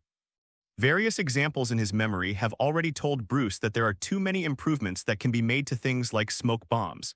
Even in the current universe, Bruce still adds lead powder to the smoke bomb. Bruce had already put on his mask at this moment. He was scanning Dr. Octopus, who was looking around for him. Those tentacles have obviously been transformed by that guy into a creature-like appearance.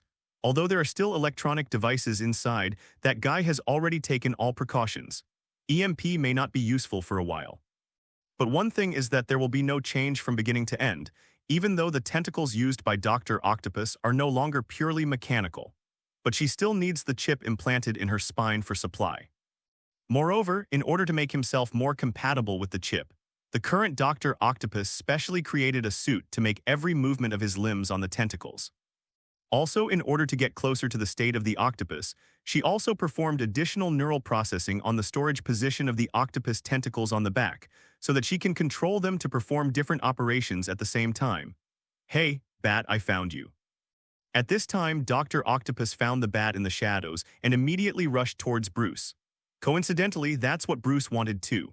When Dr. Octopus rushed towards him, Bruce hung the hook gun directly from the ceiling and passed directly over Dr. Octopus' head.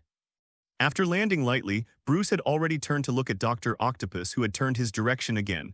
I thought you would have a good fight with me, and I would be quite happy to watch you die. Dr. Octopus launched his attack again with a smile. A tentacle hit Bruce directly on the head. But this time Bruce had no intention of evading, he just stood there, waiting for the tentacle. Although this attitude of non-resistance made Dr. Octopus a little unhappy, but at this point, it doesn't matter whether he resists or not. Just when the tentacle was about to touch Bruce, the thing stopped. Dr. Octopus was a little disbelieving because she could feel that her tentacles no longer listened to her. What did you do? Dr. Octopus immediately shouted to Bruce in front of him. She is quite confident in her technology, and it is impossible for her technology to have any problems. The only possibility is that the guy in front of him did something to his tentacles, making them unable to move. I have to say that it is a pretty good idea to replicate the electrical signals of the neurons in your limbs so that your tentacles can simulate the transmission of electrical signals. But once it is breached, your tentacles will naturally be useless. Bruce took out a small thing and fiddled with it. The next moment, Dr. Octopus tentacles slowly returned to the storage space behind her.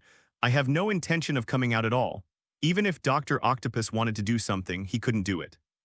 The uniform on her body was also frozen. Divclass equals contentad. Bruce didn't feel anything. He just walked over, picked up the current Dr. Octopus and walked to Jefferson. Take it away, she is not dangerous now, but I suggest you take off her body. After placing Dr. Octopus in the arms of Officer Jefferson, Bruce turned back. Smelly bat, remember me? Even at this time, Dr. Octopus did not forget to shout loudly at the back of the departing bat. It's a pity that Bruce has no intention of turning back at all. He's watching what's going on in the bank right now. It has to be said that Miles' learning ability is indeed quite good, and now he has been able to find his own counterattack time in the face of the attacks of Venom and Scorpion. Occasionally, he can even punch a guy and fly him out, like the guy who landed in front of Bruce now. Scorpion had already anticipated these Spider-Man's strange powers. After all, I had dealt with another Spider-Man for more than 10 years before. It's just that I still feel a little frustrated. After all, I have transformed myself into this kind of inhuman and ghost-like appearance, and there is still no way to directly fight Spider-Man. At this time, Scorpion naturally noticed Bruce, who was standing aside quietly looking at him. He stood up slowly. It had to be said that when he kept his legs in shape, his height could indeed bring a huge sense of oppression to ordinary people. But in front of the bat, the matter of height was directly wiped out. I knew that bitch was completely unreliable. Scorpion couldn't help but feel a little dissatisfied with what Dr. Octopus had done when he saw that Bruce was not hurt at all. Even though such a big thing happened, this guy didn't suffer any harm, simply trash. Bruce stared at the Scorpion calmly. He didn't know why some people would always be willing to turn themselves into such a ghost, especially voluntary. But it's also like these guys are willing to be super villains, what they think no one knows. I'm curious, are you the same as Dr. Octopus? Bruce's words stunned the current Scorpion. He almost instinctively thought that Bruce was mocking him, mocking himself as a useless guy like that bitch. He directly raised his claws and wanted to smash Bruce's head. Bruce moved faster than him, and a bat dart shot straight out. It's just that the reaction speed of the Scorpion can be said to be no worse than that of Dr. Octopus. Even more arrogantly, he bit the bat dart thrown by the bat with his steel teeth. Before he could say something cruel to the bat, an electromagnetic pulse erupted on the bat dart. The bat uses its cloak to cover itself to ensure that the electromagnetic pulse will not affect itself. When putting down the cloak, what Bruce saw was the Scorpion already limp on the ground. It seems that you are different from Dr. Octopus. After saying these words, Bruce directly stepped over the Scorpion and walked towards it. The Scorpion glared at the bat that stepped over him. Although he now understands that what Bruce said is not mocking him, but that is already a mockery of him. At this time, Venom had already fought hard with Miles. You punch me and kick me, nowhere is complete after all, the strength of these two guys is not ordinary. Hey, boss has sent you the information you need. Jessica's voice reached Bruce's ears in the headset. Looking at the dense data in front of him, Bruce had to lament that S.H.I.E.L.D.'s research on this kind of thing is indeed quite deep. Almost all the habits of Venom have been explained above. They have even conducted human research with executed prisoners, and that thing can indeed turn people into superhumans after being possessed. But at the same time, it can make people become manic and murderous. Although completely unconscious, the Venom symbiote possesses a will of its own and is able to act independently of its host. According to the description of a condemned man, there were two minds associated with him. One was his own, the other contained nothing but ravenous hunger. And the other is Venom's mind. But often only the instinctive mind completely suppresses the human mind. Too simple thinking is really impossible for people. But these things are not important to Bruce. What he needs to find now is the weakness of Venom. If this thing is really as recorded above, Bruce doesn't believe that S.H.I.E.L.D. won't turn them into his own super soldiers. It can only be said that the Venom problem was discovered in subsequent experiments. Let them worry about being discovered and targeted. When I saw the last page, it was exactly what Bruce thought. Venom is fatally flawed. And at this time, another figure joined the battle. A red and blue figure rushed into the bank lobby and kicked Venom directly. The appearance of this figure is unbelievable to everyone. Because that guy looks exactly like the dead Peter Parker. The Venom swirled in the air and landed on the wall. Looking at this figure that gave him a serious desire to devour, he could be sure that the guy in front of him was that Spider-Man. I didn't expect that Spider-Man would play feign death. Venom was quite disdainful of Spider-Man who appeared in front of him. Maybe it's because he's pretty upset that Spider-Man is hiding too, but for Miles, it was another kind of shock. He looked at Spider-Man in front of him blankly. He was sure he had never met this Spider-Man, because it was completely different from the Spider-Man he had seen. This Spider-Man in classic red and blue colors does not have a belly. And this Spider-Man obviously doesn't have the space rejection state that the previous Spider-Man did. He naturally regarded this guy as the Spider-Man of the current universe, Peter. Miles wanted to say something and even wanted to reach out to see if the guy in front of him was Spider-Man, but for a moment, he didn't know what he should say to him. To say that he failed to fulfill his responsibilities as Spider-Man, or to say that he failed to fulfill the promise between them. At this time, he suddenly felt a little timid. Although Peter Parker, who came here, saw the little black spider next to him, he didn't say anything. He just thought it was something similar to his own clone. It's not like I haven't seen it in my own universe. Ben Reilly, Kane Parker, aren't they all? I don't remember that I would play this trick, I just remember that I seemed to knock you out before. Peter Parker said, looking at Venom, although the Venom in front of him looks a little different from the guy he won, but Peter Parker was sure it was Venom, because no one has such a ferocious mouth. Bruce looked at the situation in front of him and frowned. He can be sure that the Spider-Man in front of him is definitely not from this universe.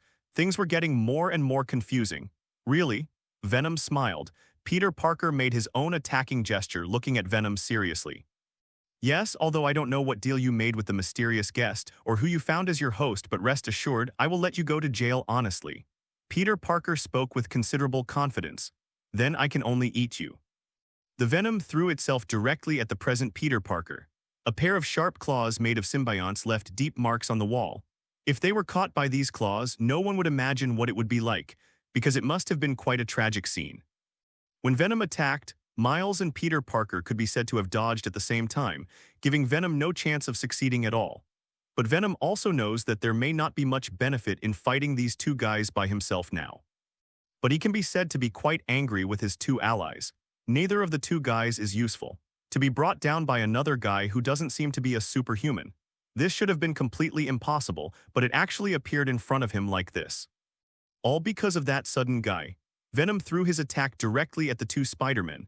While the two Spider-Men were dodging, Venom had already rushed to the bat standing aside. Bruce just shot a hook lightly and directly out of Venom's attack range, quietly watching the Venom on the ground. Wow, when did you debut? Why didn't I see you before? Peter Parker was obviously a little surprised by Bruce's appearance. This outfit is really familiar to Peter Parker. After all, when I left, it seemed that there was already a film company that wanted to shoot the story of Bat and Superman. Although it sounds strange, it still makes Peter a little interested now. But why would someone dress up as a bat to fight crime? After all, he's just an ordinary person, right? What should I call you, Batman or something else? You should always tell me a name I should call you. Peter Parker said to Bruce. It was obvious that he was quite interested in Bruce's identity. Or quite interested in such a superhero. But Bruce had no intention of talking to him at all.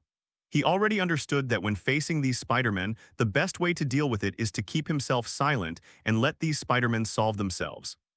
Well, he looks like a guy of few words. Peter Parker didn't say anything anymore.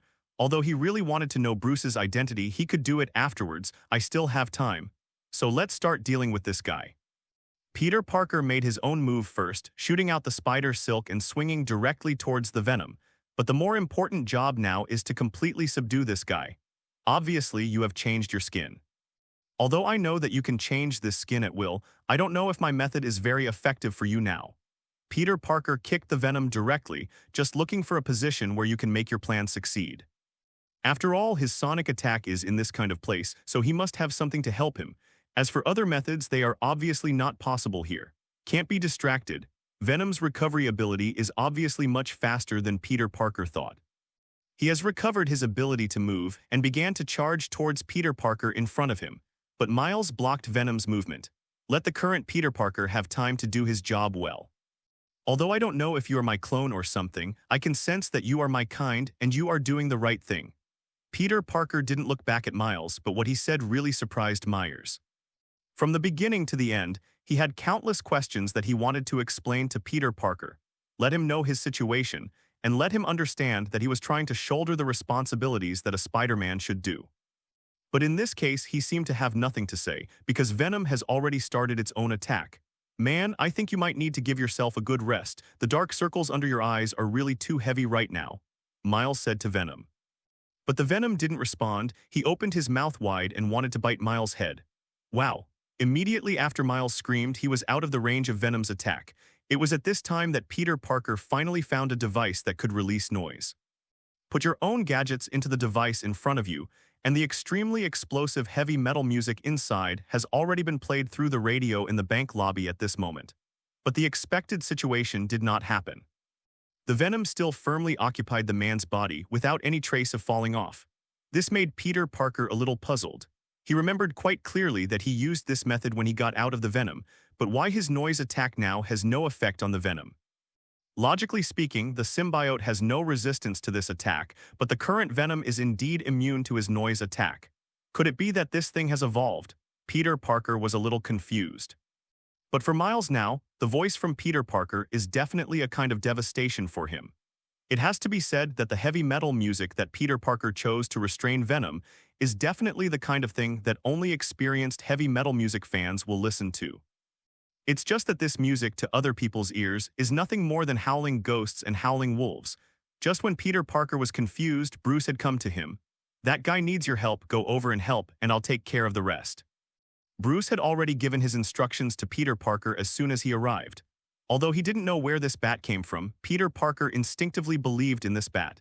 "Actually, I really defeated this symbiote before, and I don't know why my method is useless to him today." Before leaving, Peter Parker was still facing Bruce, explaining that he really did it over this matter. Bruce ignored Peter Parker. He just pulled out the USB flash drive inserted by Peter Parker, and the howling heavy metal music stopped instantly. "Well, although I know my music isn't very good either." Peter Parker rejoined the battlefield. At this moment, he had stuck one of Venom's feet with his own spider silk and threw him directly into the wall. Peter Parker's immense strength smashed Venom right through the wall. The falling gravel concealed the Venom's state, helping Miles, who was obviously having a headache. Peter Parker said apologetically, "Sorry, I thought my method would work." "So you're really Spider-Man, aren't you?" Miles didn't have any complaints about what Peter Parker did. "I should be Spider-Man, but maybe not your Spider-Man." No matter how dull Peter Parker is now, he can still feel the difference between this world and his own. Divclass equals contentad, a Venom that is completely different from his former enemy, a Spider-Man who still looks like he may be a clone of himself. There is also the most fundamental difference. That is, the abbreviation of the New York police in this universe is not NYPD but PDNY. As Peter Parker looks for a device that will play heavy metal music, he happens to catch a glimpse of the initials on the police car outside. Peter Parker believes that the New York police will not change their abbreviations easily, especially for a guy like him who greets the New York police almost every day. He will definitely be the fastest to know about any major changes in the New York police. One of the people. But now Peter Parker is even more surprised that Mysterio actually built a device that can travel through space, and it is no longer just a phantom trick. When you first saw it, you really thought it was Spider-Man from our universe coming back. Miles was a little emotional after saying this. Although Peter Parker also wanted to continue talking to Miles, the sound coming from Venom forced him to focus on Venom. The guy pushed away the gravel on his body at this moment. There was no damage to the black skin. It was estimated that the host inside had been completely healed by the symbiote when the bones were broken. It seems that if I want to understand the world, I have to defeat this guy first. Peter Parker once again prepared for war. So have you ever fought this guy before? Peter Parker asked Miles, since Miles, as the Spider-Man of this world, should have some combat experience. Miles expressed some embarrassment. Actually, it's been less than 3 months since I had the spider ability. After hearing this, Peter Parker really admired Miles. After all, when he started getting into Venom, he already had at least some experience dealing with these guys, but now it seems that Miles is definitely just a rookie. So now we have no way to deal with him, right? You don't know his weakness. Peter Parker already felt the difficulty of this battle. Miles nodded. Okay, I understand. Peter Parker could only attack the Venom in front of him as he did when he first came into contact with the symbiote. Although it is clear that that attack method may be harmless to the symbiote, there is no other good way now. That guy is afraid of electricity, strong electricity. Bruce's voice suddenly rang in the ears of Miles and Peter Parker. Both of them were taken aback. If they remember correctly, there is no way for Bruce to speak in such a calm way at the distance from them now. If you want the two of them to hear clearly, you should definitely shout. But Miles presumably knew what Bruce had done. Peter Parker tentatively asked Miles if the guy dressed like a bat was a superpower. I think he might have put something on us that can communicate. Miles knew Bruce's style at that time, and he should have put something on them when they weren't paying attention. Peter Parker wanted to complain but was interrupted by Venom's voice. Why are you all so willing to love those spiders? Venom's crazy voice showed that his current situation was quite bad. Perhaps it could be said that the symbionts on his body had begun to devour his host, because they hadn't eaten for a long time. But in front of him were two extremely delicious Spider-Man waiting for the symbiote to enjoy. Neither the symbiote nor the host was naturally willing to give up just like that. So what should we do now? Peter Parker didn't care about other things now, he asked Bruce. The most important thing now is to completely silence Venom, and if possible, try to make this kind of thing disappear from this world. Seeing next to you, did you destroy the exposed cables because of your fighting? Following Bruce's words, Peter Parker and Miles naturally saw the exposed cable, but that thing was not damaged now. I'll overload the power here in a while, all you need to do is lead that thing there. Bruce had already begun to deploy the surrounding power when he spoke, and it was converging here. And if you want to save people, I suggest you keep a high degree of concentration at all times and bring that guy's host out of Venom's body. I think you heard what that guy said. Peter Parker turned to look at Miles. Then let's take action. Miles shot out his own spider silk and shortened the distance between him and Venom in an instant.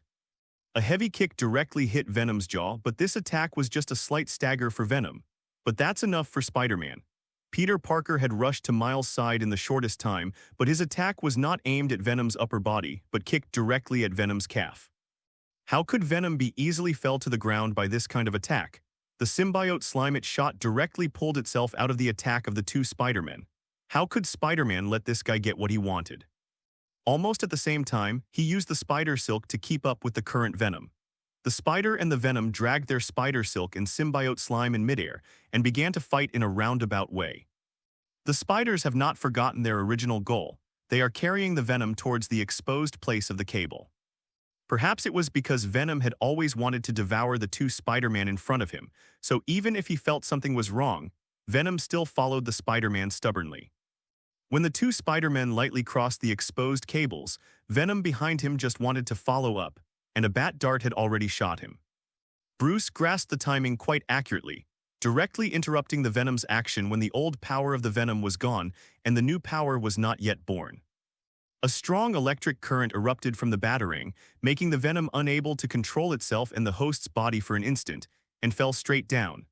When shooting the bat dart at Venom, Bruce shot the second bat dart to cut off the cable directly below. The moment the Venom fell on the cable, Bruce had already pressed the button in his hand, and all the surrounding electricity was sent directly to the bank by Bruce.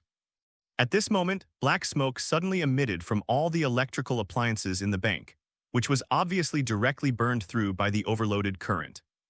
The Venom, who had also just come into contact with the broken cable, had already realized that it was bad. But at this moment, he had no way to get himself out of this predicament. He could only watch himself fall on the broken cable. The moment he came into contact with the electric current, the Venom began to fall off the man's body like a burnt leather sheath. Peter Parker quickly shot out his own spider silk, and before the man had completely touched the cable, he had already pulled the guy out. But this does not mean that Peter Parker will let this guy go. Instead, he will wrap the guy tightly with spider silk to ensure that he will not escape easily. Good job, kid, Peter Parker praised Miles.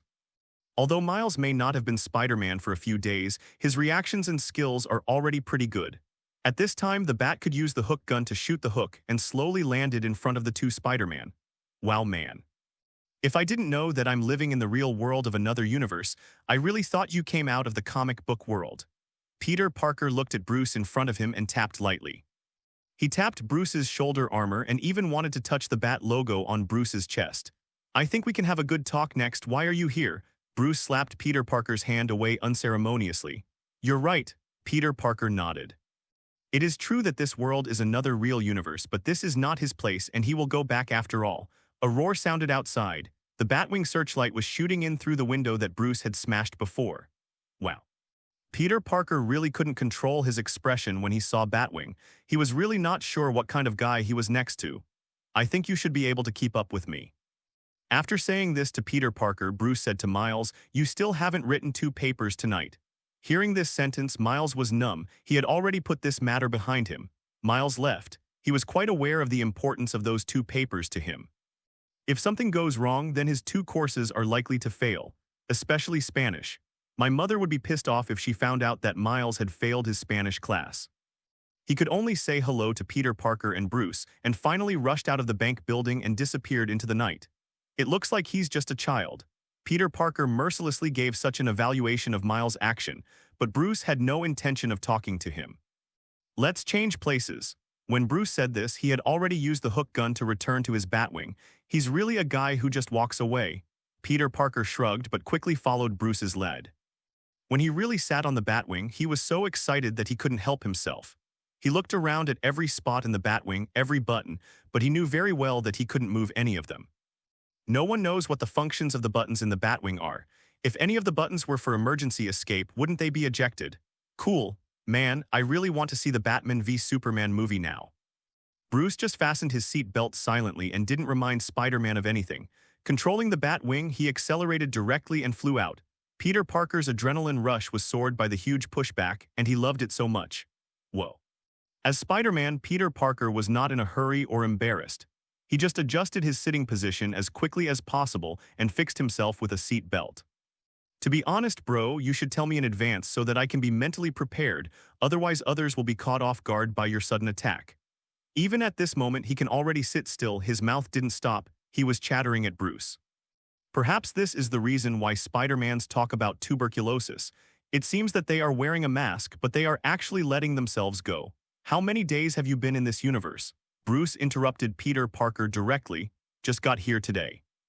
Peter Parker was looking down through the Batwing window when Peter Parker replied.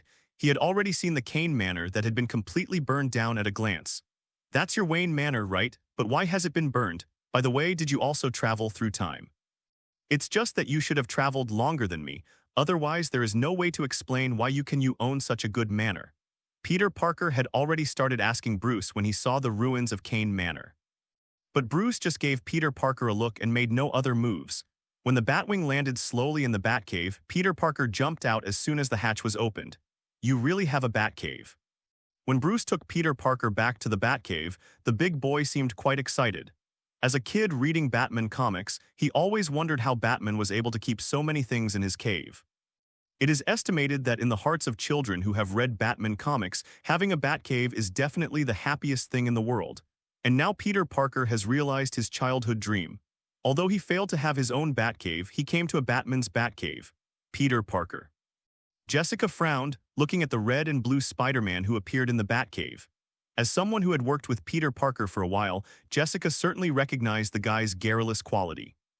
However, the news of Peter Parker's death at that time was also confirmed by Aegis, and there was absolutely nothing false in it.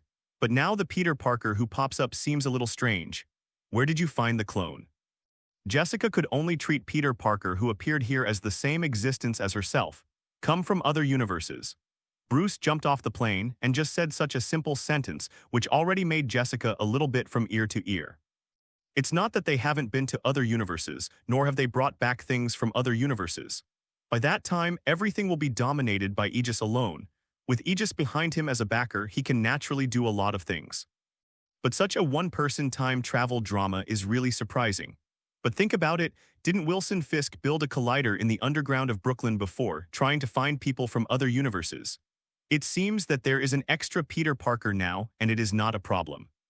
How's the Prowler? The reason why Bruce went a little slower at the bank was because Bruce sent the Prowler back to the Batcave. Bruce wants to know why the Prowler chose to kill Tinker. Tinker is definitely the best source of weapons for supervillains like them. No one will touch such a person.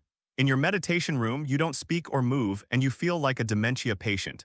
Jessica looked at Peter Parker, who was jumping up and down, still not used to it. The Batcave with Bruce has always been deserted. When has it been so lively?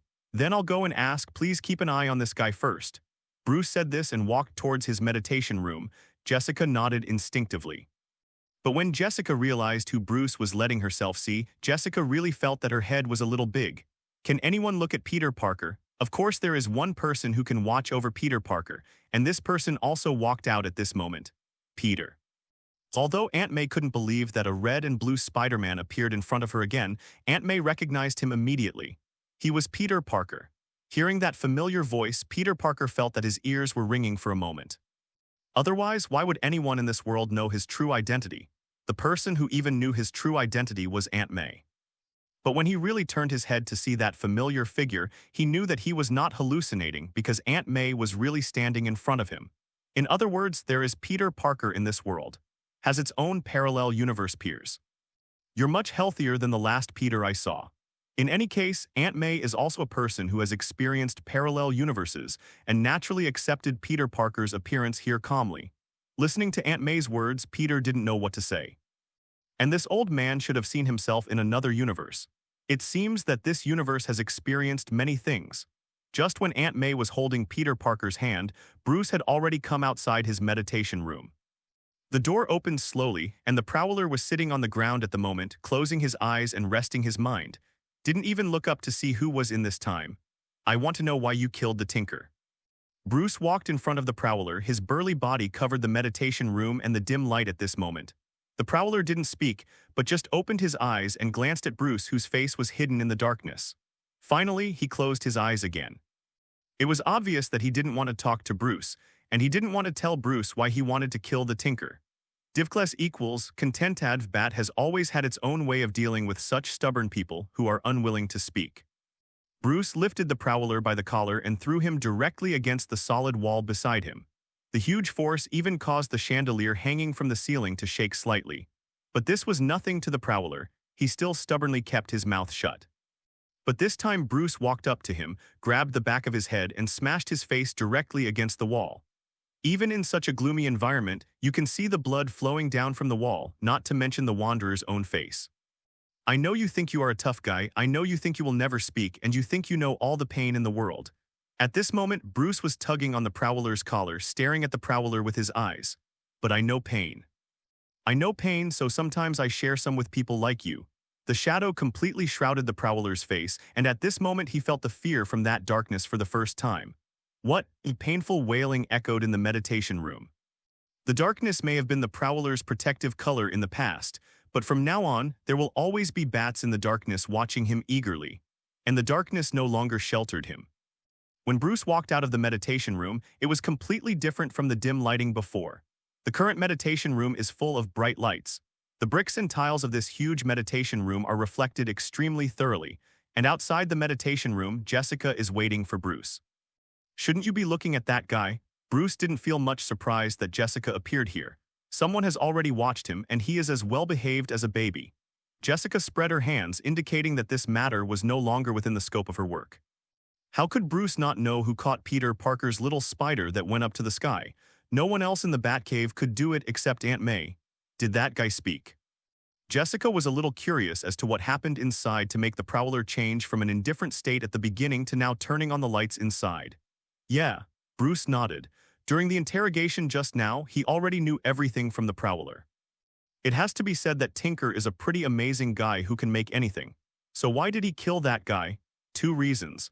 The first reason is because the guy helped him deduce that Miles Morales is Spider-Man.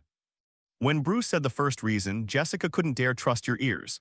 This matter sounded a bit ridiculous to Jessica. Just because the other party helped him deduce Spider-Man's identity, he was going to kill the other party.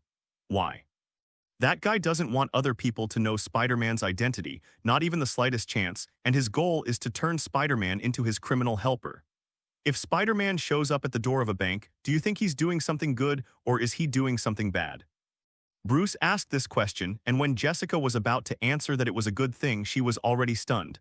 Because everyone agrees that Spider-Man is a good person. If the Prowler's plan succeeds, no one will be wary of Spider-Man.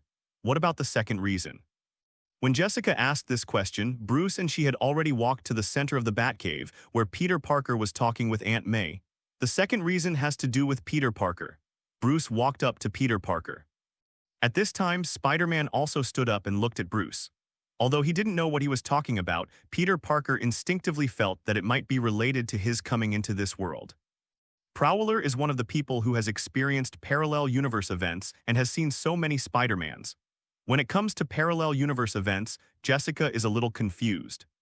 Although it is said that the Big Bang caused by Wilson Fisk was later taken over by S.H.I.E.L.D., Jessica at the time hadn't paid attention to it, and she was still researching her own origin. By the way, he was doing his own work in the team led by Nick Fury. Aegis has some files on that matter, but I guess it's not very detailed. Bruce turned his head and said such a sentence to Jessica. Bruce didn't believe that S.H.I.E.L.D. wasn't even aware of so many Spider-Mans appearing in Brooklyn, New York. Of course, there may be information about that matter, but it is definitely not very detailed information. They can only speculate about something to do with Wilson Fisk's collider. The events of the parallel universe I will tell you later, but what I want to tell you now is that most of the reasons why the Prowler killed the Tinker are because of the events of the parallel universe. But what does this have to do with me? Peter Parker was a little unclear. He was sent to this universe by a mysterious visitor from his own universe, and according to normal principles, he should have nothing to do with this universe. I think the guy who sent you here was definitely a genius with a high IQ. Listening to this sentence, Peter Parker thought about the various behaviors of the Mysterio, and he had to admit that what Bruce said was correct. Mysterio could indeed be regarded as a genius, but he used his genius mind in the wrong place. And that's why I say Tinker is an amazing guy. The Tinker didn't know where he got it from, the original design of Wilson Fisk's collider at that time, and some of the negative energy that escaped when the collider exploded. Those two things, combined with his kind of genius mind, have allowed him to make a small collider. However, his purpose is different from Wilson Fisk's. He doesn't want to bring anyone here, nor does he want to make anyone disappear from his universe.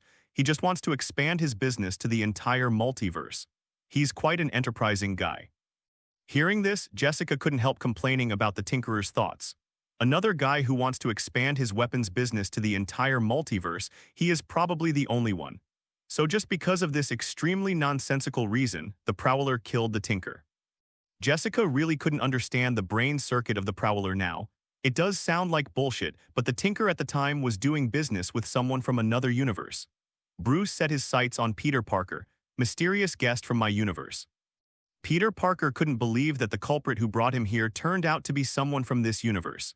Yes, the Tinker sold some of the Collider prototype blueprints to Mysterio and also helped him adjust a few things. Make the teleporter he has not so big. The main reason why the Prowler killed him was because this guy told the Prowler these things about himself. Bruce pressed his brow, unable to understand why the Tinker at the time wanted to pass on such confidential information to the Prowler. Talk things out. Maybe it's to show off your intelligence, or for some other reason. The Prowler chose to cut off this multiverse industrial chain directly at the source in order to avoid so many Spider-Man or other superheroes. So he killed Tinker. But now it's obvious that the mysterious guest in your universe should have completely perfected his teleporter. Bruce also had a headache when he said this. Now I am still in a stage of development, but the events I encounter now are basically things that make me a little bit at a loss.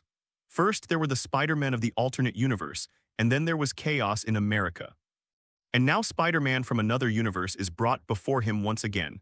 In the final analysis, the reason turned out to be something done by people in our own universe. But the only thing that can be thankful is that the source of this incident is dead. Hello, everyone. As we wrap up this video, I want to share a quick note. I have a Patreon account. If you'd like to support me and enjoy on-demand audiobooks, you can become a Patreon member. Alternatively, you can check out my Google Drive link, which has 500+ novel audiobooks available through my Ko-fi or Patreon shop. I appreciate your support.